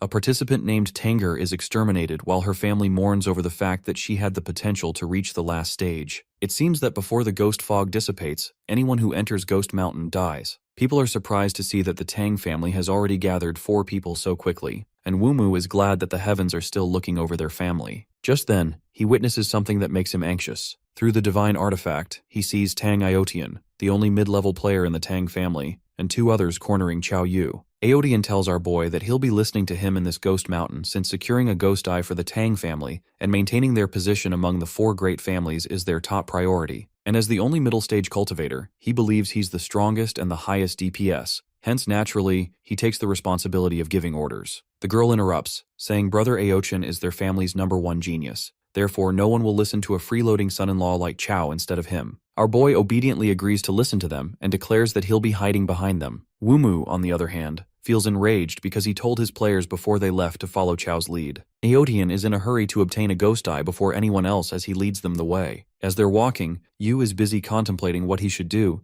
because he needs a ghost eye to restore his memories, and the Tang family needs one too, but there are only 4 ghost eyes. They come across an NPC from the Ghost Mountain instance who's sleeping, and they decide to approach her quietly without provoking her. As they pass through her, the NPC wakes up and lets out that the living beings keep out from the Ghost Mountain hell or enter, and they shall die. The girl asks the old lady what she means, and she just laughs, saying that she won't tell them anything. And the only thing she tells them is that on Ghost Mountain, there are real ghosts. Chow pulls out his spear and draws it against her neck, threatening her to tell them what she knows. This catches the 3 players of the Tang family by surprise, including Wumu, who asks Lan if Yu has always been this brave. The lady keeps her mouth shut and our boy punches her in the face, and when she still doesn't listen, he's left with no other choice but to give her a good beating. At last, the old lady agrees to talk and Yu releases her, saying that if she would have cooperated earlier, she wouldn't have gotten beaten up. The NPC reveals that the legend says that Ghost Mountain is the intersection between the underworld and the world of the living, and countless vengeful ghosts reside there. Unable to reincarnate, they can't enter the cycle of rebirth, and are forced to wander Ghost Mountain for all eternity. She reveals that the ghost fog on Ghost Mountain is where the vengeful ghosts hide, and as soon as they sense the presence of the living, they'll swarm out and attack. Xiao goes into a trance where the vengeful spirits are calling to him and the queen wakes him up from it. Our boy did not expect the Ghost Mountain to be able to affect his mind from so far away. He realizes that this place is more frightening than he manifested. He asks the old lady what else she knows, and she begs him to spare her, claiming that she doesn't know anything else. Yu asks her where the ghost eye is, and she stutters as she speaks. Tiance objects if this is allowed, and if Chao can find the location of the ghost eyes this way. Wumu, on the other hand, is skeptical why our boy is using a knife when he's a necromancer. Yu threatens to use the knife on the NPC, and she stops him by telling him that she only knows the location of one ghost eye. She reveals that the ghost eye is on the ghost monk, and if they can kill the ghost monk, they can obtain the ghost eye. The old lady further reveals that the ghost monk was originally an enlightened monk who vowed to deliver all the vengeful ghosts on the Ghost Mountain from their suffering. One day, he bathed, burned incense, donned a golden kasaya, and holding a lapis lazuli Buddha's staff, he resolutely stepped on the Ghost Mountain. For a moment, a radiant Buddha light shone upon the Ghost Mountain, manifesting a giant Buddha,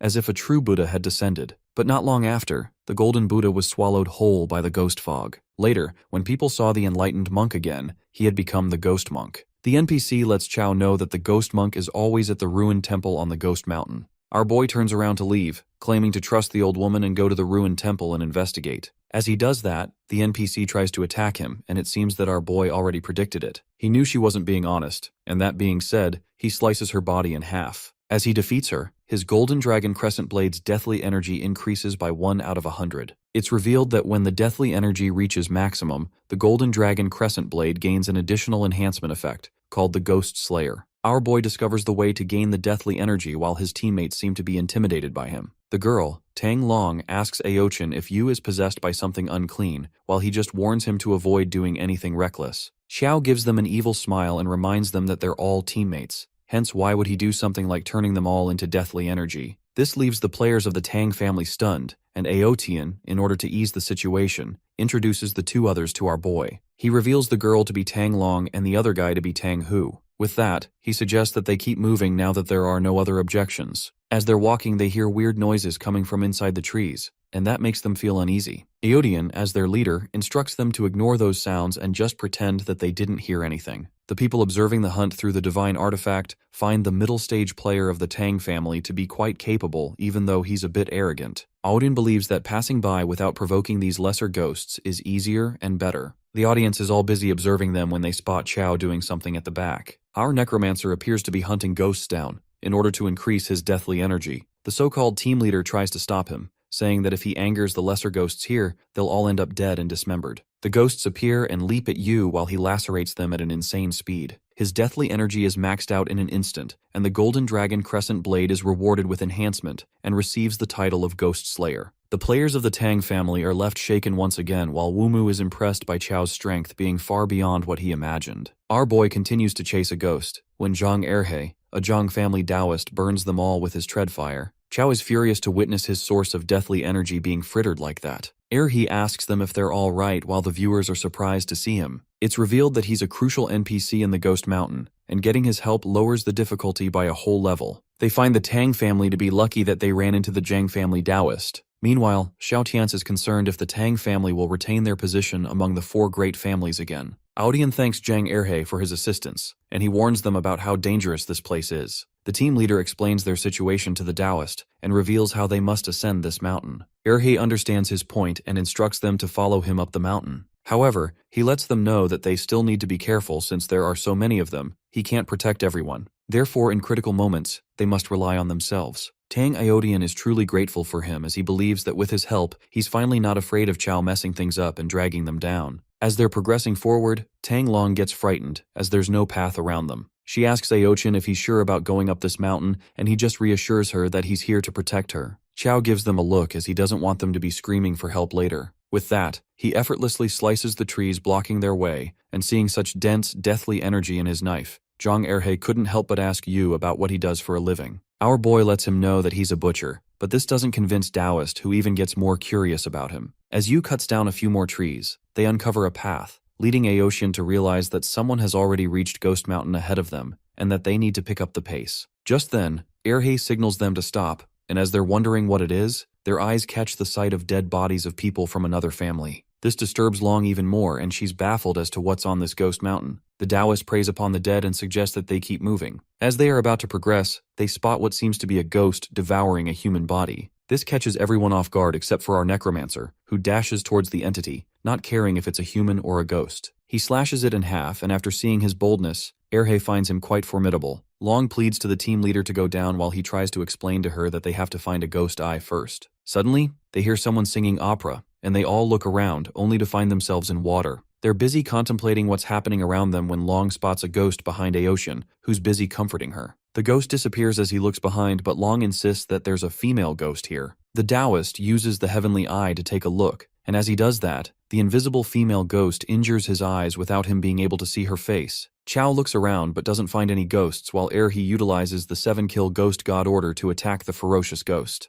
The female ghost is provoked by the attack and leaps towards Zhang, who can't believe that she's able to move even after being hit by the 7-kill ghost god order. As she attacks him, he summons the 9 heavens responding Yuan, Thunderclap Universal Transformation Heavenly Lord, and lands a good blow at her. Aodian is quite impressed by his powers as he assumes that the female ghost is dead. However, Chao realizes that's not the case, and it's revealed that she's still alive. The opera continues, and Zhang Erhe senses the impending danger, alerting everyone to run. He figures that this female ghost has gone through a lot in life, and her resentment is like nothing he's ever seen before. As they all start running, the water still follows them, and Aotian realizes that it's no use, and they can't escape. Hence he decides to fight her, and the female ghost hides as he tries to attack her with his spear. He uses the heaven-piercing spear technique to strike her, but she vanishes and then appears behind him. Aodian is unable to move, and his body turns cold, and while he's immobile, the ghost tosses him away. The Taoist plans on using a secret move if nothing works, and that's when he senses a ridiculous amount of deathly energy from Chao. He advises Yu to run away and stop wasting his energy, since this female ghost's resentment is way overwhelming, and her power astonishing.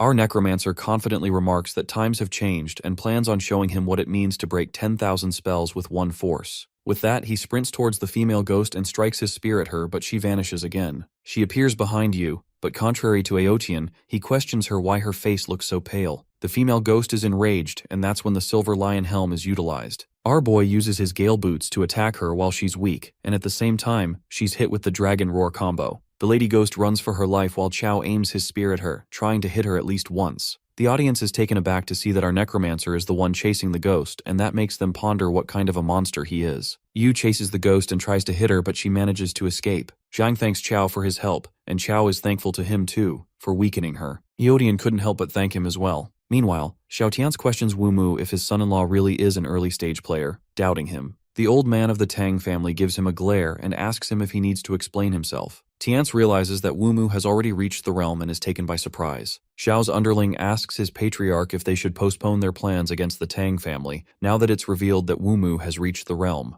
But Tiance doesn't feel the need as he believes that old man may have advanced. Inside the instance, we see Tang Long acting all clingy around our boy. She clings on his arm and pretends to be scared on this ghost mountain, wanting him to protect her. Lan, who's watching this, gives off an irritated look while Chao yanks Long away. He tells her to get away from him or he'll punch her. After our boy bluntly jerks Tang Long away and warns her that he'll punch her, she freaks out because this was totally unexpected. In the meantime, Aotian notices her anxious face and calls her out. Cunning Long clings to brother Aotian and reasons that she was just bewitched by the ghost, adding that he's the best to her. Shortly after, Zhang warns them of strong yin energy ahead and also hears the sound of fighting. He can't tell if it's a friend or foe. As the Taoist looks back, he freaks out when he realizes that Xiao Yu is missing from the scene. Well, it turns out that our guy's fighting spirit is through the roof, and somehow helping others is the root of happiness for him. But he's actually eager to acquire deathly key value. Xiao excitedly glides through the air, declaring that he's an expert in exorcising evil ghosts. Just then, he jumps down the cliff, making an iconic entry, finding Xiao Zun of the Xiao family and the painted skin ghost there. When the Taoist witnesses the ghost, he looks terrified and opens up that this creature peels off people's faces and wears them, eventually transforming into that person. Just then, Xiao Zun requests our hero to help him subdue this evil ghost. But when Chow realizes that it's the Xiao family he's talking about, he straight up refuses. Our fella bids farewell to him, but Xiao Zun stops him and agrees to pay him if he helps them eliminate the ghost. Well, when it's about money, Chow shamelessly turns back and bids higher. Our greedy hero states that he wants at least 5 million since brother Xiao is being so generous. Surprisingly, the deal closes with Xiao Zun agreeing without any thought. This raises suspicion in Chow's mind,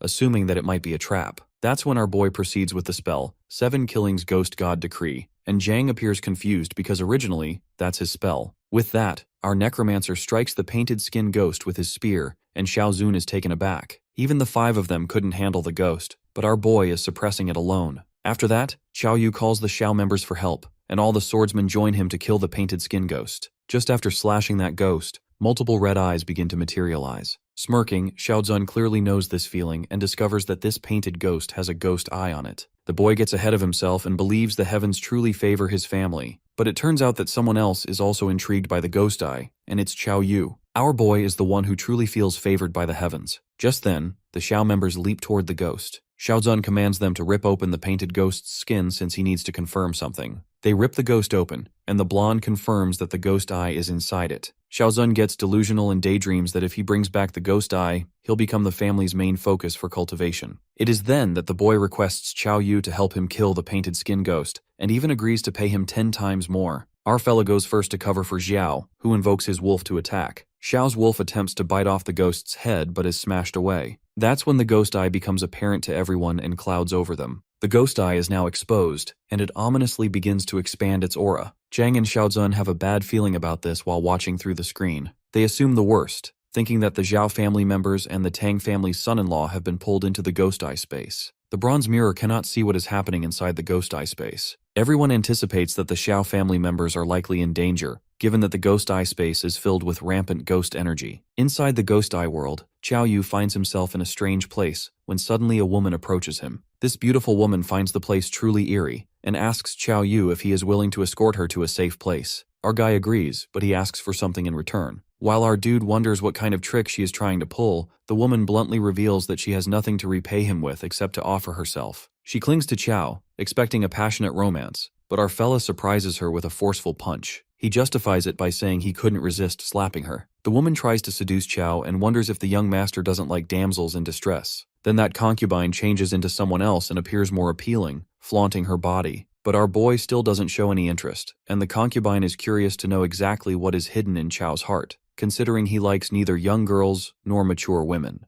The concubine guesses that he has someone very important in his heart, which is the only reason he can ignore these carnal temptations. Abruptly, that woman's hand pierces through Qiao's chest because, in the ghost eye space, she can control him. That woman looks inside his heart to see who exactly is hidden at the bottom of it. That is when the concubine transforms into Zhu Yu. She didn't expect Qiao to be a lolicon and assumes that this girl is very important to him. Qiao boils with anger and believes this woman has a death wish. The concubine is too confident that our boy cannot hurt her and that he won't hurt her in that form. Smirking, our guy wonders if the concubine noticed that there is someone else hidden in his heart. To be exact, it is an existence even more terrifying than him. That is when the mechanical empress walks out of Qiao's body and looks scarier than the ghost. The concubine gets scared as fuck and runs for her life. However, the empress captures her on the spot and asks Xiao Yu to hurt it now that it is in its real form. That woman takes her real shape and our boy strikes her with a deathly key value. With no more than one attack, he acquires the ghost eye. He then asks the empress if this ghost eye can unlock his sealed memories. The empress nods and mentions that the ghost space hasn't collapsed yet. Qiao then leaves that to the empress and hands her the ghost eye. While Her Majesty uses the ghost eye on him, our guy gets a bit scared, thinking it might hurt. The empress brutally stabs the ghost eye into his eye, stating that she doesn't know what pain feels like. Our poor boy groans in pain as the ghost eye settles in. It is then that the memories start pouring in,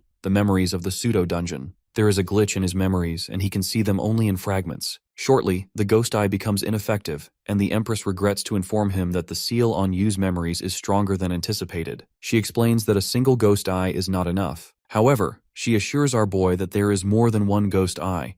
The empress also tells Qiao that he has gained something from this misfortune. His eyesight is greatly enhanced, and the ghost mist has little effect on him. Shortly after that, the ghost space shatters. Qiao comes out and Xiao Zun asks him to hand over the ghost eye, not knowing it has already been used. Xiao desperately asks for the ghost eye. As strange as it sounds, Xiao reveals that his family disciples who came all died in the ghost eye space. He looks insane and asks Xiao to hand over the eye, promising that he'll get his reward once they are out of here. Our boy acts naive, pretending not to understand what Xiao is saying. Meanwhile, Xiao Zun warns him not to force him to resort to drastic measures. He tells Xiao to stop pretending and believes the ghost eye is in his hands. Xiao commands his Wolf King to attack and bite Xiao to death. But with a single spear slash, the Wolf King is annihilated, leaving Xiao wide-eyed. Our fella gains deathly key value by killing the ferocious wolf while Xiao Zun mourns his wolf's death. Now that the Xiao family is no longer a threat, Xiao leaves quickly and wonders where the Tang family members went. On the contrary, Xiao Tianzi simmers with anger and calls out that old bastard Wu Mu for harming his family like that. He intends to fight the old man to the death. Yang Wu Mu simply justifies that once the dispatched individuals enter Ghost Mountain, their fate is in the hands of destiny. He wonders if Xiao is trying to be the first to break the rules established by the four great families, Xiao, Tang, Qin, and Ji. It sounds more like a threat, but the head of the Zhao family gulps his anger to avoid the consequences. Deep down, Tang Wu Mu presumes what Xiao Yu is planning and feels like the boy is slipping out of his control during this trip to Ghost Mountain. Inside the mountain, Qiao scampers to find the others and calls out Taoist Zhang and Tang Aotian. At that moment, our boy hears a strangled voice and assumes that it is Tang Long. He follows the voice and finds Long brutally killed. Xiao agrees this woman was opportunistic, but she still didn't deserve to die. He didn't expect that her end would be so painful. Our hero plans to eliminate the monsters in the mist when he abruptly witnesses an energy outbreak, identifying that it is Taoist Zhang. When he follows the energy burst, Qiao finds Zhang and Tang Aotian. Our boy asks where Tang Long is, when suddenly Aotian starts to sweat profusely and suffers from an emotional breakdown. Aotian confesses that it is his fault, revealing that they were walking through the thick fog and Long was behind him. But she suddenly cried out and then disappeared. The fog was too thick for him to dare to venture in rashly. Tang blames himself for letting her down, but Zhang affirms that it wasn't his fault. He believes the one who killed Miss Long must be a painted skin ghost in the mist. The guy elaborates that the painted skin ghost is one of the most terrifying types of vengeful spirits. They are ugly, so they especially like to lure those who are good-looking. The bone-chilling fact is that when humans lower their guard, the ghosts peel off their skin. The painted skin ghosts desire to wear the human skin, but in the end, they are just ghosts. Moreover, since the human's yang energy is too strong, the ghosts suffer terribly when wearing the skin, so they turn the humans into lanterns so they can permanently keep the beauty that doesn't belong to them. Upon hearing this, the guy appears terrified and assumes that Tang Long's skin might already be scratched by the ghost. To which Taoist Zhang sadly explains that Long has already been killed, given that she was separated from the group and alone. Suddenly, lanterns begin to materialize and the guy warns Qiao Yu to look behind. Numerous lanterns float in midair, while Zhang immediately casts spells to destroy them. As Zhang gets all the deathly key value from damaging the lanterns, our guy asks him to leave some for him. Qiao Yu jumps in to take the rest of the chi value, and the Taoist warns him to be careful since these human skin lanterns are just a minor trick. The truly terrifying thing is the painted skin ghost hiding behind the scenes. Well, to everyone's surprise, the horrifying creature ends up lurking behind Qiao Yu, who senses a deadly intent. That is when a giant arm ambushes him. Our guy is terrified by that sneaky bastard, the painted skin ghost. Shortly, an ugly-looking creature with a human body emerges and wants Qiao's skin. Since our boy stays silent, the painted skin ghost takes that as a yes and proceeds to take his skin. Enraged, our fella tells him to get lost and strikes with his spear, cutting through the lantern-shaped face. An even more hideous form of the ghost comes out. The ghost goes on a rampage and curses the humans. It complains that it kindly asked for Qiao's skin, and he was not only ungrateful, but even damaged the human skin lanterns it painstakingly made. That freaking monster desires to eat our guy's flesh and aggressively rushes toward him. Qiao fights back with the staff and discovers that only Deathly Key is effective against the ghost. But the realization soon hits that he cannot defeat this ghost without entering Rampage mode. Just as Qiao Yu is activating his Rampage mode, a glacial barrier topples from above, halting the ghost's attack. It turns out that members of the Qin family have come to his help. The little sword god of the Qin family, Qin Hao, also arrives, and our boy is low-key impressed by his high attack power. Qin Hao and the others fight the monster with good coordination. Not to mention the timing was perfect too. Qiao Yu wonders if they encountered the ghost before, and speculates that they are here for the ghost eye, because there is no way they would help their competitor. Just then, Taoist Zhang mentions that Brother Aotian has gone missing and suggests to our boy that they should leave first. But Qiao tells Zhang to leave first, affirming that he'll catch up later. He then witnesses the team fighting, admitting that they are indeed strong. No wonder the painted skin ghost tried to escape from them. Qin Hao, the swordmaster, spectacularly slashes the painted skin ghost and commands the other members to attack together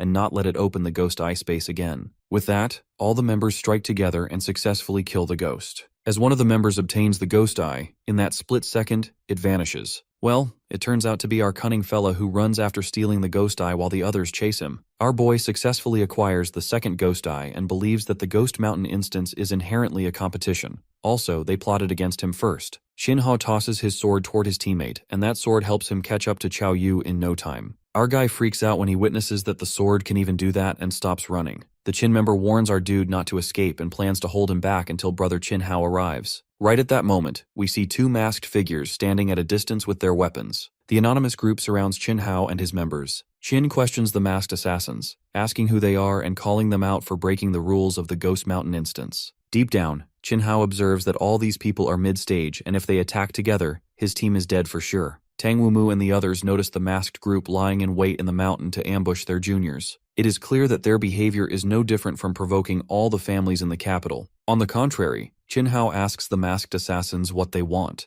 to which they reply that they wish to spar with the Qin family's little sword god. Qin, assuming it is a one-on-one spar, challenges that guy to fight him. On the other side, Chao Yu and the other Qin members are also ambushed by two assassins. The guy reminds them that he is from the Qin family and warns them of the wrath of his family if they dare to attack him. The assassin bluntly claims that they are here to kill them. The Qin guy has had enough and scampers to throw a punch at them. He activates the Qin King's tyrannical fist and relentlessly throws punches at the assassin, who keeps dodging effortlessly. After a few punches, that assassin calls the Qin dude trash and counterattacks with a painful smash, banging him into the ground. That is when Chao Yu, witnessing the fight, notices that these assassins are not humans, given that their hands are covered in strange patterns. This feels somewhat familiar to him, and after those assassins beat the crap out of the Qin dude, the fellow assassin reminds his partner of their main objective. They ask Chao Yu if he wishes to surrender peacefully, or if they should beat him half to death and then drag him away. In the next moment, things take a surprising turn when the assassin stabs his hand through his fellow teammate, killing him on the spot. The guy utters the name Lin Lang, who apologizes for his inexplicable actions. Lin Lang turns out to be one of the assassins, and while Chao Yu tries to question him, Lin recalls that they were once classmates, hence he will not make things difficult for him. Lin warns our fellow that a group of black-robed people in the Ghost Mountain are all after him. He then signs off, saying the next time they meet, they will be enemies. While our boy processes all this, Qin Hao and his family members arrive at the spot only to find their teammate beaten to death. Well, poor Chao Yu is now in a tough spot since he cannot clear his name no matter what. Outside the mountain, the rumor spreads, and the Qin family patriarch, Qin Changtian, calls out Tang Wumu and divulges that his son-in-law has killed his family's junior. He demands that Chao Yu be handed over to the Qin family. Meanwhile, Qin Qianshu is left in disbelief, wondering how he could do such a thing. The scene takes us back to the Ghost Mountain, where Chao tries to make them believe that he didn't kill their Qin member. But they don't seem to believe a word he says, and that forces our fella to activate the corpse ancestor's ring. Chao thinks it is best to run away, and he escapes. Qin Hao follows him with his sword, drawing energy, and asks our boy to stop if he hasn't killed their teammate. Our hero keeps scampering and manages to hide in a tree as the Qin group loses track of him. Hiding, Chao Yu blames Lin Lang for putting him in such a mess, and he manifests that when he leaves the mountain, there will be an uproar. He is reminded that Zhang is still waiting for him, and decides to get the ghost eye first to restore his memories. The scene then takes us to Taoist Zhang, who reaches the temple to find his sect's lost Dharma artifact. He decides to go on this journey alone since it is too dangerous and apologizes to Chao for leaving without saying goodbye. Nonetheless, Zhang enters the temple and witnesses a giant Buddha statue holding the lost artifact of his sect. He easily finds the Taoist sect's artifact, and the moment he touches it, a dark, ominous aura emits from the statue. To make things even more terrifying, that statue starts to speak and wonders how many years it has been since a Taoist was able to reach this place. Meanwhile, Zhang is rendered speechless by the strange occurrence.